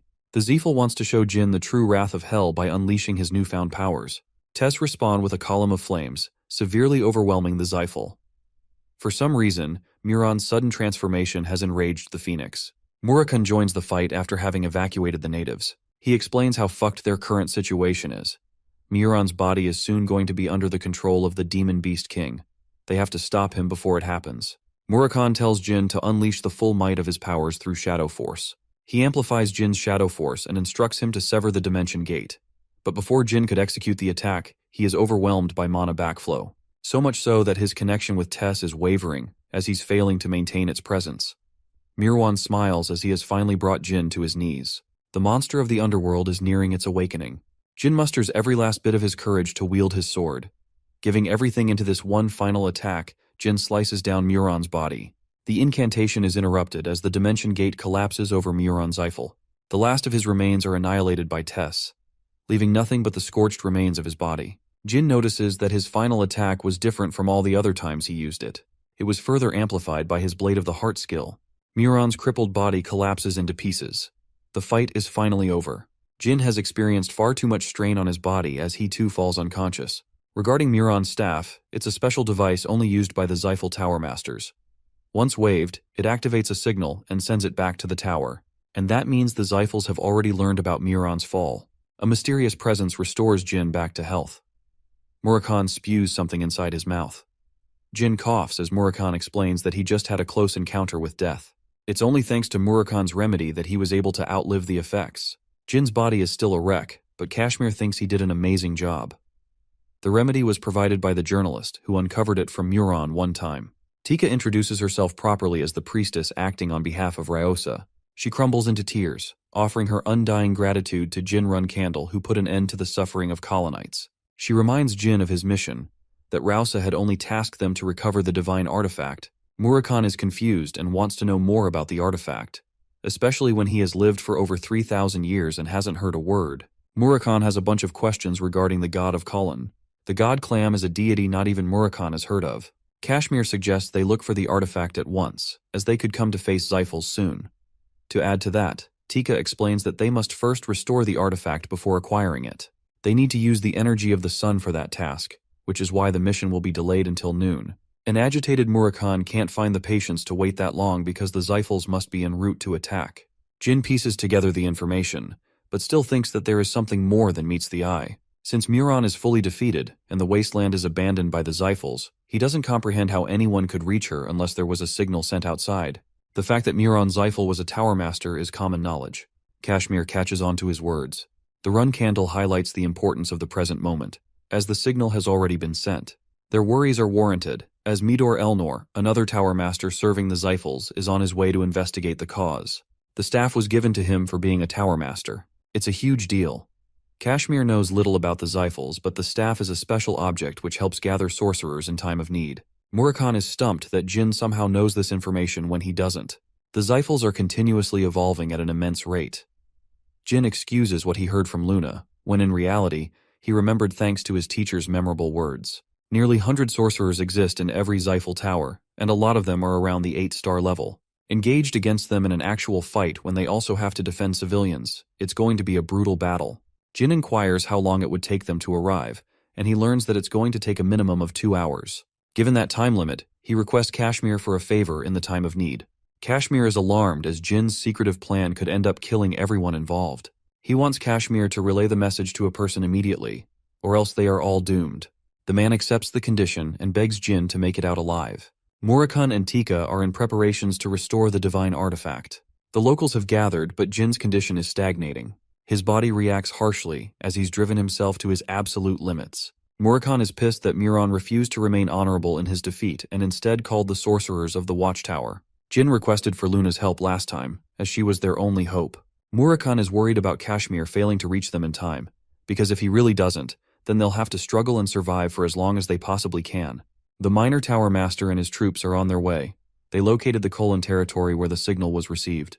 They see no sign of Mayuran, implying his death. Hearing this news, Midor is vehemently enraged, promising to kill those who planned against his brother's demise. Murakhan scouts them from afar, confirming at least 30 powerful sorcerers boarded on 6 dragons. This is a lower-level fleet, which means an even powerful force will be sent after them if they subdue these guys. Murakhan could have annihilated every single one of these chumps in his prime, but because of Tamar's blade, he's still far from recovering his full strength. The Zyphal sorcerers descend with the younger fire dragons. They're actually red dragons, which are even weaker. Midor furiously introduces himself as the minor tower master of the Zyphals, demanding for Muron to be shown. Jin plays around, feigning ignorance. He doesn't remember this guy from his past life. Midor questions why they targeted his brother, and if they share association with the run candles. Before he can unleash his wrath, he calmly asks if Muron is still alive, ensuring that he will not harm them if they confirm his life. Jin is intrigued by his words, who is worried about his brother yet couldn't show mercy to the people of this land. A provoked Midor barely responds before he realizes that Muron has already been killed. He cannot forgive their sinful acts for mocking the clan. Midor readies his troops to attack their enemies, aiming for their capture. The charge spells are all at the 8-star level, so it's not going to be an easy fight for him. Fortunately, help has arrived in the form of an icy blizzard. Midor is shocked as all 8-star levels were interrupted. The one who is here to protect them is Talaris, the beautiful ruler of the secret palace, as well as her daughter. Her terrifying ice magic easily froze their spells. The Zyphals immediately recognize who they're dealing with. Thankfully, Kashmir sent them help just in time. Murkahan is impressed. Talaris has summoned the legendary snow-toad Mott. She helps create an icy wall to talk to Jin. After all, Sira's mother is intrigued by the boy who gave her daughter a hard time. She's astonished to witness his critical condition. Talaris wants to know if he's the one responsible for killing Alcaro. This is bad news, because it means Cirrus ended up ratting out the information to her mother. Talaris reminds the boy that she bears no ill intent towards him. Instead, she's looking for a different lover, like Murakhan, for example. They're out here flirting with each other while Jin is near the brink of death. Talaris tells her daughter to look after Jin while she's wiping out those fools. Also, she's a strong believer in her daughter's love interest for Jin. She teases him endlessly, and leaves Jin with a reminder that if it weren't for her daughter, she would not have arrived to save him. Jin is left speechless, barely able to stand on his own 2 legs. Ceres catches him just before he hits the ground. She expected them to fight each other, but didn't know he was going to be this busy behind her back. Kashmir took the flowers and handed them to Talaris, as if he was desperate. He was clinging for his life to seek help from Talaris. Jin is happy to receive so much support from the kind people who have always helped him in the time of need. Jin coughs out dark blood, adding more concern. Ceres helps him with a medicine, unable to comprehend why anyone would go this far to fight. She almost feels embarrassed for him like this. Back to the fight against Midor, Talaris learns that he isn't a pureblood at all. Midor knows that he's in deep trouble, and the only way he will survive is by stalling for reinforcements. Talaris doesn't take kindly to their words and has no intentions of backing off from Zyphal territory. With a glimpse of her power, she kills the Elder. The sorcerers deploy a bunch of barriers to help survive her wrath. Talaris takes care of the dragons with her ice magic. She's impressed that they're still keeping up with this farce, thinking that they'll be able to defeat her. Midor is confident that the Zyphals will come after the secret palace after his death. He activates a spell in point-blank range. Midor has been granted divinity to control high-level flame magic. But despite his spatial explosion magic, Talaris is unimpressed and happily decides to remind Midor what the secret palace is really about. She commands the technique of the Endorma clan, the same sword of sea ice that Cirrus used against Jin. Talaris launches a strong gale storm. It freezes the sorcerers to icy statues, crumbling Midor's resolve. The monster approaching him has just crushed their cute barrier. At the same time, she ripped an arm off of the Zyphal half-blood. That's how easy it was for her to defeat him. Talaris mocks him for being a stupid martial artist who can't even look at their opponent. Midor realizes that this woman is crazy enough to kill every single one of his reinforcements after they arrive. He contemplates the thoughts of death, when suddenly a portal opens from underneath, interrupting their fight. She is confused at first, but then realizes what just happened. More sorcerers from the Zyphals have arrived just in time to save the minor tower master. Talaris's barrier fades, but she's pissed more than ever. The Zyphal clan has brought along a giant battleship for Mayuran and Midor. Jin realizes that this situation has gotten much worse than he intended. Way too many of their important figures have been killed. While the battleship is a problem, the crew boarding the ship is an even bigger threat. The White Knight is an elite unit of the Zyphals sent for missions just like this. Talaris assesses the situation and recommends a retreat. She doesn't want to fuck around with those guys either. She's ready to help the natives leave the land, but Jin emphasizes that it's necessary for them to complete the ritual. Talaris does not take his response lightly. She has issued a strict order for them to follow. Jin tries his best to explain that they'll never have a chance to stop the Zyphals if the ritual is incomplete. He begs for Talaris's help on behalf of all the natives of the Colon. She accepts his offer, assigning him an hour to hold off the White Knights. More importantly, she wishes to speak to Kieran after the fight ends. Whoa, looks like things are getting spicy. The ritual is underway when Jin begs Tika to complete the ritual at a faster rate, since they won't have time to survive the attack for the ship. Tika instructs the young Runcandle to leave the battlefield, especially in his dire state. She knows that they won't be able to subdue them until they discover the artifact. Jin stops Tika and places importance on completing the ritual. He didn't sacrifice this much just to leave things unattended. Tika knows of one way to complete the ritual faster, but it would have only been possible if Rausa was around. Ceres learns that she's in Tikan and tells Jin to board the Great Toad so that they can bring her over. Talaris sees them taking off. She's surprised by her child's guts to act by herself. She's got an even bigger role of delaying the White Knight Battalion until then. Our Dragon Boy Murakan joins the fight, promising to help her out on this mission. The White Knight, an incredibly powerful unit of the Zyphals, announce their one and only order to the ruler of the secret palace. They want her to leave and let them handle the killer of Mayuran. Talaris points her blade, ordering them to bring the patriarch of their clan if they want a chance to negotiate. Since she didn't comply with their whims, the Zyphals unleashed the might of the battleship. A powerful spell descends upon Murakan, who punches through the attack, allowing Talaris to use her powers and send an icicle wave at the ship. The sorcerers defend using a powerful barrier. They know about Talaris, but what they don't know about is the guy who tanked their strong spell with just his fists. They view him as a competent fighter that must not be underestimated. The leader of the White Knight issues an order to link with their headquarters so that they can deploy the full might of their battleship. Meanwhile, Jin desperately arrives in Tikan, begging to see Rausa. She had been anticipating his return and was prepared to go along. Talaris maintains her attack on the battleship, while Murakan takes care of any damage incoming from the ship, acting as her perfect defense. She even helps him by coating his arms in ice, alleviating his pain. Murakan feels motivated. This dude chucks an entire boulder at the battleship. I'm telling you, he's the best character in the whole series. Talaris thinks they're good for now, since the White Knight unit shouldn't be able to use their strongest weapon in a place like this. They want their artifact, which means the fight is prolonging in their favor for the meantime. But that's exactly where she is wrong. The commander of the unit is simply waiting to deal the killing blow. And after receiving a direct order of approval from his clan, the battleship goes all quiet. Murakan wonders if they've decided to give up, but Talaris realizes they're in grave danger. An enormous amount of energy is concentrated into one powerful attack.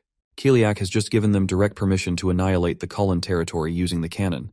The leader of the unit issues a final warning for Talaris to obey their demands. She knows they're trapped with no way out. Ceres arrives at the final moment. Jin and his friends meet eyes with only destruction waiting before them. The cannon is released as an apocalyptic beam destroys everything in its path. Talaris casted a final attack right as the beam struck down. She was able to soften the beam strike with her sword of sea ice. Jin and the others are barely able to hold on.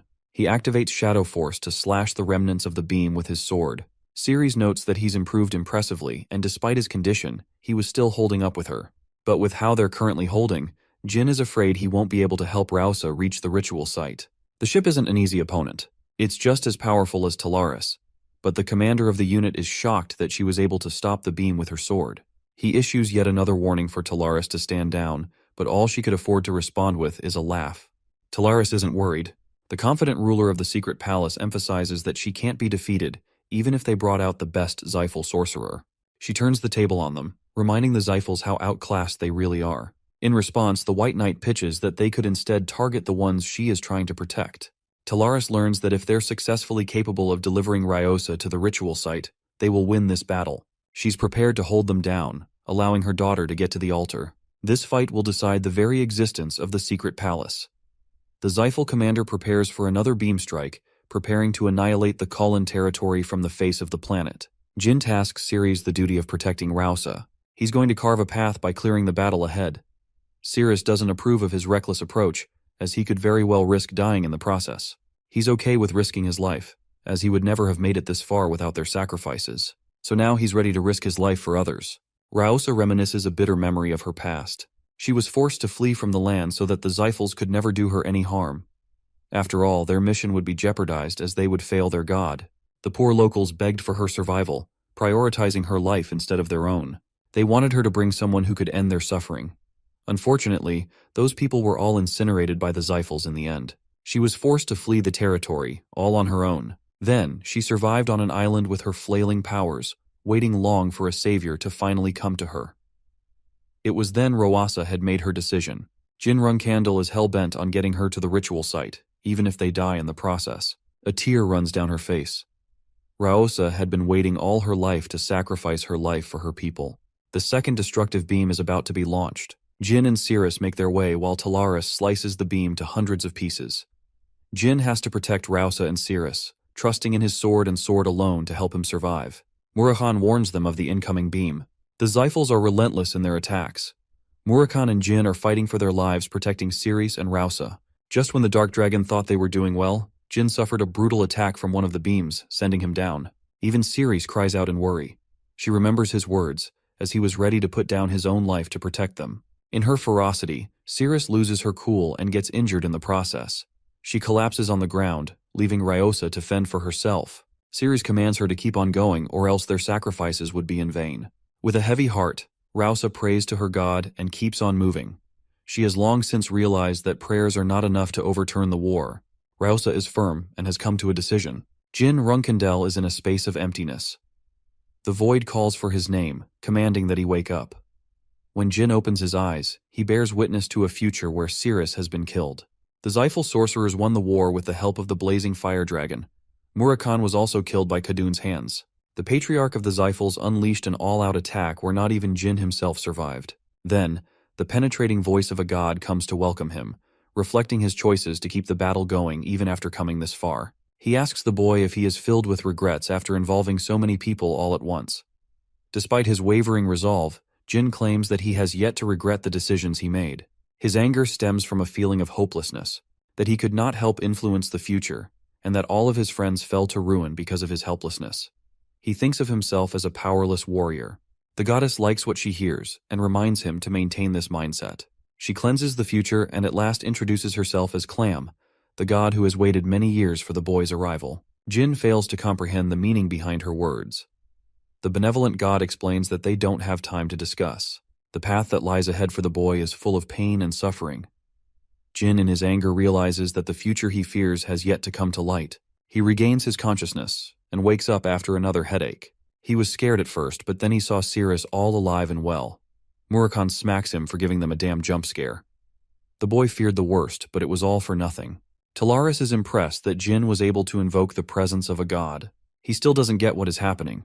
Rausa helped call forth a goddess with Jin's powers. It led to the destruction of the battleship. The White Knight sorcerers were defeated the moment she arrived. Now that she's using Rausa's body, she has donned a new appearance with longer hair and milky white eyes. Rausa sacrificed her vessel-like body to bring forth Clam. She offered Jin a glimpse into the terrible future as a lesson. Basically, she pranked our boy. Murakhan isn't having any of it and inquires what her true goal is. Clam manifests the well of mana in her hand. She is the god of mana, and once nearly destroyed the world when the god of darkness helped her. Soldaret sealed her powers into the divine artifact. Murakhan is clueless about her divine origins. To prove that her words carry weight, Clam shows them the seal casted by Soldaret himself. The seal has since become weaker, so Clam continually helps maintain its power. The Well of Mana is basically access to infinite magic. It's powerful enough to destroy the entire world. The people of Kulin exist to prevent that reality from ever coming true. Murakhan is pissed because those poor natives sacrificed so much in their lives just to protect the artifact. Clam reveals that she couldn't help them when she was sealed.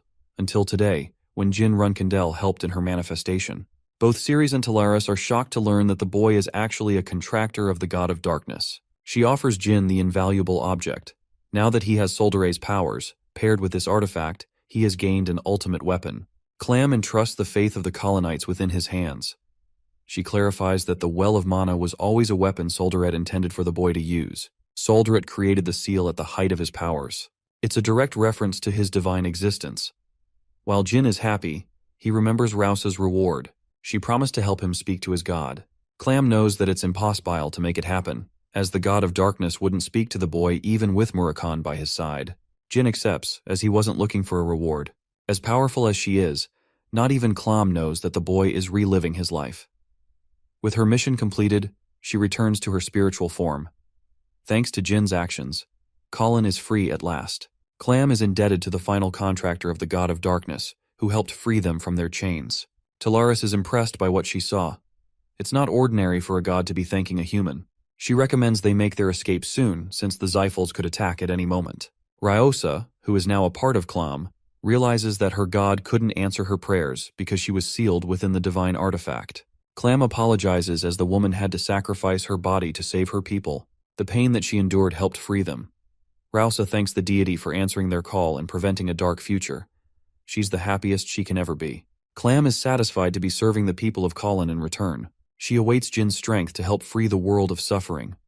After all, if the mirror had fallen into the Zyphals' hands, then all their sacrifices would have been in vain. Tika is immensely happy that it all worked out in their favor. Jin is grateful to the sacrifices made by the colonites, because he's the only one who really knows the destruction the Zyphals ended up unleashing in the future. The Runkandel prodigy is prepared to reward the people of Cullen by offering them a place to stay. Since he's incapable of helping them directly because of his mission as a flag-bearer, he has given the journalist a note to seek Luna's help. There's the possibility that the Zyphals will retaliate and threaten more lives. But Jin is prepared for that. He wants the journalist to publish all his findings to gather many supporters and fend against them. His career as a journalist will illuminate with success. After that, Jin meets an acquaintance of Talaris, properly without all the fighting going around them. She's so chill that she called their mission easy. Jin is worried that the Zyphals might come to hunt her down, but Talaris isn't worried. She believes the Zyphal Patriarch will instead act with caution. After all, he doesn't know about Clam's manifestation, which means he is under the impression that Talaris wiped out the White Knight unit all by herself. Jin is happy to hear that, but Talaris reminds the boy that she didn't just help him out of goodwill. She treated him as a client. And now it's time for a hefty reward, especially from someone who is a legendary spellsword and the contractor of the God of Darkness. Jin waits in anticipation, wondering how big her request would be. In a hearty laughter, Talaris lets him off with a freebie. She thinks she has acquired enough information and even teases her daughter for it. Jin is utterly stumped that she's not asking anything. The ruler of the secret palace prepares to make her leave. Cirrus wants to settle her score with Jin next time in a real fight. Her mother thinks she's still stuck being a hard ass. She's making a fool out of her own daughter by messing with her. And now, since we haven't revisited Sierran Runcandle in a while, it's time to come see him. Talaris Indorma has personally stepped into the Dark Sea, all for the sake of a marriage proposal for Jin. What a queen this woman is. Over to Luna's place, she learns about Jin's incredible adventures, taking on incredible adventures like Muron and the White Knight fleet. Like the caring sister she is, Luna asks how her brother is faring. After hearing that he's okay, Luna turns to Tika, wanting to know if she's got some skills. After all, she can't promise a good stay if the people of Colin aren't promising to work. She tasks her maid to help the colonites settle and find work for themselves, which is much better than receiving a favor. As for Diano the journalist, Luna is interested in supporting him fully so that he could execute Jin's wishes to the best of his ability. 1 month after their epic battle, word of the Colon genocide was published, terrifying the world. They were told that a bunch of travelers ended the conflict and pushed back the Zyphals. Even the Runkandels came to hear of the news. The Zyphal clan pinned the blame on Muron for the incident, since he was no longer alive. But some remnants of the battleship cornered the involvement of the clan. It enraged some kingdoms while others remained unaffected. The Vemonth Emperor broke his silence, and even spoke in favor of the Zyphals. But his announcement did not come lightly, as it was met with public outrage. The Zyphals made sure to reward him properly for taking their side in this political battle. The reputation of the Zyphals took a major hit, and they're incapable of plotting a major attack for now.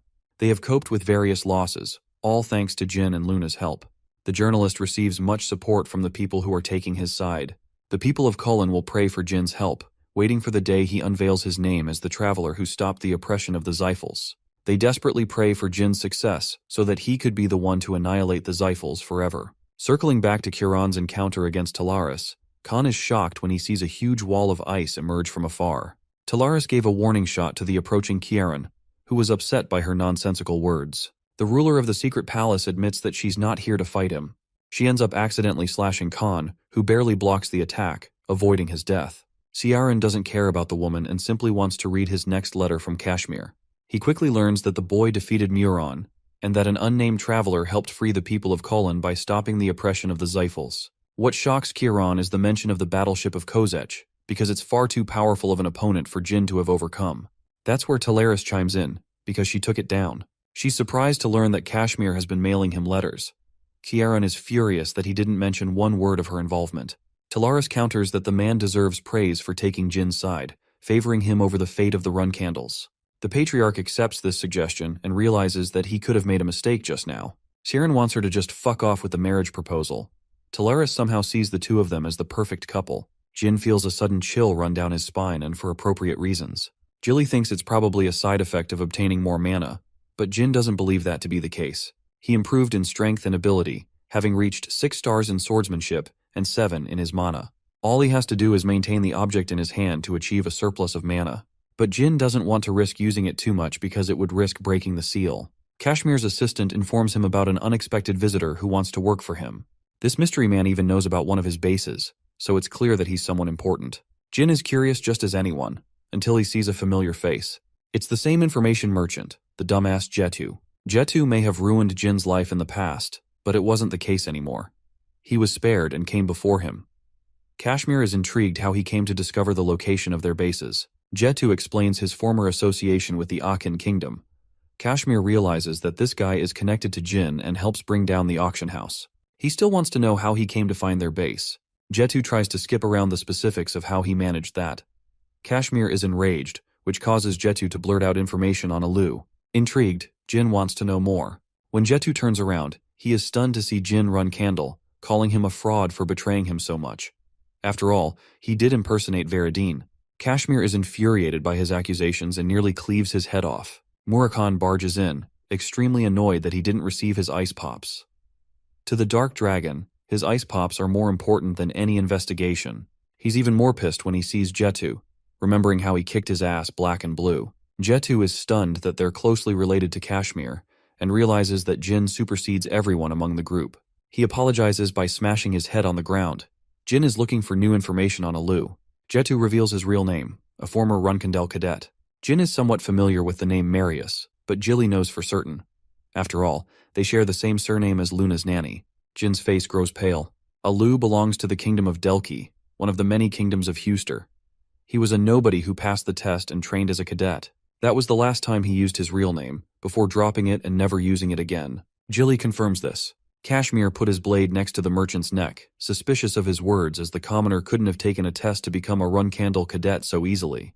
While he's pestering him, Jilly explains that it's possible someone from within the clan helped Alu serve his cause. Jin suspects that it has to be one of the purebloods, or even the nannies behind their backs. After all, the nannies are more capable than their simple task of caretaking. They've got influence of their own from within. When Luna Runkandel boasted the top rank, she was referred as the leading candidate to lead the clan. At the time, her nanny had a major influence in the clan. So if Alu and Timian are related, then it's actually possible that Luna cursed him in his past life. But such a thought is inconceivable. Jin thinks Timian is on her own without sharing any involvement with Luna. Jetu confirms the validity of the information, prompting Jin to use him as a bait for Delki. He wants to scavenge more information about Alu and Timian. In the kingdom of Delki, a delinquent is bullying a commoner when a woman donning purple hair kills him with an agonizing death. The commoner begs to be spared, thinking that they're heroes of some kind. But these guys are straight-up villains. He kills the man while the woman collects his powers. Kashmir states that only one group in Delki frequently uses the name Marius. It's an orphanage, a facility once used by royalists which, at first, helped the children form bonds with each other before ordering them to kill each other. The only children who survived the harsh treatment of the facility were hired as assassins. The orphanage was shut down eventually. 10 orphans were released, and one of them happened to be Alu. Kashmir hands Jin each of their addresses to investigate in Delki. The Runkandel prodigy is confident that he will be able to locate the culprit who cursed him in his previous life. Jin has arrived in Delik with Jetu. The first person they have to investigate is a man called Gaber Marius. Jin isn't planning to extend their stay and prefers they get the mission finished quickly at first. Jetu knocks on the door, but there's no response. Jin observes a bunch of people hovering over a scene. He discovers the case of murder, a brutal one at that. One man was poisoned to death while the other was slashed clean with a wind spell. One man shouts, believing that Gaber deserved the treatment. Jin uses him as a lead to ask questions. The man states that he and his friends discovered the corpse at night. The guy who owed Gaber some money died in the process. Jin is certain that their real target was Gaber, and in order to leave no traces, they disposed of the witness with a magic spell. He wonders if the criminals were hasty and botched their operation. Jin comes to a sudden realization and asks Jetu for their next target. He senses something dark behind the scenes.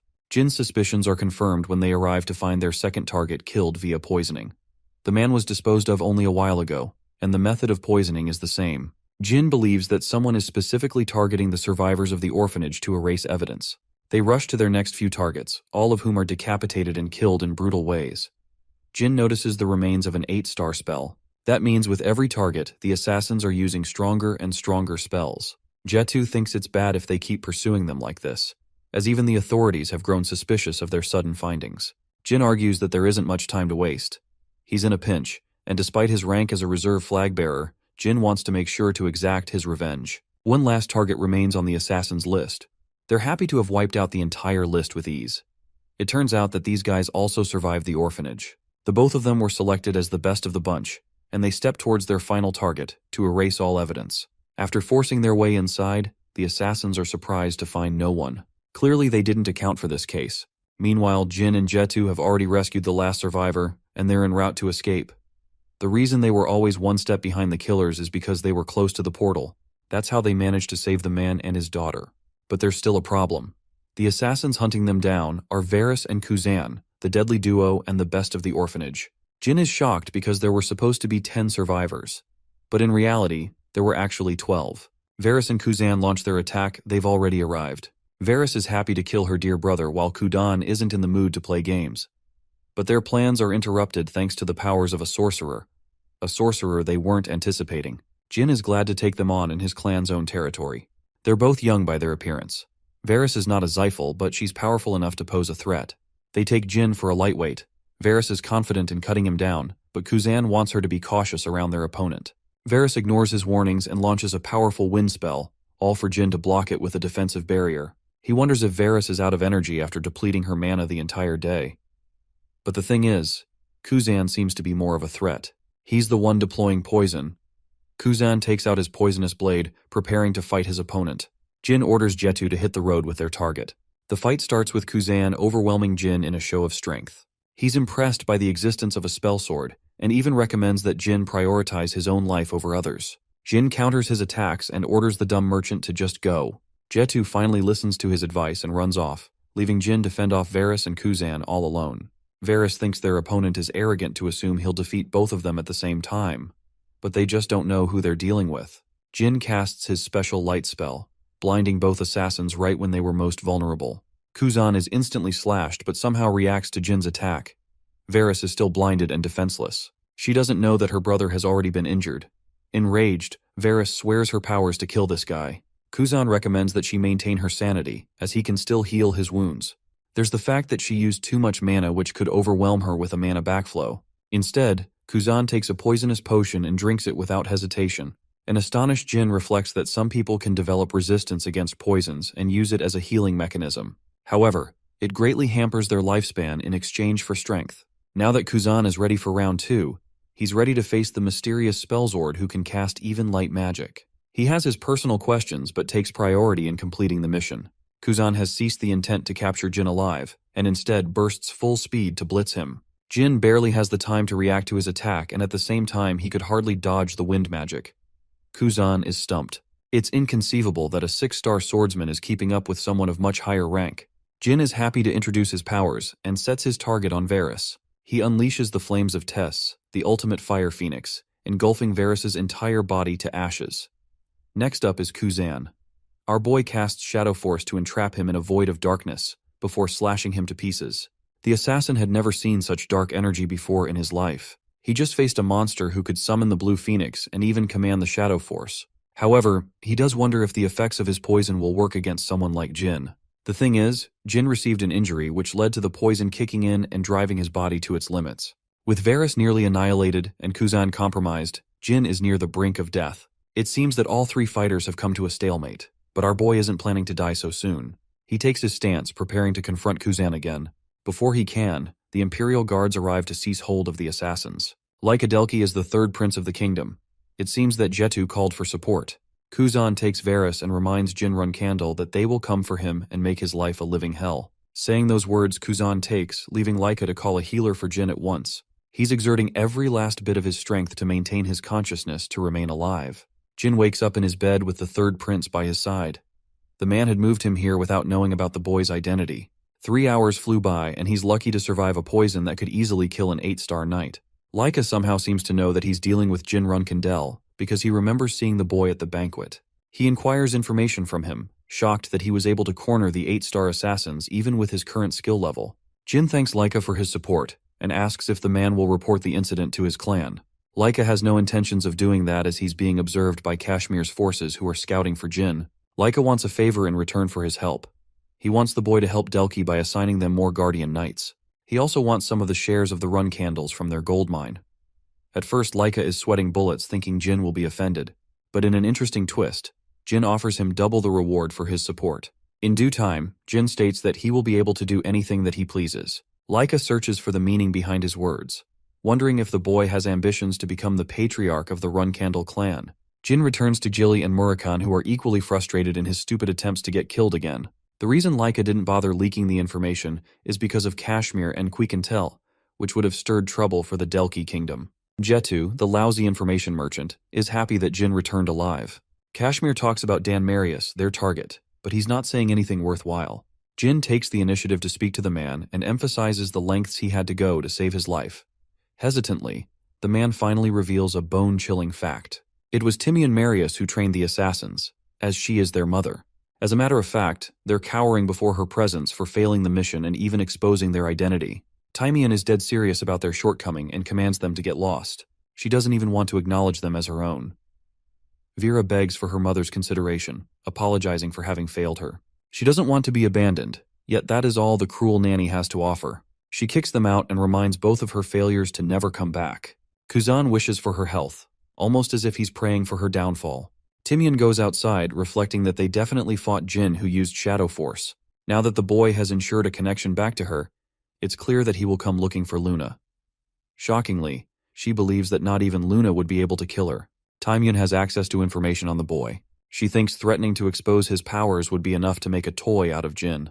Anyway, Dan learns from Jin that Elu was killed in battle, but before death, he uttered that his master wished the boy to be assassinated. Jin wants to be concerned if this secret master is Timian herself. Timian secretly shook hands with someone inside the clan. The contents of the deal are confidential. Jin is starting to suspect Timian's association with this mysterious man. He hurries to see Luna at once. Luna is enjoying a meeting with Tika, who is happily settled with the rest of the colonites. She's surprised to see the boy waiting at her door from afar, almost as if he's depressed. Jin comes to reveal everything in front of her face, but Luna can't help but laugh at the ridiculousness of it all. She thinks that Jin is for sure wrong about everything, desperately hoping that her baby brother confirms that he's wrong. Luna erupts in rage, slowly accepting the situation for what it is. She even thinks that the people of the orphanage must be framing Timian behind their backs. Luna is ready to accept every reason except the one that causes suspicion on Timian. Frustrated and confused, she wants to speak to her nanny at once. Timian knows that both Varys and Kuzan will be eliminated in secret. She doesn't care for her children, as she could always make new servants. Timian is confused how Jin was able to get this far. In the middle of her contemplation, she hears a knock on the door. They're the Run Candles, both Luna and Jin. Luna does not hesitate for a moment before accusing the nanny's involvement. Without any signs of denial, Timian confirms the fact. Confused, Luna digs deeper to infer her motivation for raising actual assassins to get in Jin's way.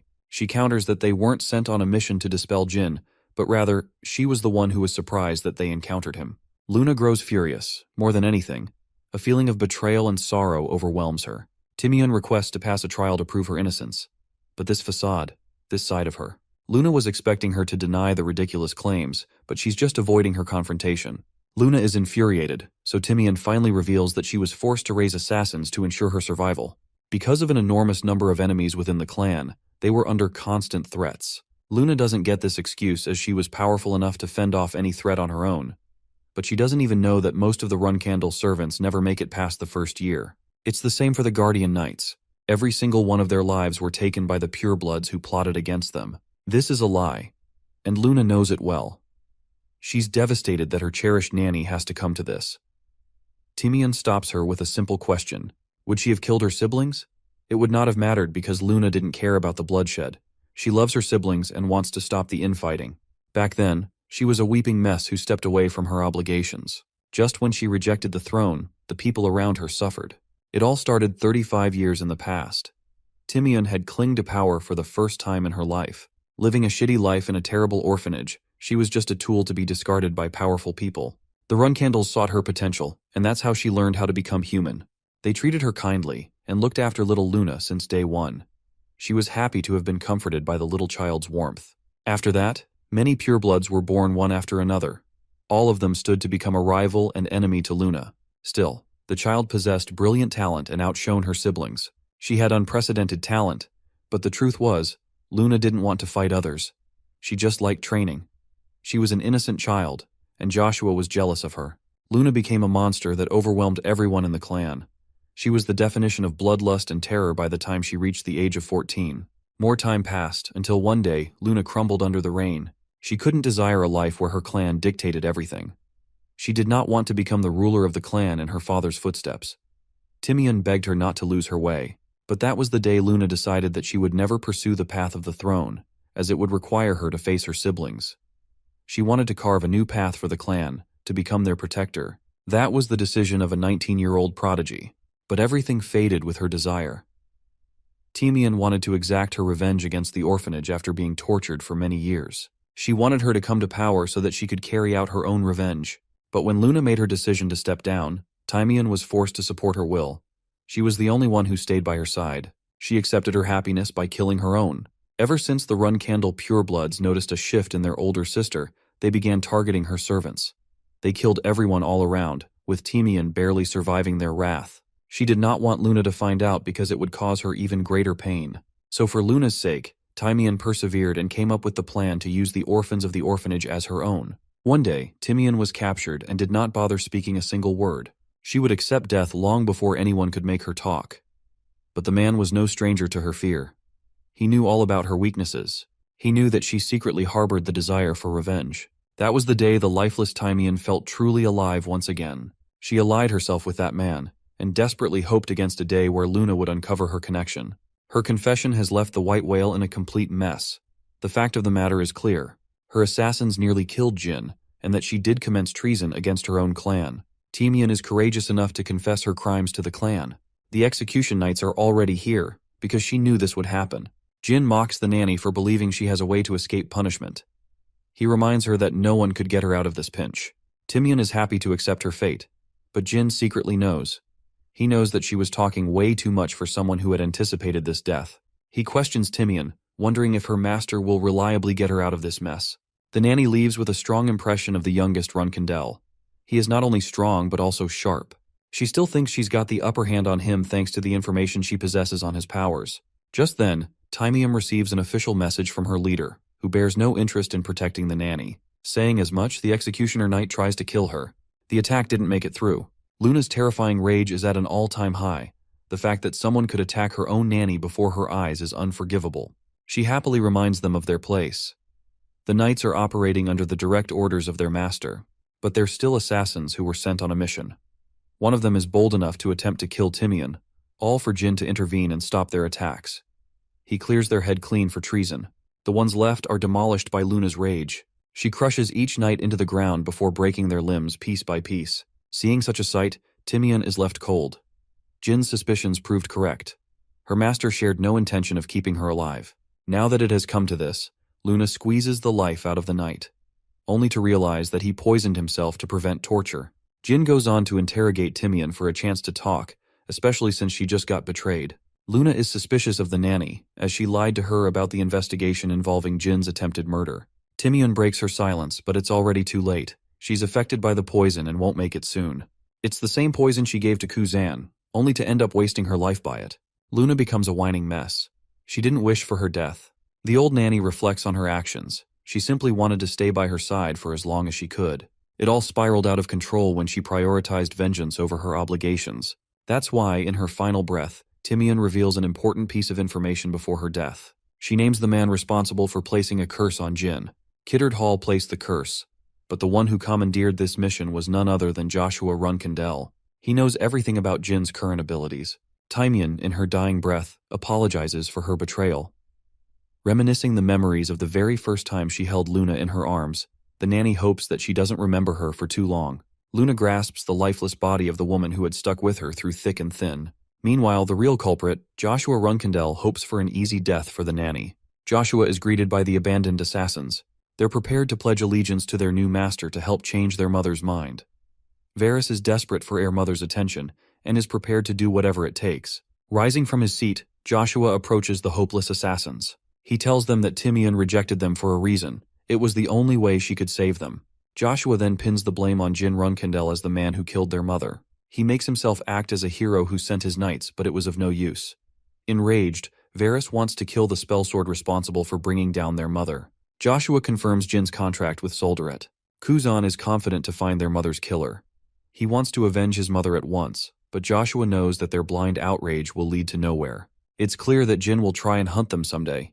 He becomes their benefactor in kind, and at the same time recruits them on his team. Joshua makes fun of them underneath, and even feels indebted to Jin for helping take care of the nanny. Joshua instructs Kuzan and Varys to leave, as he's got something to tend to. That something is actually the outrage of Luna Runkindel. Furious as she is, she trashes Joshua's place, demanding his presence. She breaks the rules of her clan, and commands the knights to stand down.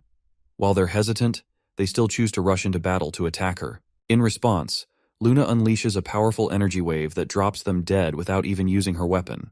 Joshua comes out in the open to meet his sister, clearly provoking her with every word. He knows what he's done. Luna calls him a pathetic man hiding behind the Black Knights. But Joshua is still feigning ignorance to the matter, acting as if he's uninvolved in their affair. It's her intent to kill, and that's exactly what Joshua wants. He wants her to become enraged and act recklessly so that the Runkindel clan takes his side. Instead, Luna chooses to react with patience, claiming no intention of killing Joshua. Instead, she's here for a final warning. Luna tells him that Jin will slaughter him the next time they encounter each other. She recommends that Joshua heed her advice, but he makes light of the situation and even provokes Luna. But he doesn't know, she's the queen of trash talk. She thinks of him as no more than a little boy. Joshua, on the other hand, wants Luna to stay like this. After all, her powers are necessary to stop the Zyphals, but when he's taken over the Runkindels, he will make sure that she bites the dust. After the confrontation, Luna meets up with Jin, who is worried about his sister's health. She only held back because Jin instructed her to. After all, that was Joshua's plan from the beginning. Jin hears about the Black Knights guarding him. They're the finest warriors among the knights of the Runkindel clan. They actually work under Sieran, so it's strange that they're bothering to protect Joshua. Jin is convinced that his mother has played a part in permitting Joshua the usage for such an elite Runkindel unit. Both Luna and Jin stand to commemorate Timian's death. The vulnerable older sister of the family is devastated that someone so close to her could betray her to that extent. Luna takes responsibility for her personal faults. Timyun became her loved one while her own brother became her enemy. Luna is feeling a gush of emotions no one could understand. She confesses her hatred for fighting among her siblings. The wretched tradition of her clan disgusted her. Jin commends her for helping safeguard her siblings and protecting them from causing each other harm. But her naive approach didn't last for long. All she did was run away from her responsibilities instead. Luna declares that she no longer cares about protecting the clan. She has sworn her allegiance to her baby brother Jin, and she will be unafraid to cut down his enemies. Instead of serving her father, Luna surrenders her sword to Jin Runkandel. This is the only way to make amends with her actions. She doesn't care what happens to her siblings, as that is the cost of her hypocrisy. In response to her bold declaration, Jin swears the same to her sister. He wants to share the responsibility and the suffering of her sister. This time, Jin is the one who comforts her with his undying support. Embracing his older sister, Jin promises to protect her once he claims his spot as a flag bearer. He's the only person who understands her, so Luna's final desire is to create a future where Jin seizes the throne. It's been a while, but Murakhan is back to his ranting. He trash-talks Joshua for going to absurd lengths against his own brother. Even Jilly is disgusted. They swear at him, pouring insults until their hearts are satisfied. Jilly analyzes Joshua's desperation to assassinate Jin back at the Storm Castle before stopping. It's unclear as to why, but Jin is almost certain that Joshua is aiming to obtain his contract. The Xiphals have already found a way to steal divine contracts, but even so, Joshua can't possibly be working for them. Jin wonders if there's another way to strip a divine contract. Kashmir has found reports on the man who placed a curse on Jin. He's a sorcerer who is hiding himself under an alias. Since Jin has a personal matter to settle, he requests all of his friends not to pursue him for the upcoming 3 months. The man is enjoying his drink at the bar when Jin Runkandel arrives with his own disguise. He acts like a member of the Xiphal clan and locates his target. Jin introduces himself as a student of magic, drawing attention from everyone around. Amel throws a fit and empties the bar by threatening the people.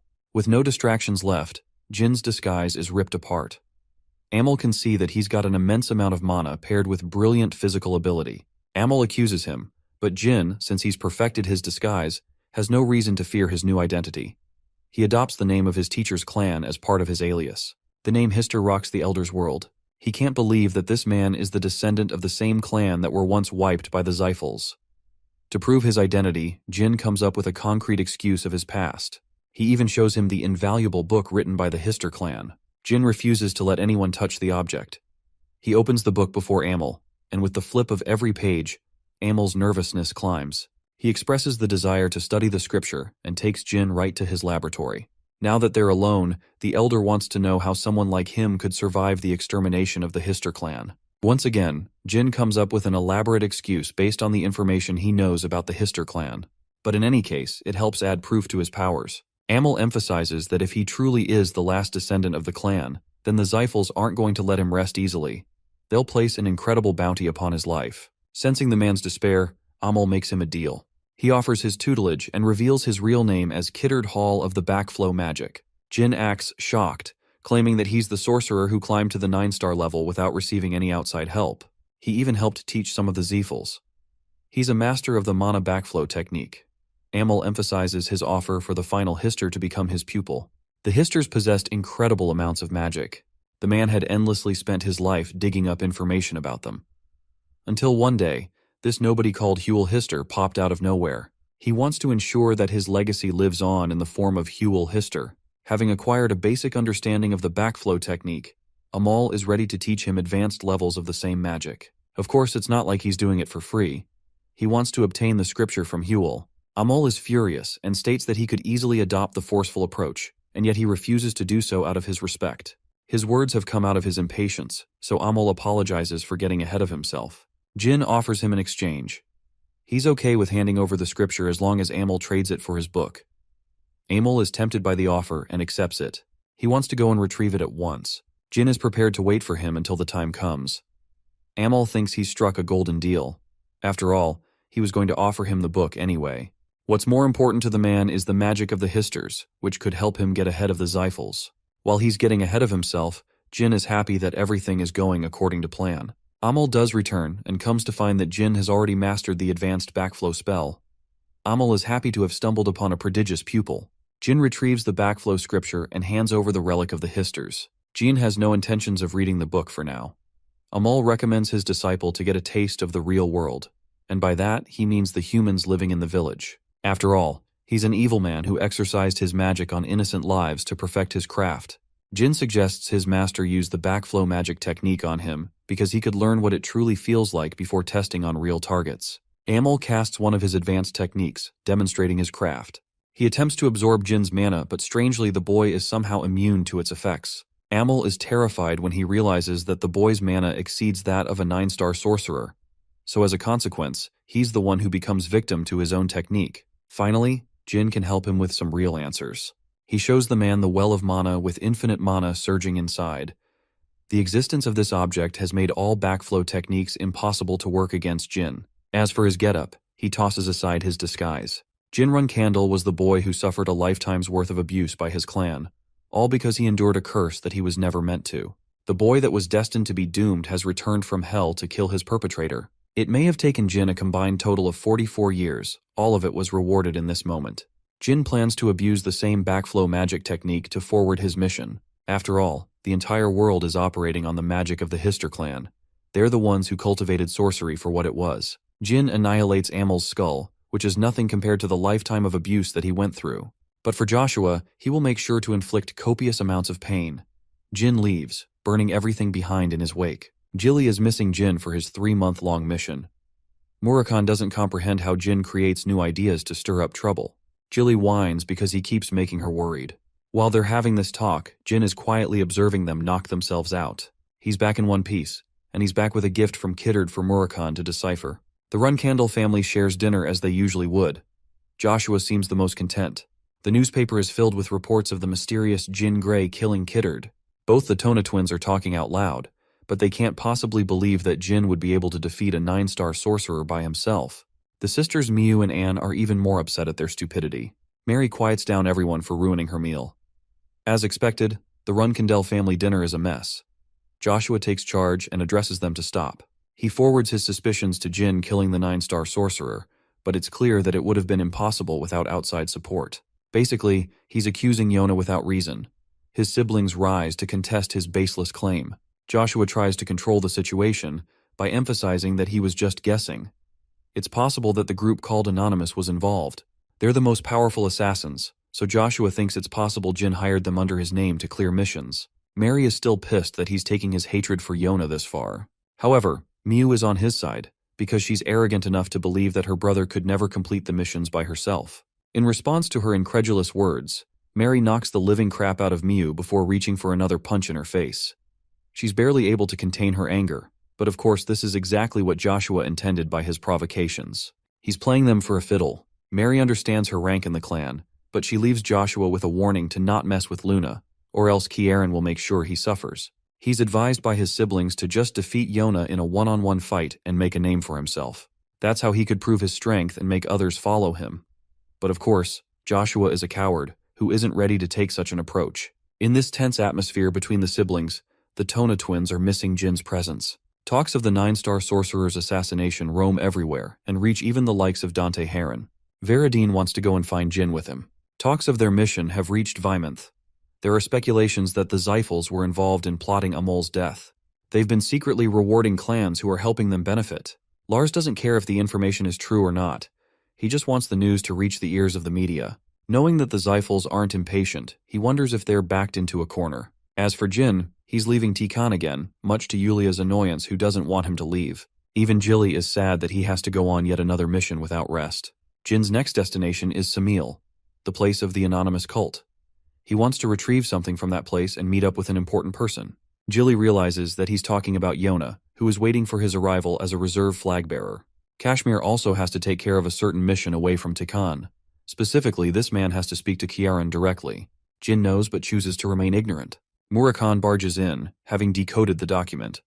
Next, he helps Jin learn the incantations by imprinting it on his body. Now he's gained yet another powerful magic spell to his inventory. It should allow him to take care of all 7-star or weaker sorcerers without much of a problem.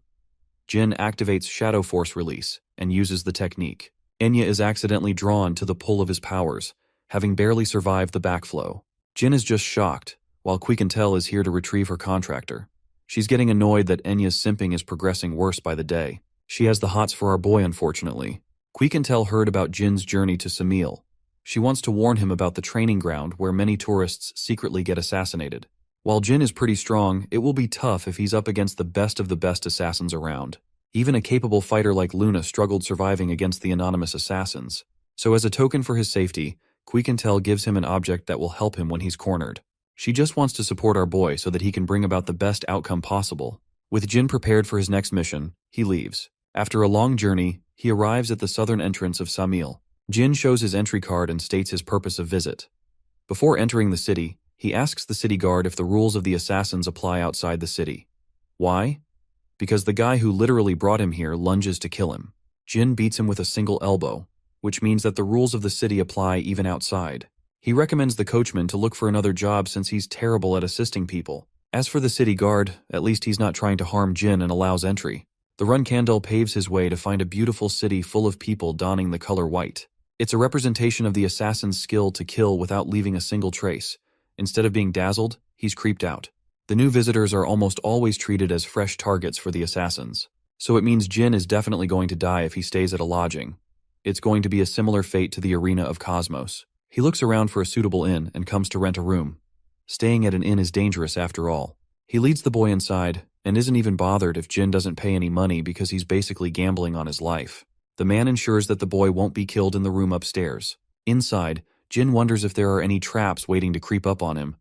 His composure is shaken when he hears an unexpected clap. Jin prepares to fight, but no one is around. It's impossible to detect their presence. One person is eyeing him down while he's blissfully unaware. Jin knows that he heard someone clap. It's his very own senses that are playing against him now. Yona is impressed by his skills. She was tailing him around to confirm his identity. She's certain that this man is indeed Jin Runkandel. Jin grows restless and eyeballs every speck of his room because he's cautious. Yona is stunned because for a mere few seconds, Jin was able to detect her presence. She excitedly observes his confused reactions. She wants to play a game with her little brother to sharpen his senses and make him stronger. 4 days have passed since the event. The man wants him to leave, and he doesn't seek any payment from the boy. He's tried everything in his playbook to assassinate the boy, but nothing has worked. He knew from the beginning that he belonged to a known clan, but he wasn't expecting the boy to be this capable. Jin isn't worried about this guy. Instead, he's put off guard by a familiar presence who keeps creeping up on him. The man wants him to leave, and he departs Jin with a piece of advice when he fights another assassin. The easiest way to beat an assassin is to treat him like a magician, as they're capable of pulling off the wildest crap. Jin thanks him and hastens to leave. He's getting a bad feeling all of a sudden, because just outside, Jin is met with numerous claw traps. Of course, they're nothing more than a distraction for the assassin to attack him in secret. Jin responds just in time and chases after his opponents. He meets 3 assassins, who deploy their traps from the ground to overwhelm him. The traps latch onto his weapon, which means he won't be capable of using it to attack. Sensing their opportunity, the assassins lunge forward to strike him down.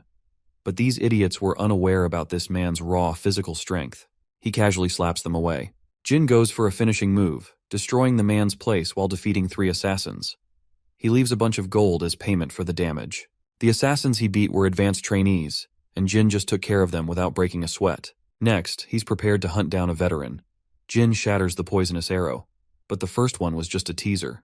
There are hundreds of arrows raining down on him, forcing Jin to evade their wrath. He's cornered, not knowing where his enemies are attacking him from. When he takes the high ground, the assassins collectively jump on him. Since this is Jin's best opportunity to strike, he kills them all. Jin is confused because way too many of these guys are attacking him for no reason. Meanwhile, Yona is happily enjoying the sight. She's impressed by his skills in combat, and hopes that he develops his mind's eye fully after this training. She doesn't even care if Jin dies in the process, as it's just a part of training. Jin has survived the onslaught against the trainees. He is really furious against the assassin's leader. He receives a sudden note from this anonymous assassin, and it's confirmed to be Yona. Since she's messing around with him, Jin is ready to use the secret artifact in his arsenal. The Runkandels are quick to become victims of poisoning, which is why Jin carries the cure for 10,000 poisons, a rare elixir that guarantees him a chance to survive the worst assassination attempts. Yona was given the same object when she left, but the girl didn't require a use for it since she was naturally immune to poisons after birth. She ended up giving the object to Anne, who fully supported Joshua in both of his lives. Jin hopes to secure the elixir at all costs, but before he's able to do that, Jin has to somehow survive Yona's deadly games. On the second night, he is viciously hunted again. Jin defeats the assassins using his overwhelming physical strength. He knows someone is hiding behind the door and wonders if it's an outsider of some kind. Lo and behold, the secret travelers are actually Dante and Veradine, much to the annoyance of Jin. They made it his problem that he was so hard to track down. Meanwhile, Jin is out here barely able to contain his rage. Veradine and Dante spent their money to travel to this place, trying to lay low from their clans. Jin offers to help them eat whatever they want, so long as they can guarantee him a helping hand. Dante responds generously as he cuts down on the assassins. Yona observes from afar. She certainly wasn't expecting new visitors to come join their game. Sir Owl, the nameless king, comes to warn Yona because her reckless playground has destroyed many houses. The notices Jin run candle and receives a panic attack when he sees Veradine and Dante. Yona rushes to address the situation, but Owl stops her from trying to kill them.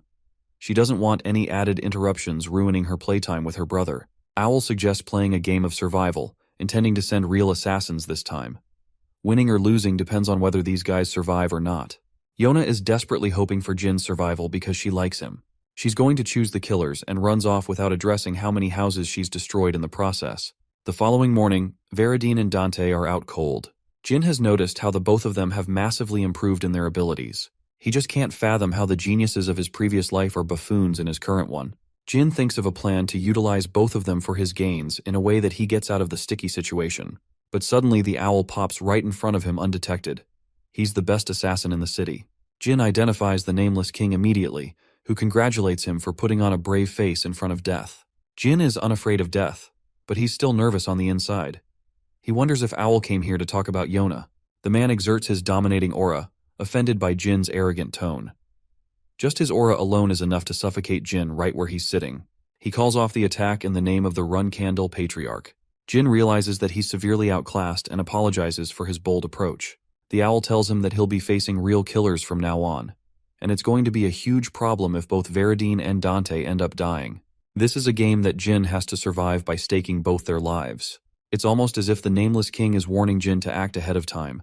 It's if not even the owl can control Yona.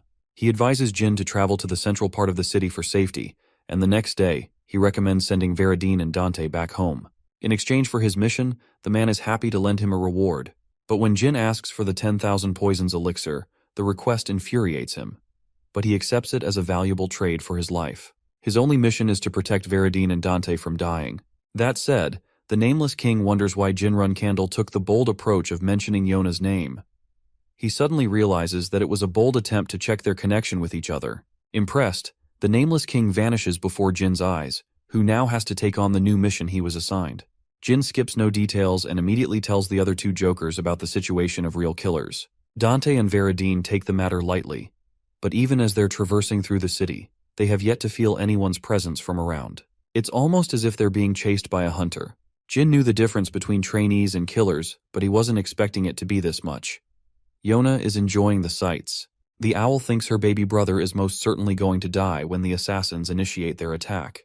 Yona argues that it would be impossible with Jin's awakening. He's moving on instinct from the outside, but even he is beginning to detect sharp movements thanks to his mind's eye.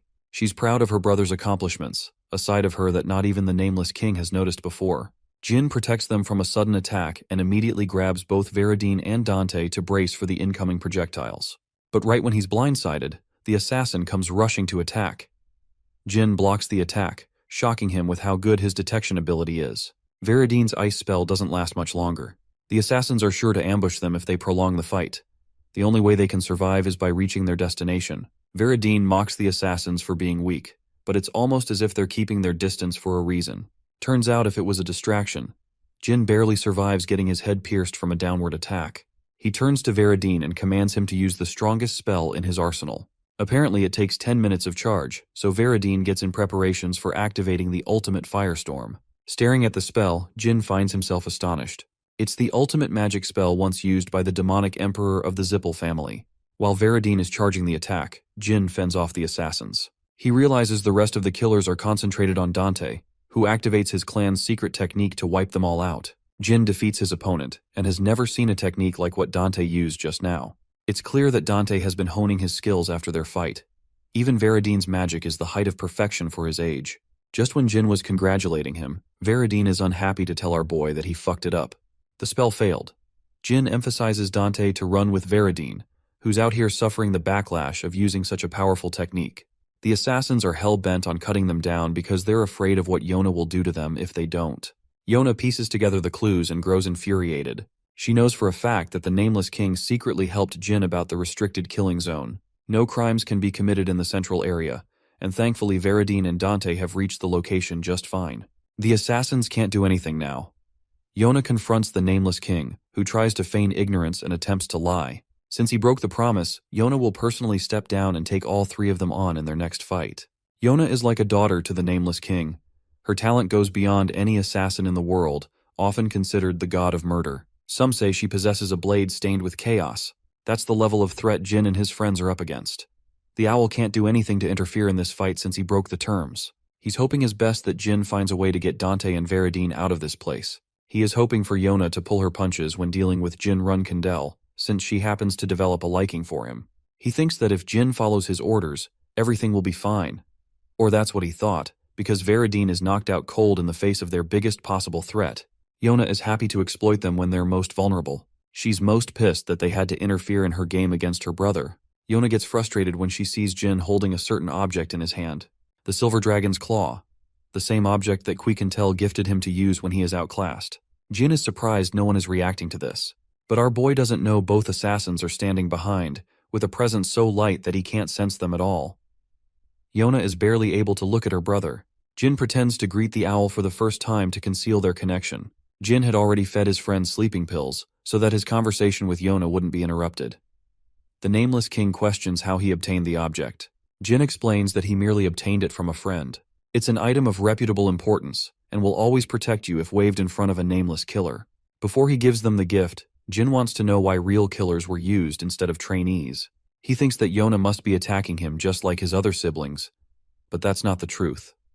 The Nameless King explains the terms of their bet. One argued that he would survive, and the other side figured they would lose. Owl won the bet because of their survival, so there won't be any more killers pursuing Jin or his friends anymore. They're even safe from the best of the best like Yona. This gift will last for a decade's worth of time. Jin has eliminated a major problem with his involvement.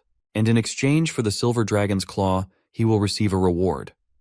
The owl leaves the two of them to speak in private. After all, it is their first encounter with each other in Samil. Yona is an Omega-level introvert with how shy she is. Meanwhile, another group is operating in secret, working for Sir Joshua in order to frame Jin and Yona. Since they're not allowed to kill Jin so far, they have to watch and observe. Back to Jin's conversation with Yona. She clarifies that she's not here to kill him but rather help him improve. She asks about his friends, and quickly learns that they're members of the Zyphel and Hyren clans. Jin is scared that Yona will report them to his family, but she genuinely cares for her baby brother and doesn't want him to get hurt. Unfortunately, the fact that she sent killers after him has shaken his trust in her. Jin confronts her, asking if he's a toy for her to play around with. Yona strongly denies before breaking into tears. She shows a gentle side to herself, proving her innocence that she didn't mean real harm. The best killer was supposed to conceal her emotions, but she's an emotional wreck in front of her brother. Yona had become a killer even before she arrived in the Nameless territory. The girl was only 8 years of age when she killed her own cousin at the Storm Castle. Unfortunately, that led her to be punished, but in reality she was sent here to hone her talent to kill. Siren was afraid that his other children would be at risk from a young age. That's how powerful she was.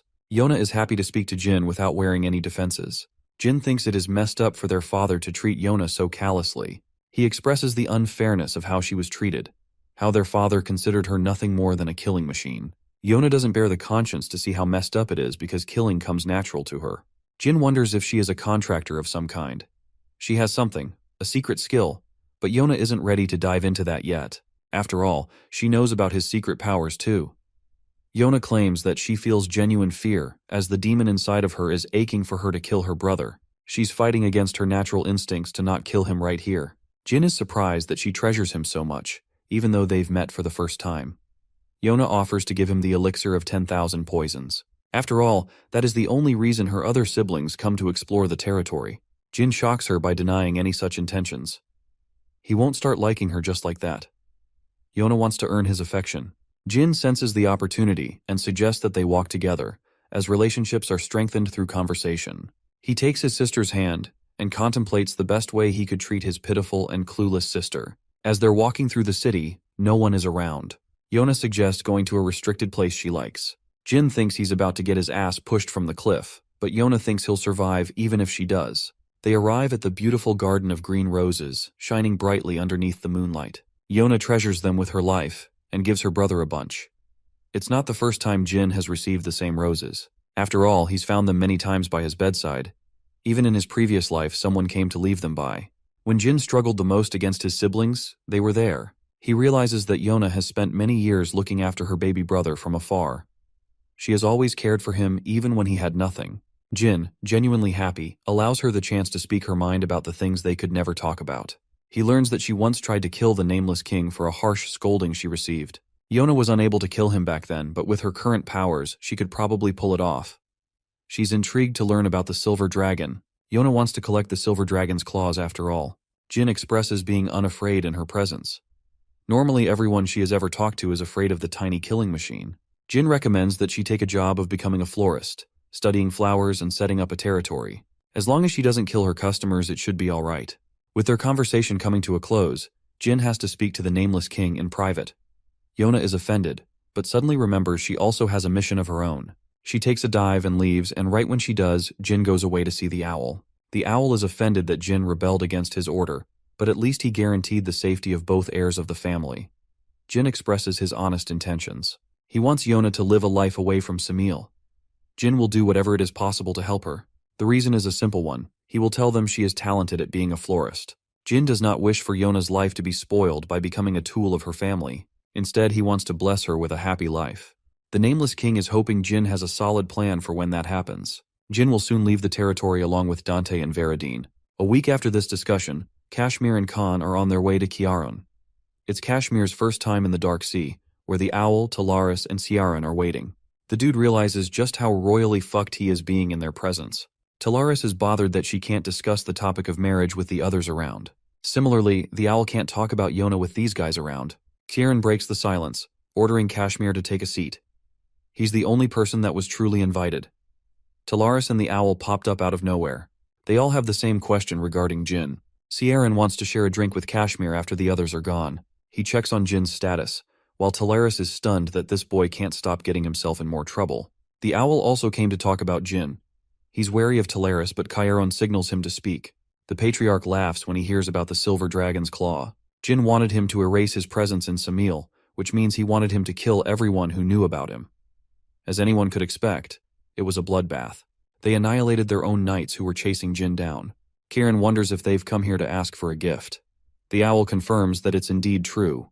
He's proud of the boy's accomplishments, but more importantly, he wishes for Kieran to read a note left by Jin Runkindel. Back to Jin and his clueless friends, they're still out cold. He checks his pocket and discovers a note tied to the invaluable elixir, ensuring his survival. Yona wishes her brother a happy birthday and writes a note for Yona. That same note is the one Ciaran is holding. He wants Ciaran to free Yona from the territory of Samil. Everything written in the note is the truth. Ciaran laughs like the overpowered manic that he is. He almost doesn't buy it and suspects the owl to have a secret hand in freeing Yona. Ciaran is prepared to discuss this matter at length at his home. For Kashmir, he has come here to report the death of the 9-star sorcerer who was taken down by Jin Runkindel. Kieran is pumped and requests the others to leave. Talaris wishes to stay, but the patriarch insists that she also leave. While he's pressuring them, Jin is pestering these ridiculous clowns who just don't want to leave Samil.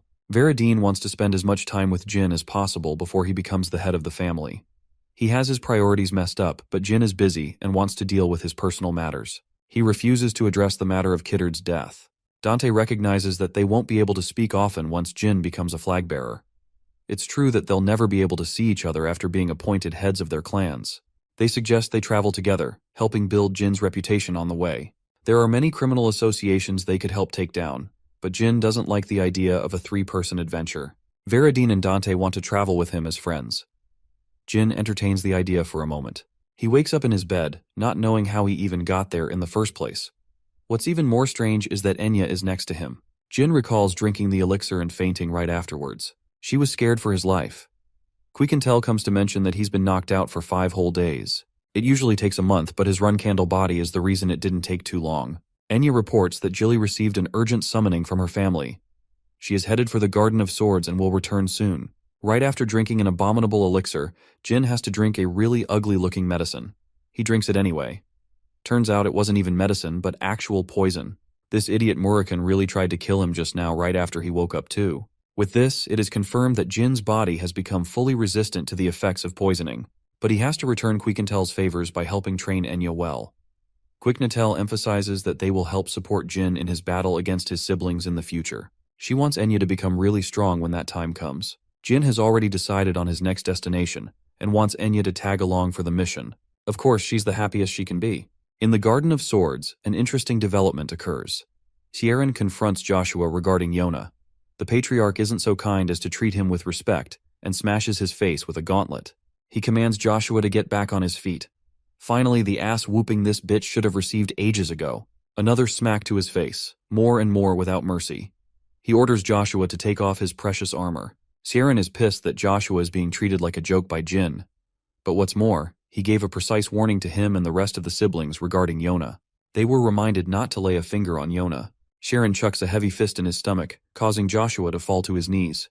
The owl is starting to realize that this Kieran's bold warning for Yona, who requires his daughter's safety at all costs. Sieran calls his son nothing more than a coward, and reminds Joshua that he will soon be taking away his flag-bearer rank. As he's being taken away by the Black Knights, Mary laughs at his pathetic and pitiful condition. Because on the other side, Joshua is raging like a maniac, nearly about to burst in his anger. Sieran speaks to Jilly and learns about Jin's next adventure. The armor he retrieved from Joshua, now Kieran wants Jin to wear and acknowledge what happened. When Jin finally hears this news, he's actually shocked. Jilly is excited to tell him how badly he beat the asshole of the family. He also gifted Jin with the black armor, a legendary equipment. Jin realizes that his father wants him to be different from Joshua, who doesn't fight and relies on cheap tricks. Jin's mission is to fight so many battles that it's incapable of being worn. It was also a way to warn the owl, never to use his daughter for negotiation. Patriarch Sieran is 10 steps ahead of everyone with his every action, but Jin fails to understand what caused him to take such extreme limits. Maybe he also feels sorry for Yona. Jin wonders if there's more than what he sees in Yona. His next destination is the Dark Magic Association. He hopes to eliminate the evil mages with his backflow magic. Enya has tagged along on this journey with him. Jin reminds this dumbass not to use their real name on a deadly mission. The girl is flustered and faints. The Dark Magic Association is a deadly organization worshipping evil magic. The one who annihilated them was Ryul Zippel, using the same spell that Veradine failed to utilize. It killed their leader. Zippel also happened to be Soldere's last contractor, and he wanted the boy to follow in her footsteps in his previous life. The evil mage Ascoation is known for their vile deeds. They've reduced the people to a gloomy expression. Jin explains that it's because of the nobles who specifically turn a blind eye when it comes to the criminals. Jin suspects that the Bement territory wants the academy to eliminate the Dark Mage Association instead. Speaking of which, noble mages arrive at once. The people of the city are happy, thinking that they're the hope needed to put down the evil mages. While everyone is cheering in celebration, Jin declares that all of these mages will come to meet death because of their impossible mission. He shares a meal with Enya, who is still cautious of what he says. Jin explains that the cadets are not powerful enough to bring down the Evil Mage Association, despite their training. It's specifically because they lack the practical experience in combat, while the Dark Mages are full of it. The 30 cadets sent on this mission simply aren't enough to defeat the association as a whole. Speaking of those cadets, they share the same sitting area to eat. They're amateurs, and Jin can see that with one look. Jin wants to leave with Enya, but she is traumatized remembering that these punks are the same ones who mistreated her at the academy. Unfortunately, they happen to catch Jin staring at them. While Enya is shivering to respond, Jin replies, meeting the cadet's offense. He comes to threaten the commoner. The restaurant owner tries to pitch in, but he's attacked for no reason. Agitated, Jin punches the shit out of the guy for failing in his duties. He walks away with an imposing warning for the cadets. Jin pretends to be a higher mage and instantly dismantles them with just a little bit of his magic. He can't believe that these are the weaklings who bullied Enya. Jin turns the tables on them and threatens to interrogate the cadets for their arrogance. He tasks them with a mission, and they have no choice but to comply. With his expert acting skills down, Jin states that it's time for Enya to shine. She roars at the scoundrels to clean up the place. 5 days after the incident, the cadets prepare for an all-out attack against the evil mages. Jin suspects the presence of nearly 50 enemies, and yet the cadets are acting far too relaxed. An unexpected orc comes flying at them, screwing over their defenses. Fortunately, it was taken down almost immediately. Jin orders Chip to obey his command and warn the others of a potential ambush. Scared, the coward forwards this suggestion. Jin fails to comprehend how a low-level orc could be hiding out in the open. What's more is that a 7-star mage has yet to catch on to the details. They have their suspicions on Professor Orton, who was caught eating meat despite being a vegetarian.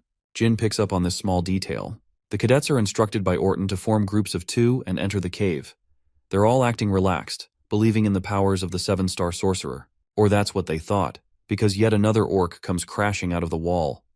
They await for Orton's desperate orders, but the man happily turns tail. After all, he's the one who conspired their demise. Orton orders the orcs to kill the stupid cadets, but he clearly wasn't expecting a powerful spell hurling at him.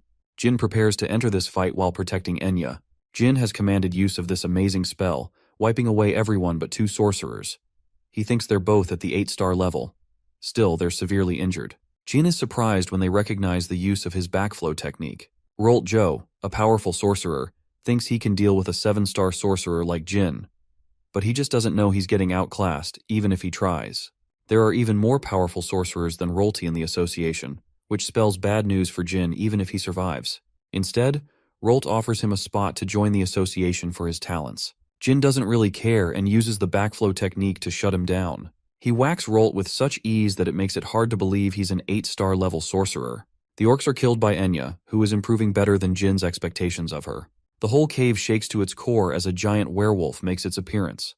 He's happy to meet a really powerful mage who isn't even terrified of the monster. Excited, Goltef reveals his name and commands the warrior to fight him. Interestingly, this guy offers him to join the Kinzello faction. Jin is surprised to learn that the Dark Magic Association is working in close proximity to the Kinzello faction. Goltef wants Jin to join the ranks, as he will be granted a high position almost immediately for being a talented fighter. Jin would have entertained the idea, if not for the fact that his opponent is weaker than he is. Offended, Goltef fiercely attacks Jin, nearly shattering his barrier. Enya tries to jump in with her wind magic, but he's clearly uninterested in fighting her. While Goltef is distracted, Jin has already sliced him with his sword, surprising the werewolf with his dual fighting abilities. Now, he's even more pumped to fight the spell sword. Jin is having fun exchanging vicious blows against the werewolf. He clearly overwhelms him despite not even revealing a hint of his true abilities. Goltef understands that Jin is way more powerful than he lets out to be. Through combat, he learns that Jin is a Runkandel. To make it a fight of honor, Goltef learns his name and prepares to fight Jin with his tribe's name on the line. Jin prepares his special incantation, the same one he used to take down Mioran. 1 slash is enough to take him down. The White Wolf does not wish to be spared. He values honor and roars their tribe's pride. Jin responds with politeness. He will treasure Goltef in his memories. Jin slices him down with a definitive strike. The fight has ended. Enya wasn't afraid and became an even bigger fan of Jin's abilities. This werewolf was without a doubt much stronger than the one he fought in his cadet days. Yet Jin didn't struggle even a little bit. He wonders if Enya is okay with seeing so many deaths. She has come to a realization. She doesn't want to hold him down as a burden. Jin reminds her that it's okay if she doesn't fight. As for Chip, he's barely clinging to his life. Enya reveals her true self and emphasizes that she could take him out of his misery right now. She tries to be cool in front of Jin and vows to help her comrades. As for the imposter Orton, they've captured him after turning the tide. The man thinks that Jin is a student of Kittard, but it's not Jin he's talking to. It's someone who has uncovered his disguise and isn't afraid to give him a real beating. Elisa is going to enjoy killing him while retrieving information out of the man. After the interrogation, she found out their secret base is in Oterium. It was once the capital of Vankella, but after a demon invasion, things changed. The demons invaded the place to retrieve a relic. The Runkandels and Zippels joined forces to take down the threat. It's the only war where 2 clans allied themselves to face off one threat. They succeeded in defeating the demons in the war, but since it was impossible to restore the capital, the kingdom decided to switch their capital. Oterium is just a breeding ground for demons at its current state. Jin has a bad feeling about this, and curiously asks why the demons made it their hideouts. Isa explains that at least 3 9-star mages are known to be found there. It's worrisome that such powerful warriors exist in that area. The Kinzello are a true force to be reckoned with. It's not safe to jump in without a plan. There's also the fact that they possess transformation magic, allowing someone to wear Orton's disguise. Of course, Bubar is the one responsible for these atrocities. Bubare is also linked to the Iveliano clan. Quiquintel has never heard of human transformations since it is a gift of dragons. Elisa explains that not even the culprit knew about the transformation. Bubar's methods are secret. Jin adds that he once encountered imposters when he was young. He thinks it is time they confront the Transfigurator. Jin intends to use someone to get to him, and wants Kashmir's help to investigate the relationship of the White Wolves and the Kinzello. 1 week after this discussion, Dante Heron and his father, the Patriarch, learned that a few of the competent cadets died on their mission to eradicate the Dark Magic Association. However, 2 survivors, namely Jin and Austin Gray, survived and successfully defeated the Dark Magic Association. One of them used magic, while the other used swordsmanship. Of course, Dante already suspects Jin's involvement. What's more, is they uncovered a weapon from the White Wolf. They see a sharp cut that only an expert swordsman could make. Dante laughs, as even someone like him couldn't make a sharp cut like that. It's a skill of a swordsman at the 8-star level. The boy humbly confirms that he has yet to reach that level with his strength, so their investigation proved baseless. He's extremely impressed by Jin's incredible growth, and feels the urge to speak to Veradine. Lots can't see anyone but Dante deploying a precise cut like that, aside from Dante. But he is fooled into believing that Dante is hiding his true powers. A month passed, Jin was waiting at the teleportation portal, concocting his plan. While he's busy contemplating, the woman next to him looks at the swordsman with intrigue. Jin arrives before Bubara's hideout. Bubara is worshipped as the greatest transformation sorcerer of their time. Dudes literally have a statue of this man, tempting Jin to annihilate it to a billion pieces. He knocks on the door and finds Bubar shocked. It's been a while since they met each other. The man is pissed, of course. He doesn't want to welcome Jin, who embarrassed him at the banquet. Bubare lunges to attack him, thinking the results will be similar to their previous fight. But Jin isn't playing around. He knocks the shit out of him instantly. Bishkal sees Jin walking. He's astonished to find Jin when he's clearly in the middle of his mission as a reserve flag bearer. Bubare begs him to kill Jin, but Bishkal is frustrated by his antics. He doesn't want to become an enemy to Jin for pointless reasons. Jin apologizes and states his intentions. He came here to commission a sculpture for his father. Bishkek finds it odd. It's as if Jin has changed, or maybe he's here for something else. Jin wastes no time, claiming that the real purpose of his visit is to meet Bishkal. He wants to fight him, but Bishkal is uninterested in fighting him. Just as he's about to speak, Jin feels a sharp cut, slicing off his hair. It was a test to check Jin's reflexes. Bishkek thinks he's still too weak to challenge him. Jin leaves without causing more trouble, but nearly kills Bubar in the process. He does not condone spewing dirt on the Runcandle family name. Bishkal is forced to fight him, to the point he's even warning Jin that it may be the fight that ends his life. Jin is prepared to suffer the consequences as long as he maintains his family's name. It's Bubari's stupidity that has escalated the situation to such extremes. Bishkal wants the fat idiot to apologize, ordering him with bloodlust. Bubari has to eat dirt as he apologizes to Jin for soiling their family's name. Jin is okay with Bishkal beating him for his rudeness, but both swordsmen acknowledge that it was Bubari's fault in the end. He takes his leave, while an infuriated Bishkal commands the Fatas to shut up as they have a lot to discuss. Bishkal reveals his findings to Bubari. Their connections with the Zippel family have been cut off. Bubar is insistent in finding a divine object called the compass. Bishkal is happy to ensure its retrieval. Suddenly, he senses the presence of someone and reacts immediately, but there's no one around them. Meanwhile, Jin Runkandel is secretly attacked by Yona, who came on a mission with him wearing an elaborate disguise. The letter she received from Jin made her very happy. Since the owl was afraid of Charon finding out, he prepared a false identity for Yona on this mission. Her objective was to gather information from Bishkal, which is how she was able to eavesdrop in his discussion with Bubari. Jin now knows their plans, but Yona is somewhat wary of Bubare, deeming him one of equal class. She refuses to speak about her secrets because Jin is hiding his own. So without hesitation, Jin reveals the Shadow Force. Thousands of murderous temptations engulf Yona's body, calling every fiber of her being to kill Jin Runkandel. She resists her own body, begging Jin to never bring out his powers before her. She's confused why he revealed his powers so carelessly. Jin explains that he wanted to keep them a secret at first, but upon receiving the green roses, he felt complete trust in his sister. He doesn't hope to hide any secrets from her. In fact, he promises to become so strong that she's incapable of killing him despite her temptations. However, even our boy is afraid of messing around with Yona too much because of their father's warning. In the Dark Sea, Sieran learns that both Jin and Yona had fun playing around. The Patriarch is impressed by his son's spirit.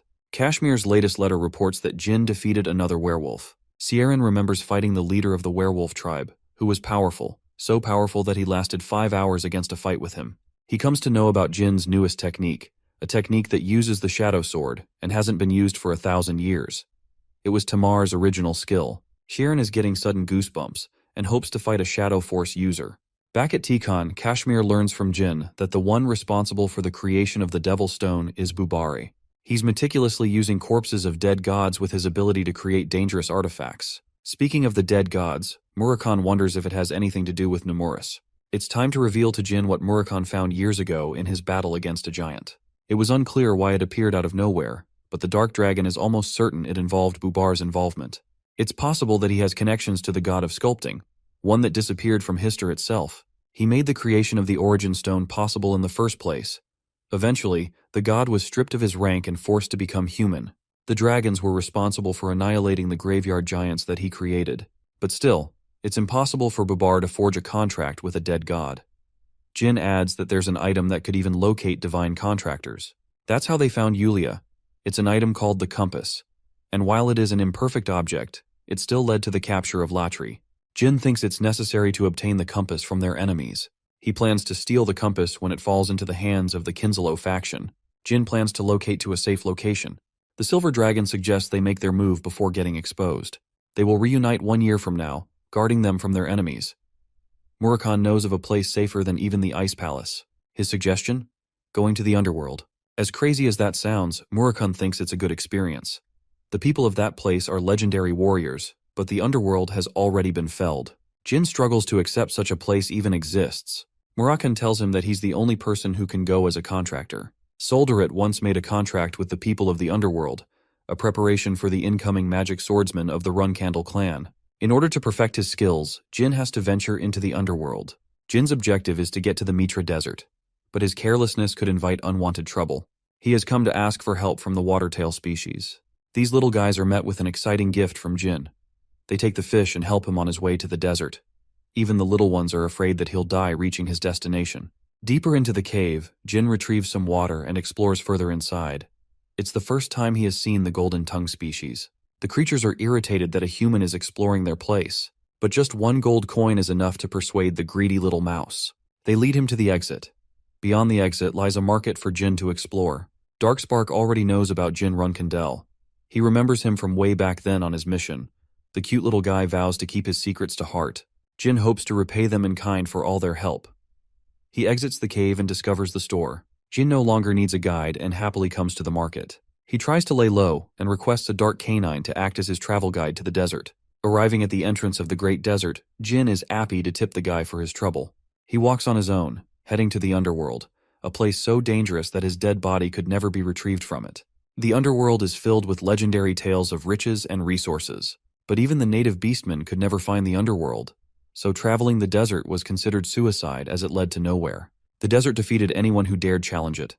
But at last, Jin Runcandle is here. The Shadow Sword was heavily guarded by the Myung Wang, a species that disappeared overnight for their arrogance.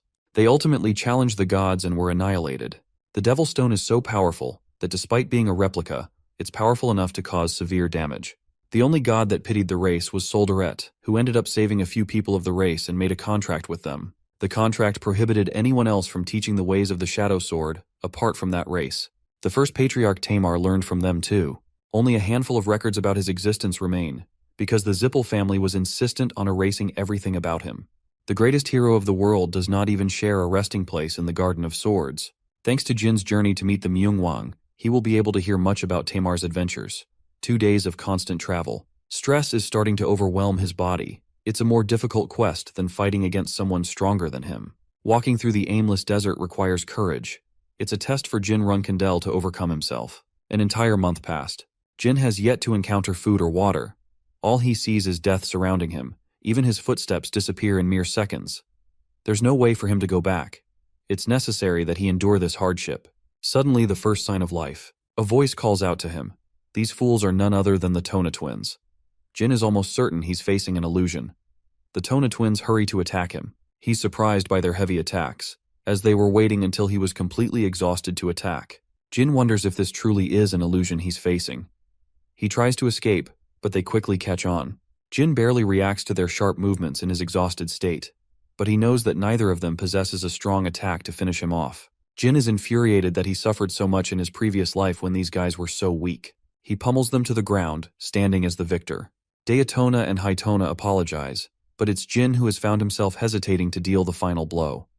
He knows in his heart and soul that it's necessary to cut his brothers down if he has to advance ahead. Jin delivers the final attack, not because of his hatred, but because he's a member of the Runcandle clan. He is begging for the illusion to fade. Jin has waited an entire day, but they've yet to fade into non-existence. Jin no longer believes that they were illusions. As painful as it is, he buries his brothers as a mark to advance further. Jin rests at night, consuming a dangerous scorpion for nutrients. He wonders how the rest of his siblings are doing. The thought of his brothers devastates Jin. He doesn't have any water left either. Nothingness awaits him in the scorching heat of the desert. He has lost track of how long the journey has been, not knowing why he came here. He is caught in desperation because he has just killed his own brothers. Suddenly, a person offers him water. Jin's senses are as sharp as a knife, and he instantly handles her. Valeria is impressed that his skills have massively improved over time. She's his precious teacher from his previous life, and the real final descendant of the Hister family. She acknowledged the boy's talent and taught him magecraft. Back then, he was banished from the Runkendell family when he met her. But it's impossible that she knows about that, since they never even met each other. The desert he knew has changed into a green scenery. Valeria's appearance is the same as her previous life, so it's not making any sense to him. Jin thinks she's another one of his illusions created out of memory. She offers him a drink, but Jin believes he's going to have to fight her if he consumes the drink. Valeria is confident that she could kill him instantly in his weary state. Valeria strangely knows that he was reborn, and orders him to drink so that she can fight him. She calls him her only student. Valeria's words comfort him. But more than that, she just wants Jin to overcome her using every skill in his arsenal. Jin wants to challenge her on the basis of magecraft. She represented everything to him in his previous life, so he hopes to give her a show. Valeria is unafraid as she rains down an incredibly powerful thunder attack. The spear follows him, which makes him realize that Valeria isn't holding back. They fought many times before, but Jin never won. And now she's fighting him on the basis of killing him. She likes his evasive maneuvers, while Jin plans to wear out her mana.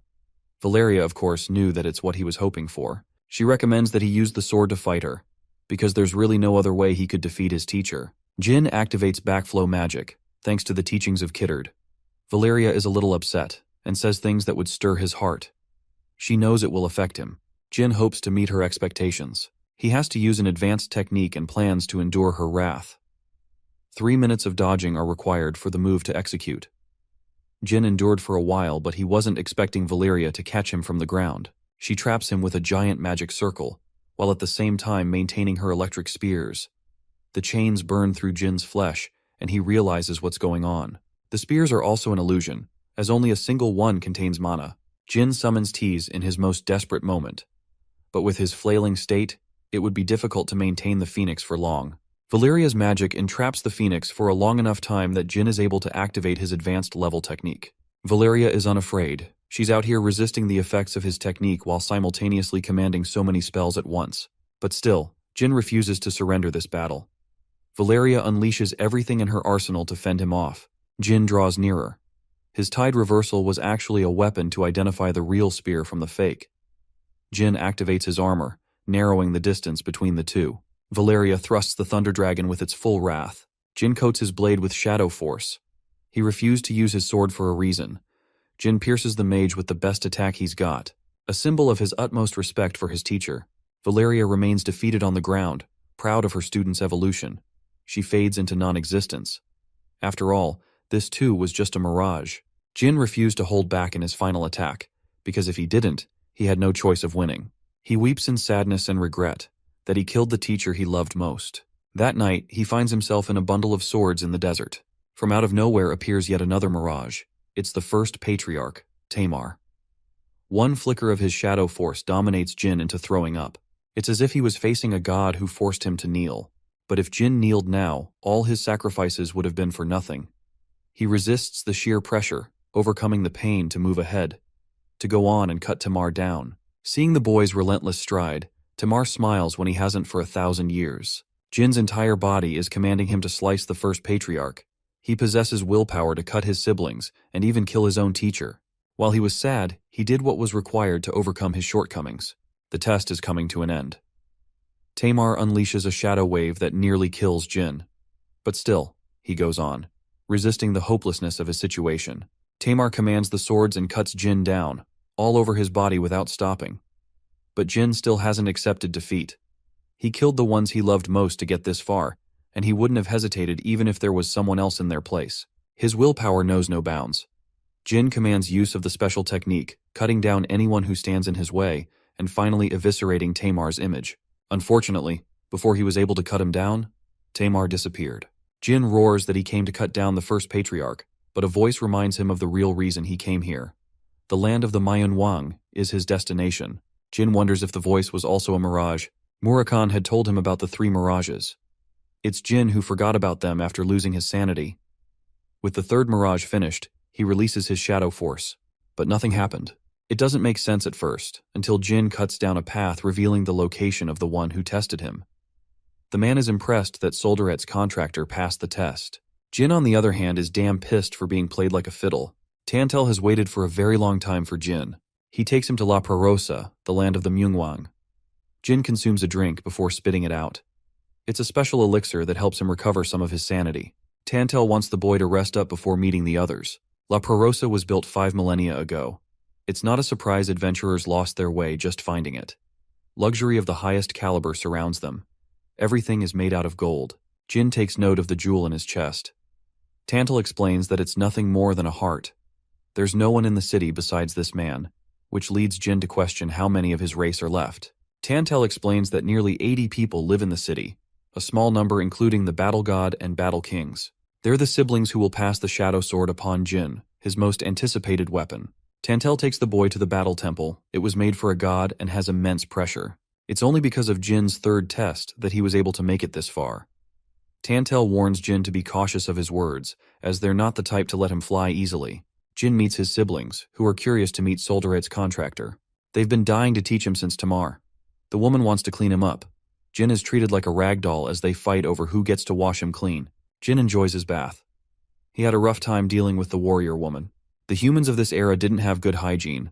The size difference is crazy when he compares himself to the warriors. After cleaning himself, Jin dons traditional outerwear. Tantel explains they're headed for the temple to meet the battle god and the 12 kings he saw from before. Inside the temple, Jin notices the illuminated stone on Tantel's body. He wonders if it has something to do with the battle god. Tantel advises him to respond appropriately, or else he's getting his ass sent back to the desert. The door opens at last. Jin stands before the Golden Kings and their battle god. The pressure he's feeling right now is immense. Belize and the other battle kings are staring him down. The ruler of the place is the battle god, a smaller woman compared to the others, but with such a dominating presence that it eclipses the strength of the other kings. Surprisingly, the battle god comments on the differences between Tamar and Jin's appearance. Yet they boast the same energy. It's unlikely that Jin will become the better of the two, and they don't expect him to rival Tamar. Still, Belize trusts in his strength. After all, he's Solderet's contractor. Most of the other kings have already considered him weaker than Tamar, and for good reason. But Jin didn't come here to be treated like an inferior. He's bold enough to claim his name in the presence of the 12 kings. Van, the battle god, introduces herself properly. She makes it clear that the 12 kings are his enemies before becoming his rivals. Jin is okay with that, because he senses their open hostility. The problem is, he can't get a read on their intentions. Van will conduct his test tomorrow, and until then, she tosses him her own sword to fight. Jin calls it an ordinary sword, but then it immediately absorbs all of his shadow energy. It is drawing out every last bit of his shadow energy. Van tells him that Tamar overcame the Shadow Asbring sword, so she expects the same from our boy.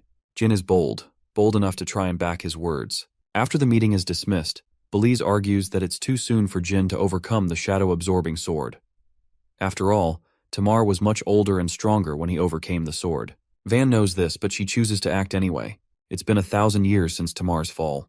Their race stands to test the limits of the current Runkendel family, which means Van is confident in their evolution and believes they've grown much stronger since then. The next day, Jin turns up, drained of his strength. He couldn't even sleep because the sword kept exhausting his energy. With no amount of shadow force left in his body, Jin's going to have trouble. Garmund is the first of the 12 kings to test his resolve. He comments on the boy's exhausted condition and emphasizes that he has yet to acknowledge him fully. The first test is to swing his sword 10,000 times. Of course, Jin is confident because he's already done that before. The number goes higher and higher and higher until it reaches 8,000. It impresses Tantel as Jin executes his 9,000th strike. Thanks to Luna's excessive teachings, as well as the steel ball training, Jin's sword technique has been perfected. It is the very technique that forms the Runkendel family's mindset. At last, Jin completes his final swing, maintaining his stance. Garmund is impressed by the boy's powers, as many Runkendels failed to do the same. The people cheer in Jin's name, but Garmund is tight-lipped. Jin doesn't want to hear lame compliments from the man. He commands Garmund to accept that he's worthy of his teachings. Garmund is embarrassed, but he admits as much. Now the real training begins. Of course, Garmund has no intention of fighting against Jin, confident of his victory. He thinks that Jin won't even dent his sword, so the Run Candle decided to prove his strength by pushing him back. Garmund explains that it was a metaphorical figure of speech. The 8 King instructs the boy to take a swing. Jin uses his full strength, but instead he's the one getting pushed back. Jin wants to try again, and Garmund is happy to let him. With only aura left at his disposal, Jin concentrates his strength in a single slash, destroying the landscape with Garmund still pushing him back. Jin can't believe the difference in their skills. He has found himself completely outclassed. The 8th Battle King has taken some level of damage from the boy. He wonders if it's because of his perseverance as a Run Candle who conquered the desert. Even without Jin's shadow force, he's powerful. Garmund gives him 1 week to perfect an attack that will move his sword. The swordsman was expecting him to teach, but Garmund believes the 3rd Mirage, and the belief that everything can be cut is all he needs. He asks how long it took Tamar to succeed, and discovers that it took him only 2 days. 4 days have since passed. Jin has yet to move Garmund's sword. He has tried nearly 8,000 times. At last, one of his strikes managed to chip Garmund's weapon. He's still behind Tamar's performance, but the 8th Battle King is impressed by the boy's growth nonetheless. In Tamar's case, he didn't have the shadow-absorbing sword wearing him down, which begs the question if the first Patriarch could have succeeded in 4 days like Hin. It's an impressive achievement, and shows that the Run Candle family has been growing in the outside world. Garmund fully acknowledges the boy, and knows that the others will come to see him the same way. But before that, Garmund requests that he be the first to taste the fruits of his achievement. Jin doesn't know the heck he's talking about, but accepts anyway. Garmund takes the chipped piece of the sword and straight up eats it. Jin is struck speechless with what he just saw. His next training is scheduled to begin tomorrow. That night, Jin is observing the beautiful cityscape of La Prarosa. He wonders if he could boast the same qualifications as Tamar and uphold the reputation of being Soldaret's contractor. Tantel sees him lost in thought and knows that Jin didn't sleep for 3 days because of his shadow absorption training. He offers him a stone to eat, but Jin is suspicious and doesn't want to consume it right away. It's actually a snack that recovers one's energy. Jin takes a bite out of it and feels rejuvenated. He wants to know which of the Battle Kings is the strongest of them all. Tantel explains that there isn't a ranking system. They're treated as commoners like Tantel. A gloomy, shadowy presence creeps behind Jin, forcing him to react with his sword. It's the 5th Battle King, Boras, who is impressed by Jin's reaction speed. He inspects Jin's teeth and finds it strange that Jin is missing a molar. It happened with his final slash in the 3rd Mirage. Jin was so concentrated and angry that he ended up breaking his tooth. It's a considerable achievement. Boras is happy to lend him one.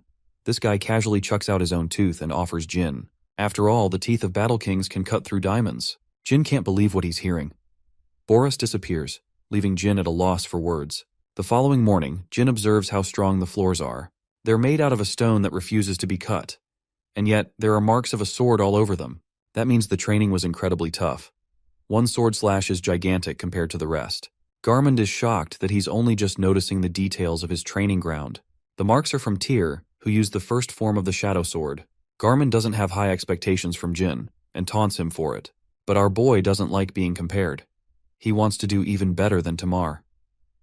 Garmund sheds light on the technique itself. The first form is called Soul Slice, a staple to the Shadow Sword. He demonstrates the attack by coating his blade with shadow energy. Jin doesn't really want to waste time around the details of Shadow Force. He just wants to see the technique. Garmund deploys it before his eyes, unleashing a wave of shadow so sharp that it annihilates everything in its path. Jin compares the attack to be similar to Luna's finishing move. While it's less powerful compared to her attack, it's still effective.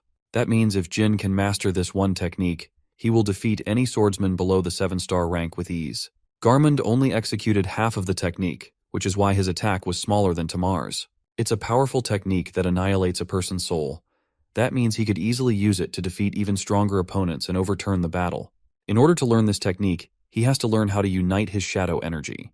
It's a feeling that Jin is already familiar with. He might be able to replicate the technique without a shadow absorption sword. Jin felt the same when he fought against Muron. A feeling came over Jin, prompting him to use a swing so powerful that it sliced Muron. The same happened in his battle against the werewolf, and even Tamar. The technique relies on the belief that he can cut anything that stands in his path. Garmund is impressed that he's already familiar with how the technique operates. He wants to show a second demonstration of the technique. Garmund annihilates the training round with an even more powerful swing than last time. Strangely enough, Jin's experience taught the Battle King in bettering his technique instead. Jin knows he's hiding something. He tells the boy that he doesn't like using the shadow sword as it drains his energy. Jin calls him out for being a pussy. He feels like he's wasting his time and requests to see the Manhwa sword. But Garmin strongly declines, stating that it requires a metal heart to use the sword. Jin has a strong reason to see the sword. Only last night he learned from Tantel that he's going to fight warriors every night after his training. He recommended Jin to take a look at the sword. Tantel couldn't show it to him because it would cause him great trouble. Jin is ready to blackmail Garmin's reputation if he refuses to show him the sword. He has no intentions of backing down. Garmin is forced into a corner and accepts his terms. But right before he's about to show the Manhwa sword, Boras chimes in. He's made the perfect tooth for the boy. Jin literally received no say in the matter. Boris just grabs his face and adjusts the tooth in place. It's weird for Jin to be accepting a nasty gift like this. But the moment he receives the tooth, Jin experiences the effects of memory transplantation magic. He learned about it from Valeria in his past life. The Hister clan used a device to exercise the use of such magic. Every bit of information about the Manhwa sword is currently being instilled in his memories. Boris chooses to keep his secrets, but confirms that what he received isn't related to magic. Magic is nothing more than a term of humans. In reality, mages don't exist as a race, and the people who use magic merely become blacksmiths. Boris is one of those blacksmiths, the most skilled one of all.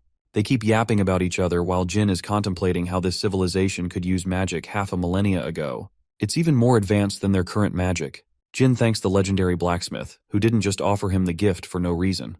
Boris wants the boy's second achievement, that not even he himself knows about. A month passed as Jin finally managed to learn Soul Slice. He also honed his abilities thanks to Boris's, allowing his body to be faster and precise. The techniques of the blacksmith helped him unlock amazing levels of power. It took a while, but Jin eventually became capable of forming an aura heart. At last, he could nearly even execute the Manhwa sword. Boris is happy with his development, as he formed an aura heart that not even Tamar did. After all, he didn't receive the memory transplant from Boris. The blacksmith reminds him that training his Manhwa sword is nothing more than a secret. He is yet to be acknowledged by the others after all. The Manhwa race were born with jewel hearts made from aura. Every one of them boasts the strengths of a 9-star warrior. Basically, they're the strongest from birth. For Jin, it should be considered impossible as a human. With Garmin and Boris finished with their training, it's time for the 4th Battle King to help with Jin's development. Jin questions what he will learn from the 4th Battle King. The training will focus on the second form of Shadow Sword, a topic of interest for Jin. The 4th Battle King happens to be mute. Although not entirely, she considers it a form of training which started when time stopped for the city. She's finally here, the only Battle King whose presence is undetectable among others. Garmin and Boras have their peculiarities, but she's different. Jin politely introduces himself, but he wasn't expecting to get attacked right away. Rinfa is even faster than Boris. She annihilates Garmin with a show of her strength. Garmin, now enraged, comes to attack her. Even Boras steps in, launching her sword and kicking her away. Rinfa seems to be really mad. She doesn't want to hold back against Garmin. Boris takes him and leaves Jin in her care. When he sees her, Jin is reminded of his dear sister Yona. He thinks it should be a good idea to treat her the same. Jin's training with Yona began. He's training by himself and has yet to ask anything from her, which is also why she's observing him training on his own. Just like Yona, she observes him quietly. Every time he tries to gather aura, Rinfa appears before him to teach him the second form, but she doesn't like the way he executes the first form. Rinfa sometimes strikes him down, satisfied with dealing him the blow. If it wasn't for Jin's training with Luna, perfecting his mind's eye, he would have been killed. Still, he hasn't addressed Rinfa's weird way of training.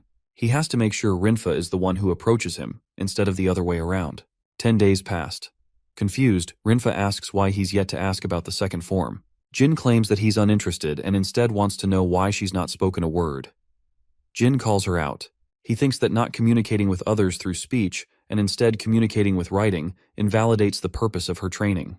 Jin emphasizes that he doesn't want to train under someone who is hollow on the inside. He wants Rinfa to put her efforts into teaching him, the same way Garmund and Boris did. After his bold words, he offers an apology and returns to training. For the first time in hundreds of years, Rinfa breaks her silence. In order to show her sincerity, she prepares to demonstrate Jin an incredible technique. Rinfa executes a beautiful dance, different from the first form Jin learned from Garmund. Each strike resembles a reflection of itself. It's an attack that cuts both ways with one sword. Jin is astonished to witness the miraculous second form. Rinfa completes the beautiful attack after executing it with elegance, impressing even the likes of Boris and Garmund. She asks for his thoughts. Jean is left amazed, and is really happy to earn her trust as the techniques she showed days before was just a fake. Boras wants to break the news with the others. Jin performed a feat not even Tamar could by making her talk. The second form is called Scissors, which befits its nature to interlock the shadow force. Jin's mission is to copy the technique, but even he knows it's going to take him a while. He also doesn't feel confident with the shadow absorption sword, constantly draining his magic. Rinfa explains that the sword doesn't absorb energy but instead refines the quality of his shadow magic.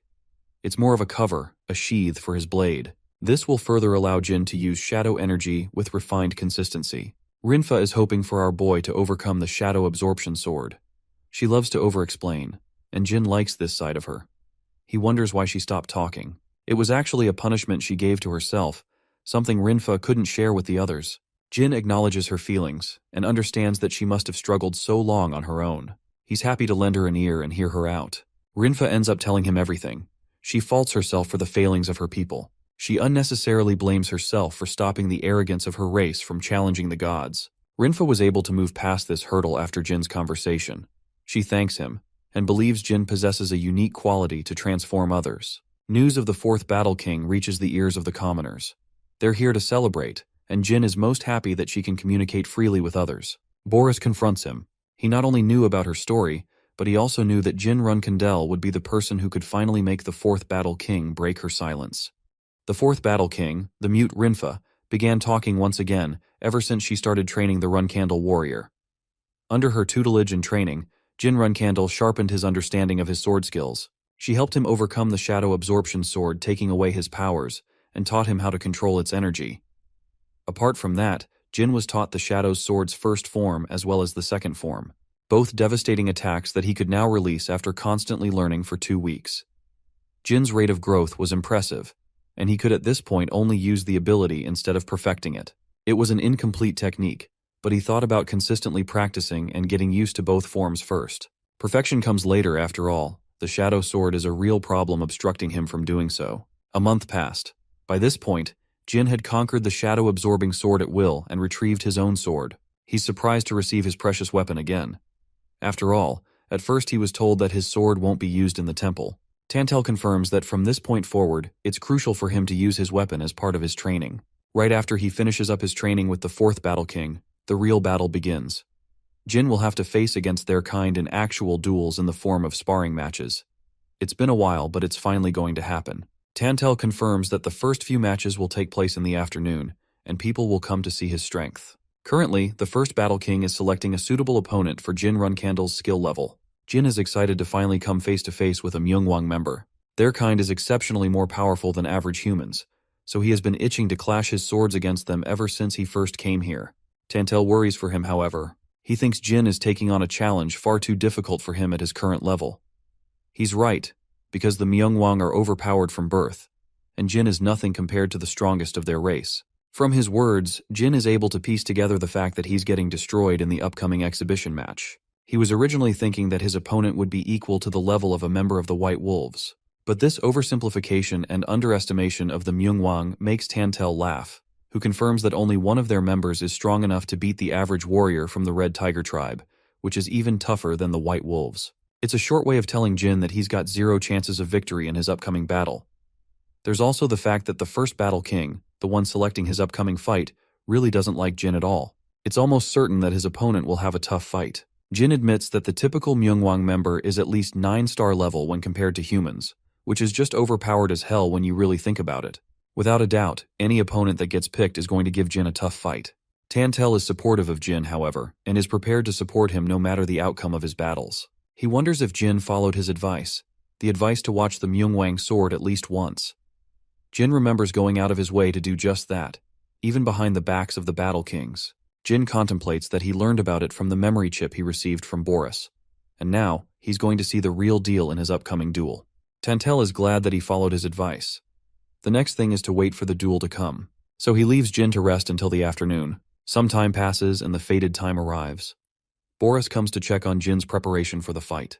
Jin isn't worried about making any special preparations, probably because it won't help him much anyway. His only mission is to focus on defeating his opponent. The other Battle King confirms that his strength is commendable, so much so that it is difficult to call Jin Runkandel a human being. He has faith and confidence in Jin's abilities and thinks he will fare well in the upcoming fight.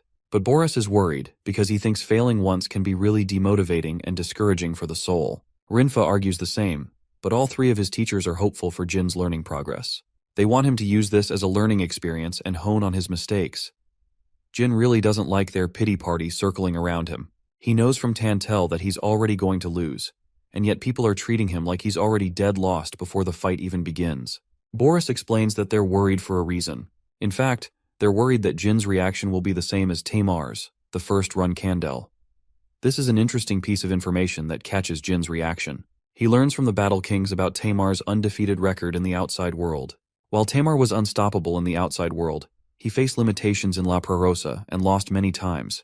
Curious to assess his strength, Jin questions how strong Tamar was at the same time of their first duels. Rinfa claims that he was still stronger than him at this level, but even he couldn't defeat the average Myungwang for a long time. Right after his first hard defeat, Tamar's soul took a hit. He stopped eating food and felt like a failure. He wallowed in despair, never knowing what defeat felt like.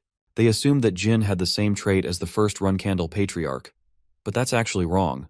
Jin's mentality is far stronger and refined than even Tamar's. He doesn't get why it's a big deal for someone to react in this manner after losing once. Jin isn't the type to lose his morale and give up on his mission. He's already lost many times at the hands of capable warriors and knights before. Defeat isn't a new experience for Jin Runkandel, who has previously lost countless times in the name of training and growth. What's more, Jin's situation was even worse. He was defeated in his original life and lost his very life. Throughout both of his lives, he has experienced what it feels like to lose. Hearing them out, Jin assures them that there's nothing to worry about as he's not going to end up like Tamar. This confession shocks the Battle Kings, who assumed he was just like his predecessor. Anyway, it's time for the fated duel to take place. It's a special one as duels didn't take place for 1,000 years until Jin arrived. The Colosseum is filled with people placing bets on the underdog challenging the Myungwang warrior. The audience is cruel as they're open about Tamar's disappointing defeat in the first battle, who apparently couldn't even survive a bunch of hits before being taken down. The warrior he's facing is a man named Shaku, known and adorned for his lightning-fast speed. He's a tall figure with long hair, and apparently he's a favorite of the crowd as they cheer his name. Shaku politely addresses Jin as the successor to the first patriarch. The underdog has only one request. He wants Shaku to give it his absolute best to try and kill him. Initially, even Shaku is shocked to hear this provocation from the boy. Jin doesn't feel fear and certainly doesn't want the fight to end up like any typical duel. He wants a real fight to showcase his endurance and strength. Shaku bursts into a heavy laugh, acknowledging Jin's reckless bravery, before getting serious and reminding him of his place. Shaku emphasizes that he despises those who are unable to wield the sword. Jin materializes a wave of electricity from his mana gem and concentrates all of it on his sword. Shaku is astonished. What Jin has done is impossible for his current level. He has just casted use of the Myungwang sword, right when he wasn't supposed to. Shaku is offended and calls for the traitor responsible for revealing the Myungwang sword to the unprepared Runkandel. Jin is done talking and blitzes his speed to attack him at once. His thunderous speed leaves cracking lightning behind him. Shaku is still in utter disbelief, as even if someone demonstrated the Myungwang sword to the boy, Jin shouldn't be able to cast it at his level. He's actually right. Jin reflects that the Myungwang sword is a fighting art known only to the Myungwang race. That's why he had to create a glowing gem heart using his aura to replicate them. But the heart isn't the only requirement to activate the legendary technique of this race. The answer lies in the memories Boris shared with him. The molar he obtained was the key ingredient. Jin practiced the Myungwang sword in secret, exerting himself every day to gain control of its power. He refused to give up until he could cast it. Now, he concentrates his full strength in an obliterating blast that destroys the arena. Or that's what he thought. Because even as he used Myungwang's sword, Shaku merely blocked his attack effortlessly. The man roars for the fifth Battle King, offended to find Boras as the culprit responsible. Shaku takes a breath and casts an energy wave of his own. Before long, he releases a powerful wave of aura.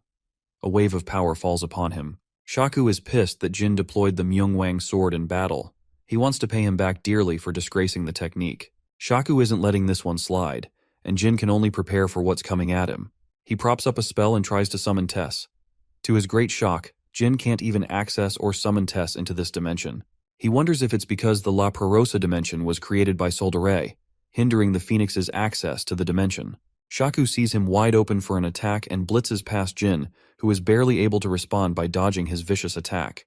Shaku follows up with a second attack while Jin responds with an attack of his own. The attack slashes Shaku but doesn't have any effect on the man. He merely releases an energy wave, sending Jin flying back. None of his attacks seem to be working in this battle. Jin lunges forth to try again and attack. Their clashes are almost equal in speed and power, but Jin is slowly getting overwhelmed with every attack. Not only is his opponent extremely fast, the man also boasts an impenetrable defense. There's not a single opening he can exploit for a counterattack. It all seems hopeless for Jin, while Shaku is confidently hammering him down. In this pinch, he decides to make use of a weakness. A weakness of the body that can never be strengthened, no matter how much training. Jin plays dirty and pierces Shaku's eyeball with his finger. But to his utter shock, he breaks his finger instead. He had massively underestimated Myungwang's strength. Shaku explains that his cheap trick won't work since their eyes are as tough as their hearts. He only had one chance and he blew that up too. Jin is really in a tough situation right now. He's starting to realize why these guys are called the strongest species on Earth. The fact that there are hundreds of people like Shaku who are all similar in strength is terrifying. Jin wonders how a powerful race such as this face collapse. Shaku is enjoying himself. So far, he was merely toying around with Jin, but now, he's going to use a special technique.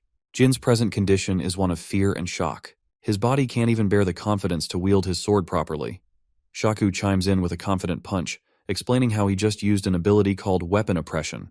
Just like its name, the Myungwangs have the ability to imbue power into other weapons, forcing it to stop moving even in their opponent's grasp. Jin's face is wide open to eat a powerful punch coming full speed right at him. In this critical moment, he takes the initiative to dodge the attack, which causes a shockwave on impact. Jin can't afford to use his sword anymore either, since weapon oppression will kick into effect and work against him. He optimizes to gain distance and leverage a long-ranged battle. But Shaku doesn't seem to be worried at all. He sees Jin running off like a bird and merely catches up without any problems. Jin needs some time to execute the Shadow Sword's first form attack, as it's the only move that could prove effective against Shaku. He exhausts his body's limits to run as fast as he possibly can.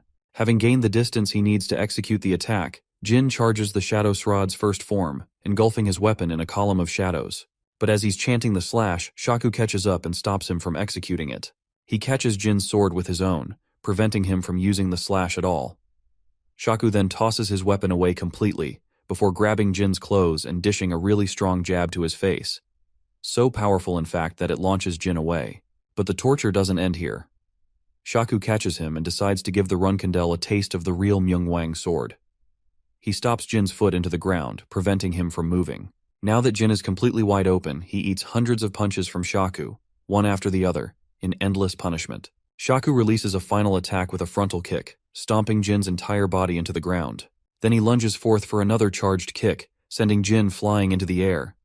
Jin's lifeless body plummets into the ground, all battered and bloodied from impact. At this point he's incapable of battle.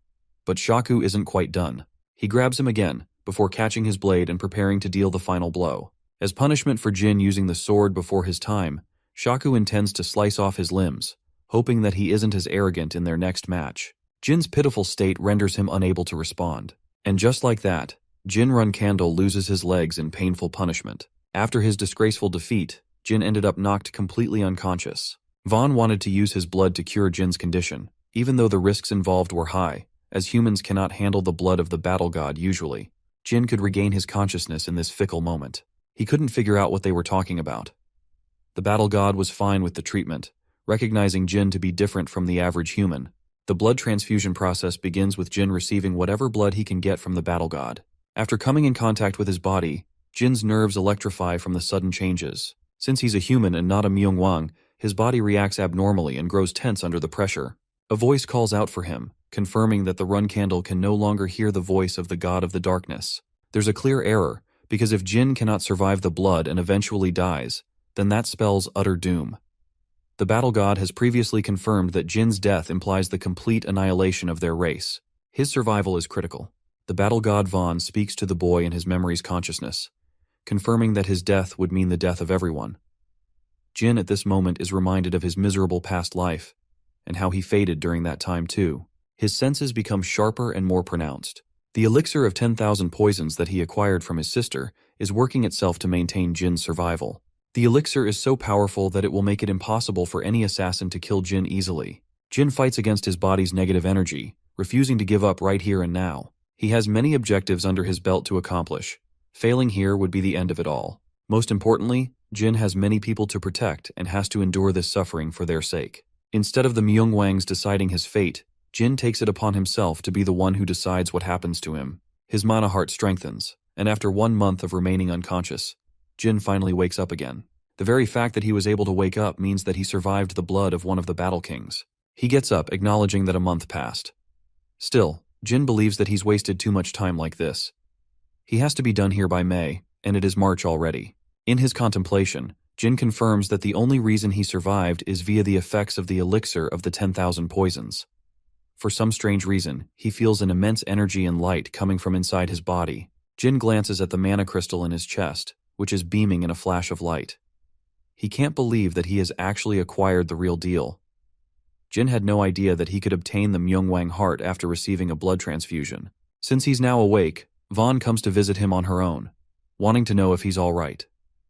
Jin can't fathom what to believe or expect. He acquired the molar from Boras, and then he formed a Myungwang heart thanks to her blood. She acted without even asking for his opinion. It's a surprising objection from Jin, who literally could have lost his life anyway if Vaughn didn't offer her blood. Jin is annoyed that he didn't have any right to decide his fate. He also didn't know he would end up developing a Myungwang heart as a consequence. Vaughn apologizes for acting without permission, but Jin isn't worried about it. All he's concerned about is his new heart. He's trying to understand what's been going on. After all, he received blood from a literal god. Vaughn is surprised that he isn't complaining instead. Jin would have things to say if she was an enemy of some kind. He's worried that having acquired the Myungwang heart means that he has now become a part of their race. He's also unsure about the reaction of the Myungwang people, because people like Shaku might as well kill him for that. Vaughn doesn't deny his words and thinks that's exactly what will happen. Faced with this situation, Jin asks a curious question. He wonders if he would have gained any acknowledgement from the Myungwang people and the Battle Kings without Vaughn's help. Vaughn observes his reaction. She can see Jin's fist tensed up in frustration. She counters and asks if he will destroy the heart if her answer is yes, because it is a power that Jin didn't obtain on his own. The Runkindel confirms that he's frustrated, but in the end, he also helped create his new heart.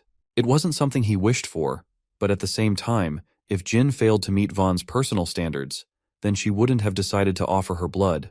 Vaughn believes that is required for Jin's succession to become complete. She questions why he wishes to oppose what she has done for him.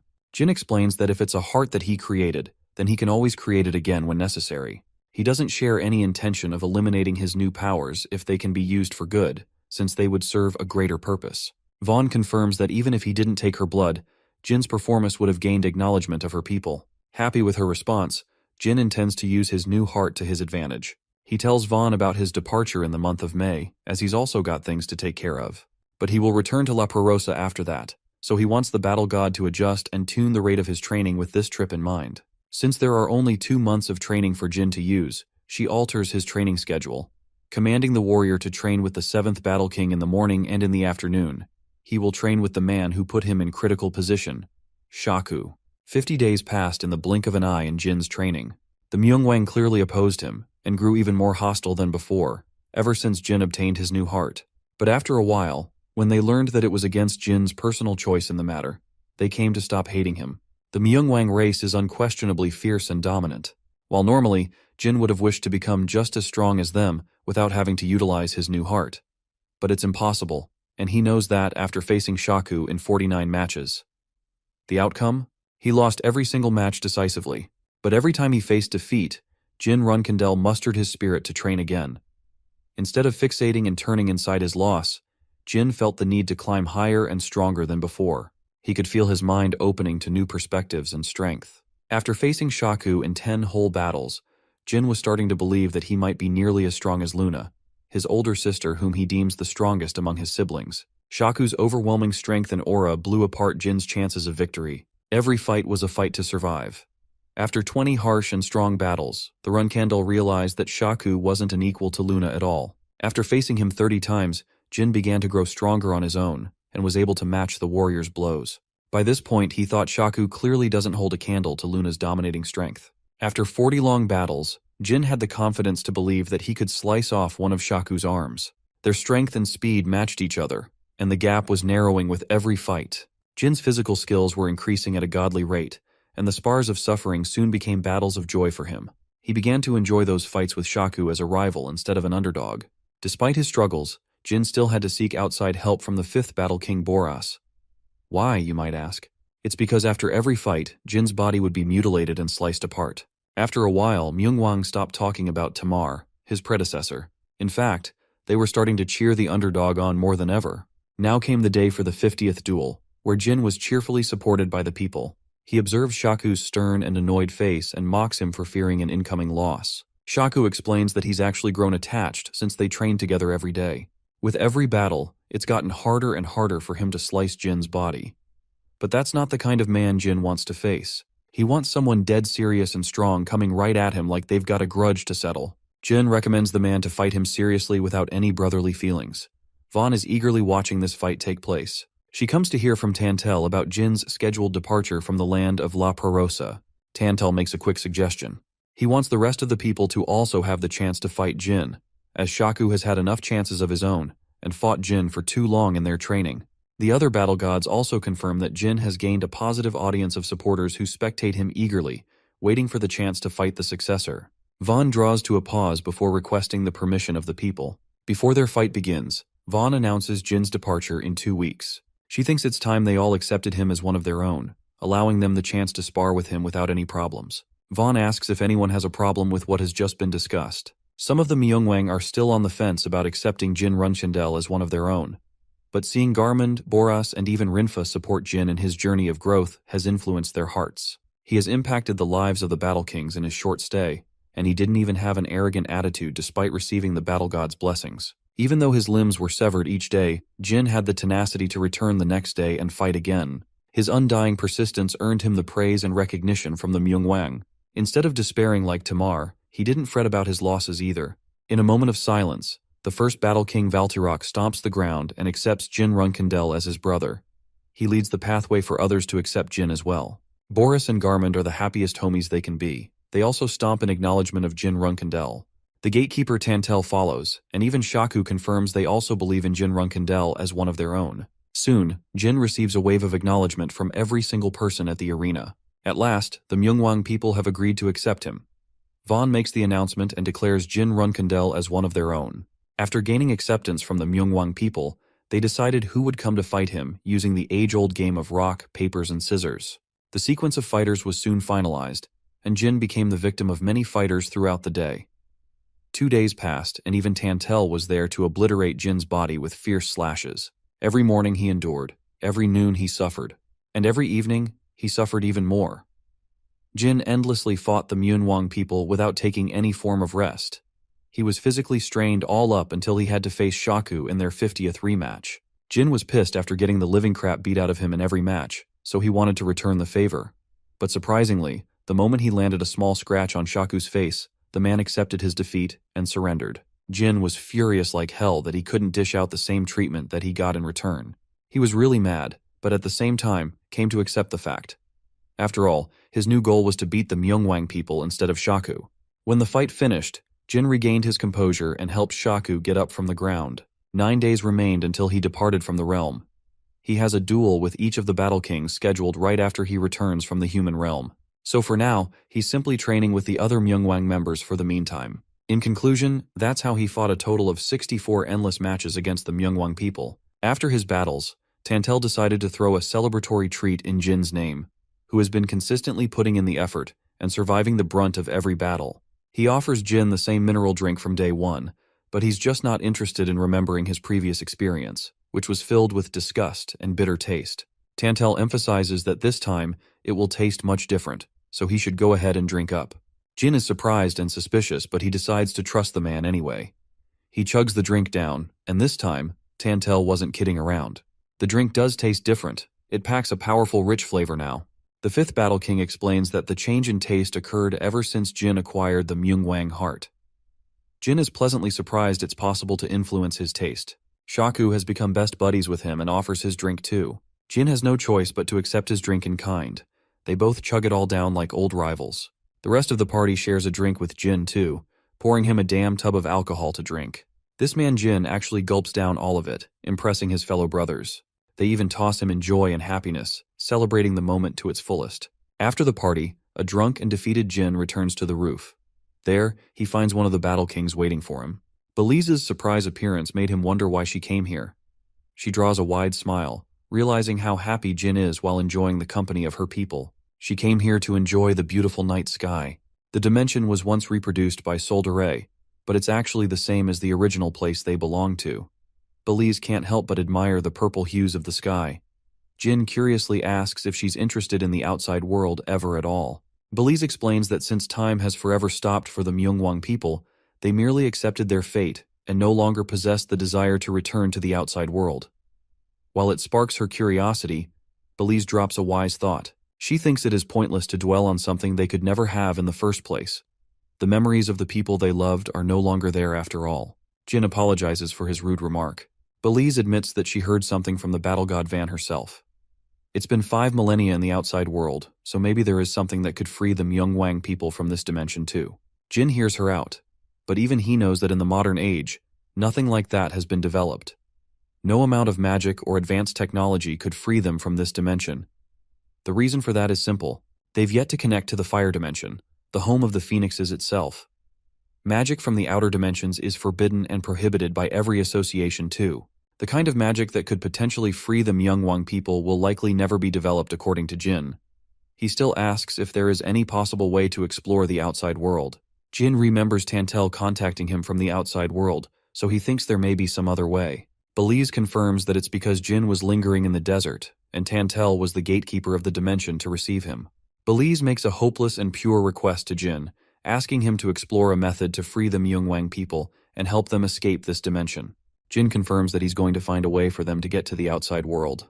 The following day, Jin contemplates and prepares for his plan to obtain the special compass. If he fails to obtain it now, it's going to be impossible later. Yona's help in extracting information from Bubar's meeting was critical. Something like that won't happen again, so Jin doesn't want to waste this opportunity. His only goal is to succeed in his mission no matter what. Vaughn comes to find him in a distressed state and asks what's keeping him busy. Jin tells her that he was just on his way to talk to her regarding an alarming matter. Vaughn inquires if it has something to do with his departure. Jin confirms that he wants to leave and execute a plan with his friends, but he's still unsure if his current strength will be enough to take on the mission ahead. Vaughn finds it rather hilarious that he's still uncertain in his strength. After all, he's fought one of the toughest people on the planet who are even stronger than humans. They've all reached divinity in their own ways. Jin confirms that he wouldn't have anything to worry about if he actually defeated any of the Myungwangs. The problem is, he's still falling short in every fight. He's unafraid of receiving injuries in battle. What Jin is really worried about are his friends, who aren't as strong as him and won't be able to survive tough blows. Vaughn senses his shaking confidence and encourages Jin, reminding him that he's the only human on the planet that can become their salvation. That means, if the current Jin is finding himself uncertain, then the very fate of the Myungwang tribe will flicker in his uncertainty. She hands him a brand new weapon as a gift. This sword is the Phoenix Thunder Sword, slightly adjusted by Boras for Jin to use. With whatever time he has left, Vaughn wants Jin to fight against her and improve his strength.